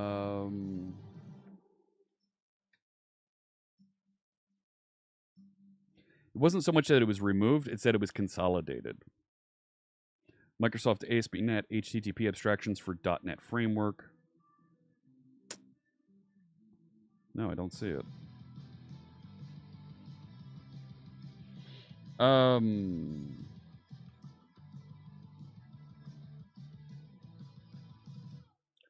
So where did they go?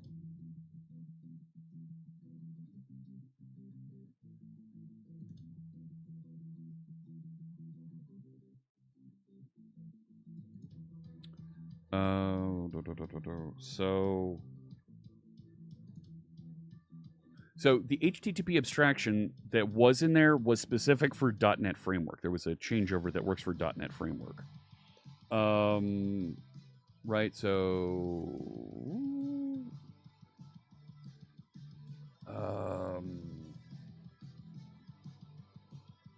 right, I'm trying to think what was in, like, HTTP abstractions. This is a tidying up is basically what's happening. They consolidated a lot of these so that they're in one package.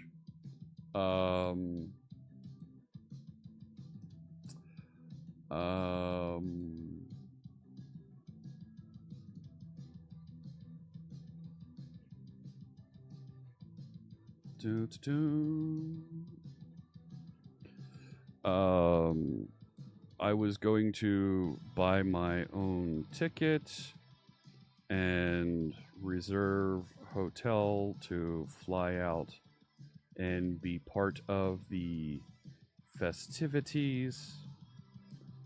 But that was discouraged.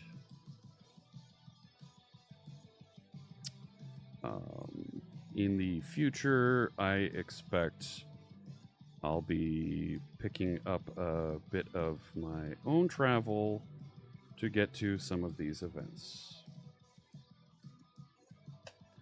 So, I've been advised by a mentor that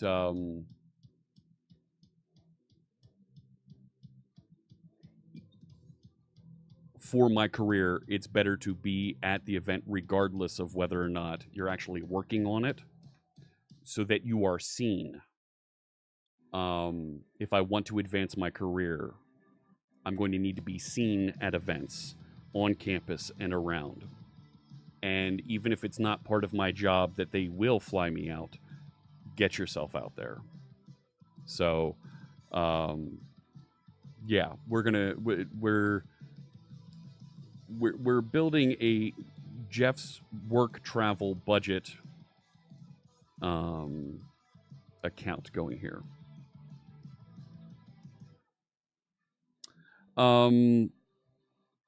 Stand by. Now that just goes into ASP.NET for Microsoft ASP.NET Core ASP. Let me follow up on this. Drop me a line on the Discord and let me follow up on this. You're asking a good question, and for a support migration question, that's a pretty good question. Drop me a line so that I can follow up on it. Any plans to do IRL streams at the events? Always. Always.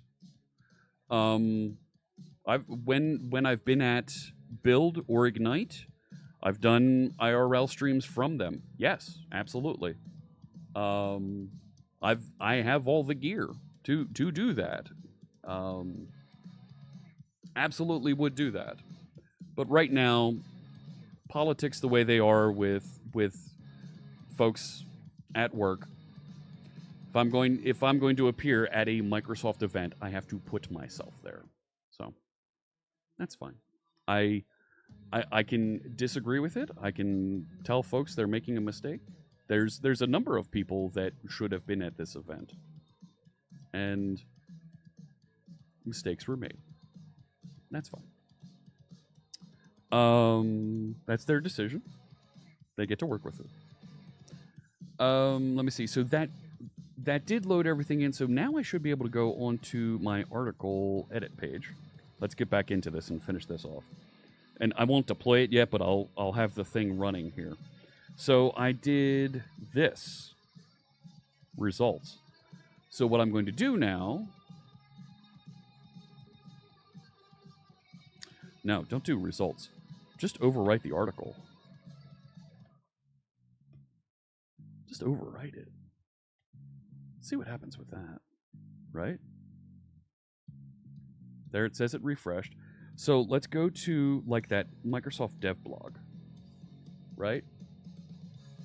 Yeah. Sure. Dev blogs, Microsoft, .net, right?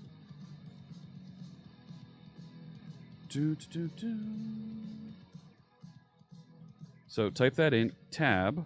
Now it should have gone out and fetched. Don't think it fetched. Don't think it fetched.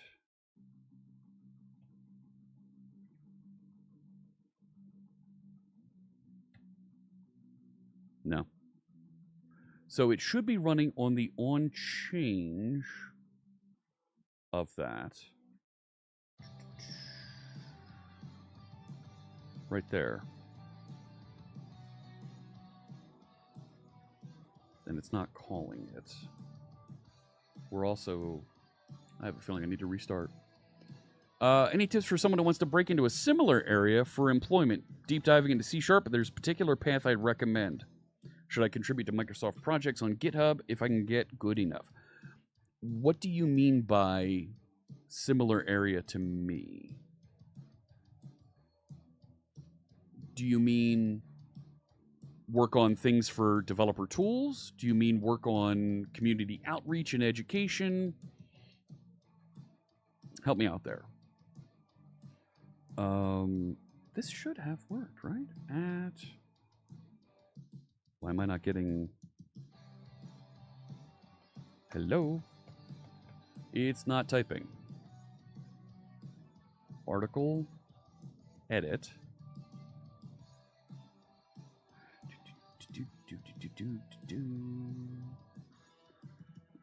Put this all on screen so we can see it next to each other.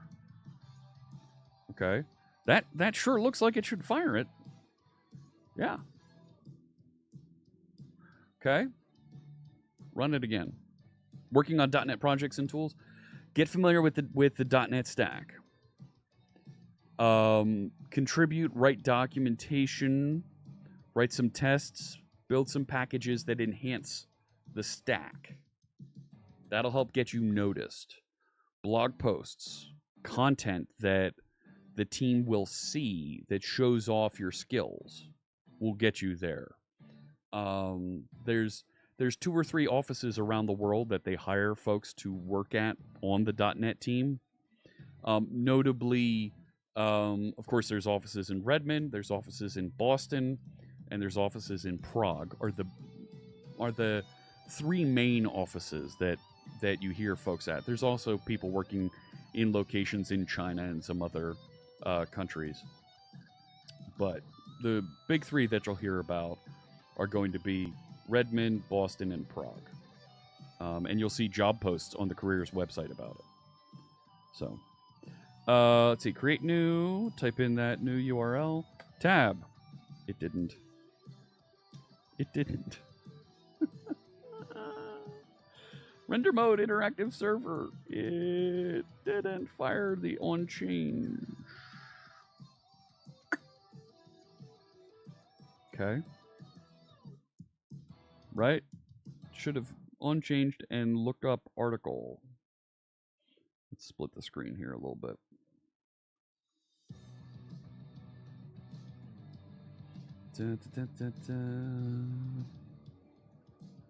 Let's see.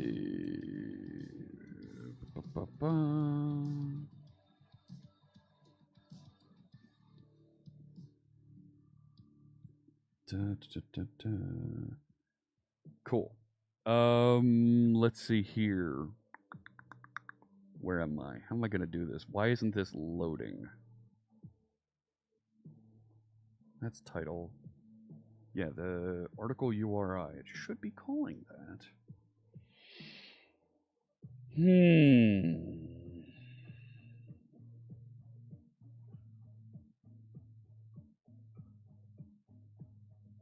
Let's make sure the interactive server bits are actually working, you know what I mean? Good luck. Good luck, good luck. Ah, I've got a bunch of errors out here. WebSocket connected to Blazor. Okay. So it is connected. Yeah, browser link. If I refresh this page, masthead, WebSocket connected. right? So I should be able to go over to network. And I want to take a look at WebSocket traffic. Refresh that one more time. There's the Blazor connection. Messages. It did something. Binary messages back and forth. It's all compressed up goodness. We can see it in there. Begin invoke, dispatch event, event handler, change, field value. Yeah. So it passed the change event.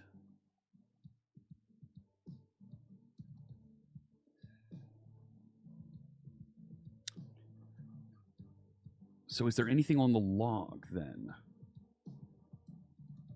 Right? Not that log. This log. Ooh! There is. What do we got? What do we got?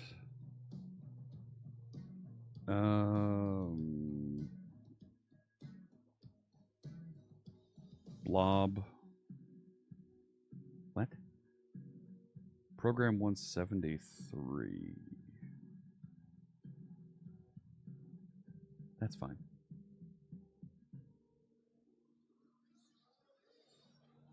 That's... Yeah, that's not this change. Okay.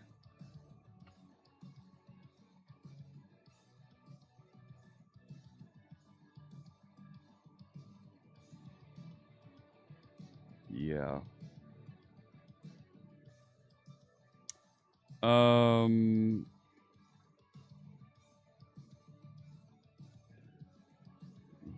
Let's do some console write line, see if we get anything.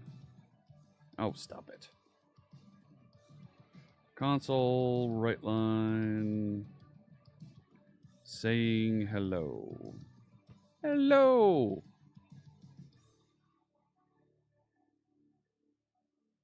Okay, so it says it refreshed. That didn't really change.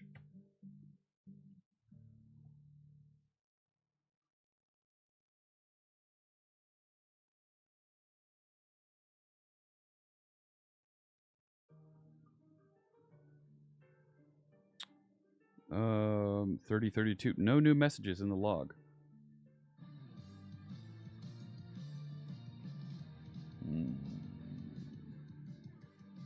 Yeah. Okay. Now what?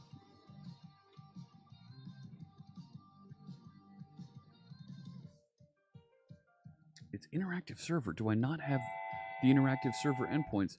Layla! You're not going to read it? It's not going to read it. Layla codes it. How you doing, my friend? Hello, hello. Good to see you. We are updating aspirify.net to make it easier to key in new articles. How's it going? Layla started doing a bit of game development with, I believe it's with Unity, right? Over on her channel. Really cool stuff as she's going through and building and working on developing a little bit of AI to make NPCs, the non-player characters, a bit more realistic in how they respond to you on there. Pretty cool stuff. Thank you so much for the raid, Layla. It's great to see you. I'm trying to wire up a Blazor application here, and I thought I added server interactivity, and I don't think I did. Interactive server components, yeah. Interactive server render mode. It's there, but it's not responding. So, what were you up to today on stream, Layla? Let's let the rest of the folks know there, and I'll drop a shout out to our friend Layla Codes It. There you go. Check out her stream. She's talking to chat and building stuff on a regular basis now here on Twitch. If you're watching on YouTube, she also is coding on YouTube. Yeah, Blazor in .NET 6 that wasn't working. Finishing off the perception code of the AIs. Ooh, okay. That sounds interesting. Gave up on YouTube. Oh. All right, all right. So, for some reason, this isn't triggering my Blazor server endpoint.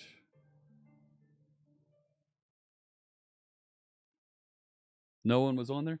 I've got 6 folks watching on YouTube right now, compared to 120 something over here on Twitch. But, yeah.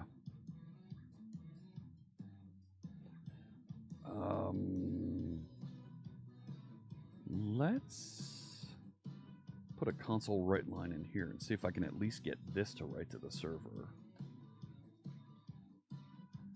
Hello from on parameters async. Right? That should write.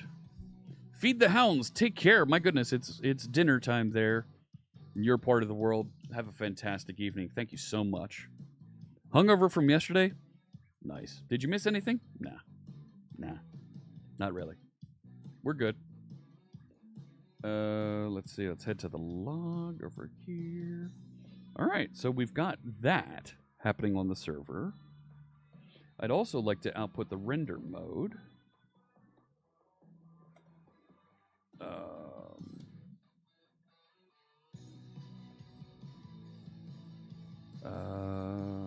There is a way. How do I get the current render mode in Blazor?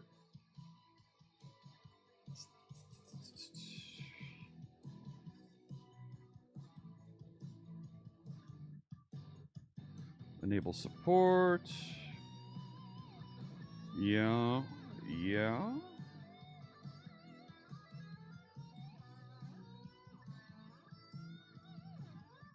Apply it programmatically. Yeah.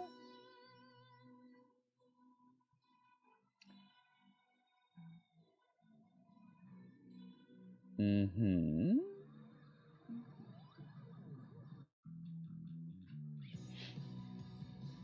I want the client, the server-side render mode, but I want to get that value.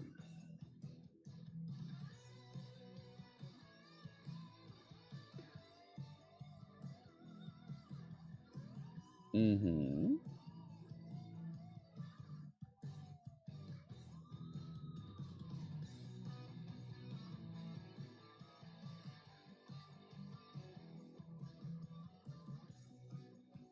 Next step of CI/CD with your Aspire project. So the error that we solved from that we resolved from Aspirify.net is the top level Azure YAML file that's generated has pathing defined using whatever operating system you're on. If you use GitHub Actions or Azure DevOps or some other service that is on a different operating system with slashes going a different way. I built on Windows. I'm deploying using Linux, a Linux CI/CD. It doesn't recognize the slashes properly. Fails. Why should anyone in society work? Surely the most efficient of human labor would be to put all your efforts on AI to make it better. That's what some folks are saying. Yeah. There are a lot of things that AI cannot do. And I notice that you're calling it AI and not large language models. The large language models are just text calculators. They're just calculating the text that seems appropriate to put next to each other. That's all it's doing. So, yep. Slash, the 2/. So in my configuration, so it's in the Azure YAML that it generates, right? Here. These slashes need to be in the correct location. It need to be appropriate for your deployment services. So even though I'm on Windows, because I deploy using a Linux-based continuous deployment service, GitHub Actions, and I could have chosen a Windows-based GitHub Action. I needed to flip these to /. But those were the two solutions I could have chosen. Change the GitHub Action runner so it's Windows just like my machine, or change the slashes in this file so it adheres to the CI/CD. I build and deploy only on the CI/CD, but I develop on Windows, Mac, and Linux. So just change this. It's fine. But I'm trying to figure out, there is a way to read the current type of the render mode. Render mode for page. That's, you're trying to load it.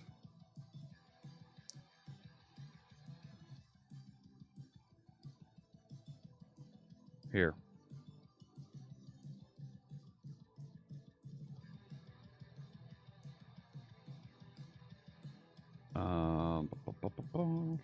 No, not quite.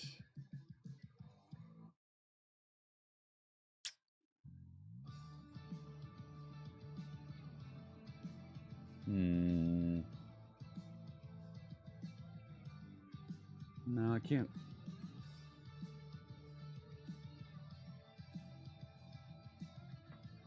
Wait. I got an idea. Carl wrote a sample for this. What?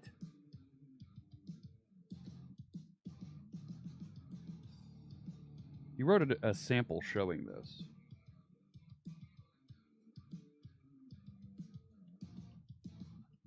And we talked about it on the Blazor puzzle.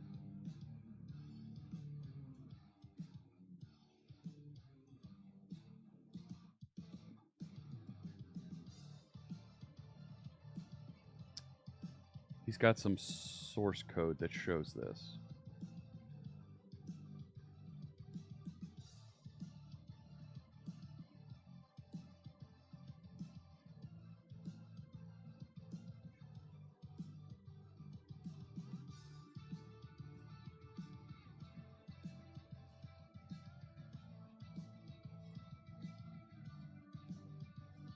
That shows how he's detecting it.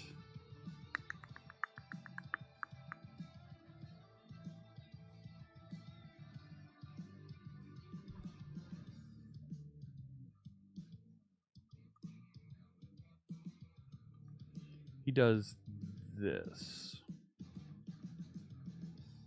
So let's just paste that in. I don't need the @ in front of it.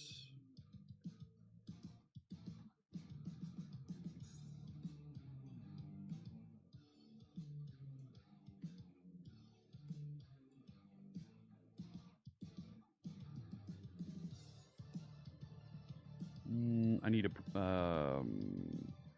parentheses around this expression. Yeah, that's what I thought. Right? Good. Go back over here. Server. Doesn't tell me necessarily if it's interactive. But this lookup article is definitely not running.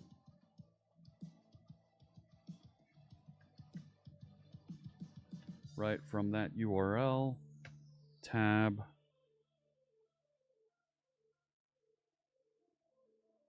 It sent the message and it's just coming back and saying end invoke.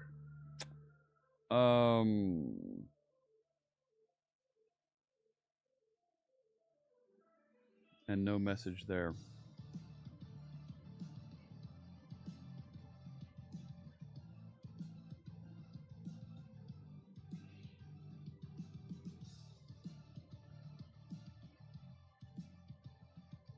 Oh, interesting. Restart that, John. Restart that, John.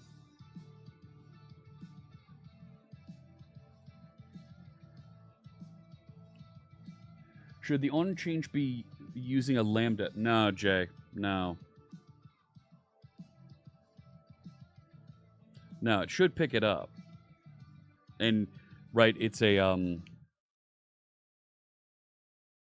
what's it called? Oh, you know.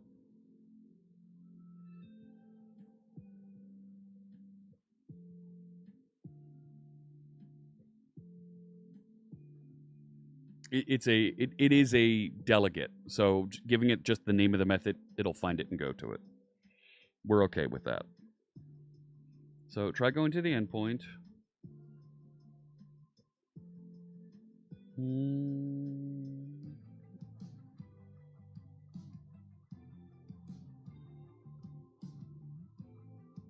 Okay, admin, create new. It should have hit right there.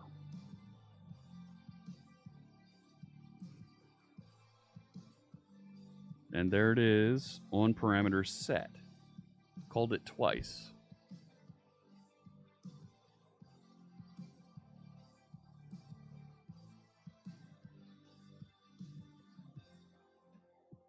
So, we're getting there.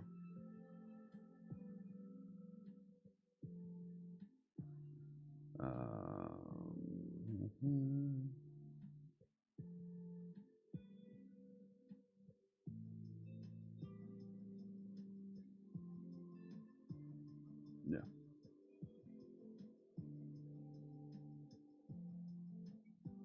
So why am I not getting this?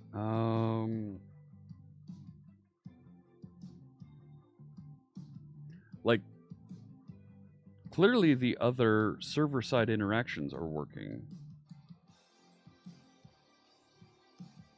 That's an interactive server page.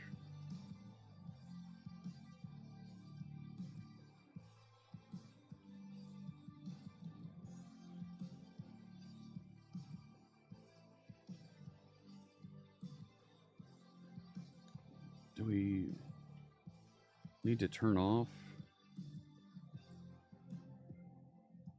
re-render false?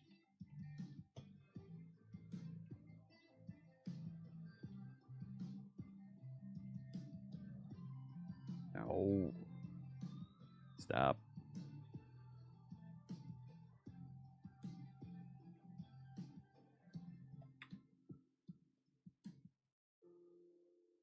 Interactive server render mode. There it is. Try it again.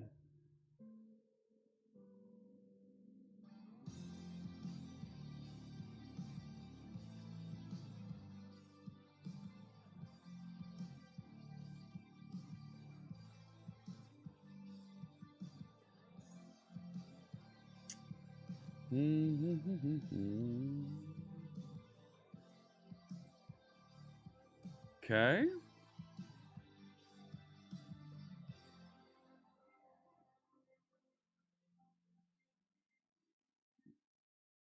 Over here.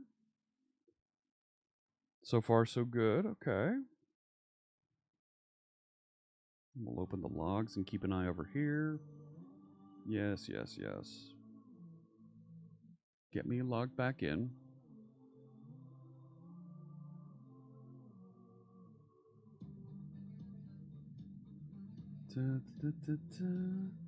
Admin, create new. Didn't hit the breakpoint.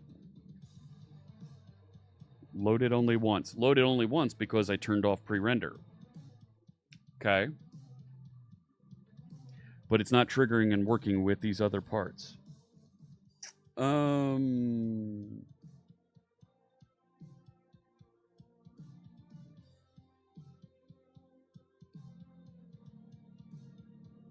So why not?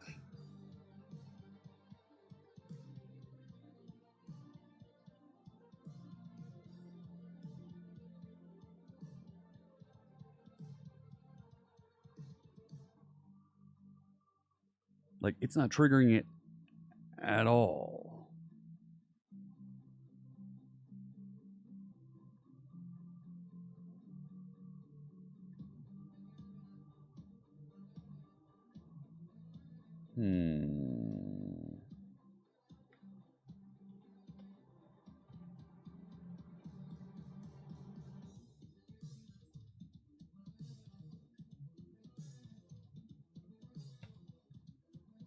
Nope.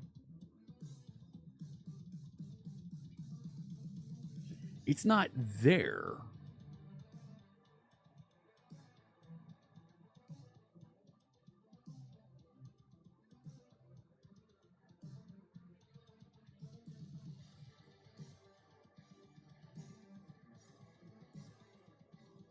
Hang on.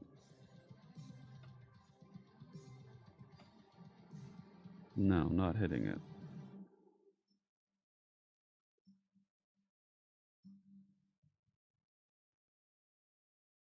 So why am I not getting it?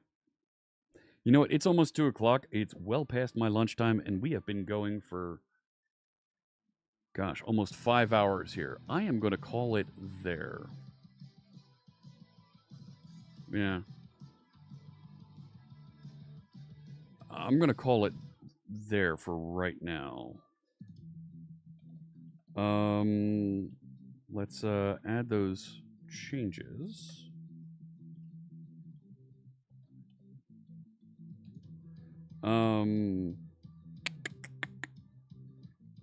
Started connecting article lookup. Save it off. It's in my GitHub repository so I can look at it later. Hey, how you doing there, Thin Doll? You caught me right as I'm about to wrap up here. Let me see who else is streaming on the big Twitch TV network that I can get you connected with, that we can have some fun learning from, doing some other cool stuff. Let's see, what do we got here?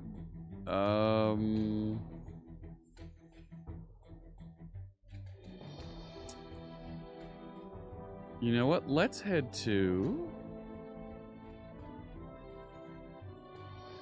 over to Code Rushed. Thank you so much for tuning in. It's been a blast writing code with you today. We started building out this ability to identify and locate content based on the URL that was specified. Go look up, scrape a little bit of information about that article that we're going to post on our news aggregator website. Almost have that ready to go. Just need to get a little bit of connection with the server running. We should be in great shape. Get ready to say hi to my friend Code Rushed, and I will see you tomorrow right back here. Thanks so much. I hope you have a fantastic rest of your day. I wish you good health and good coding. Take care.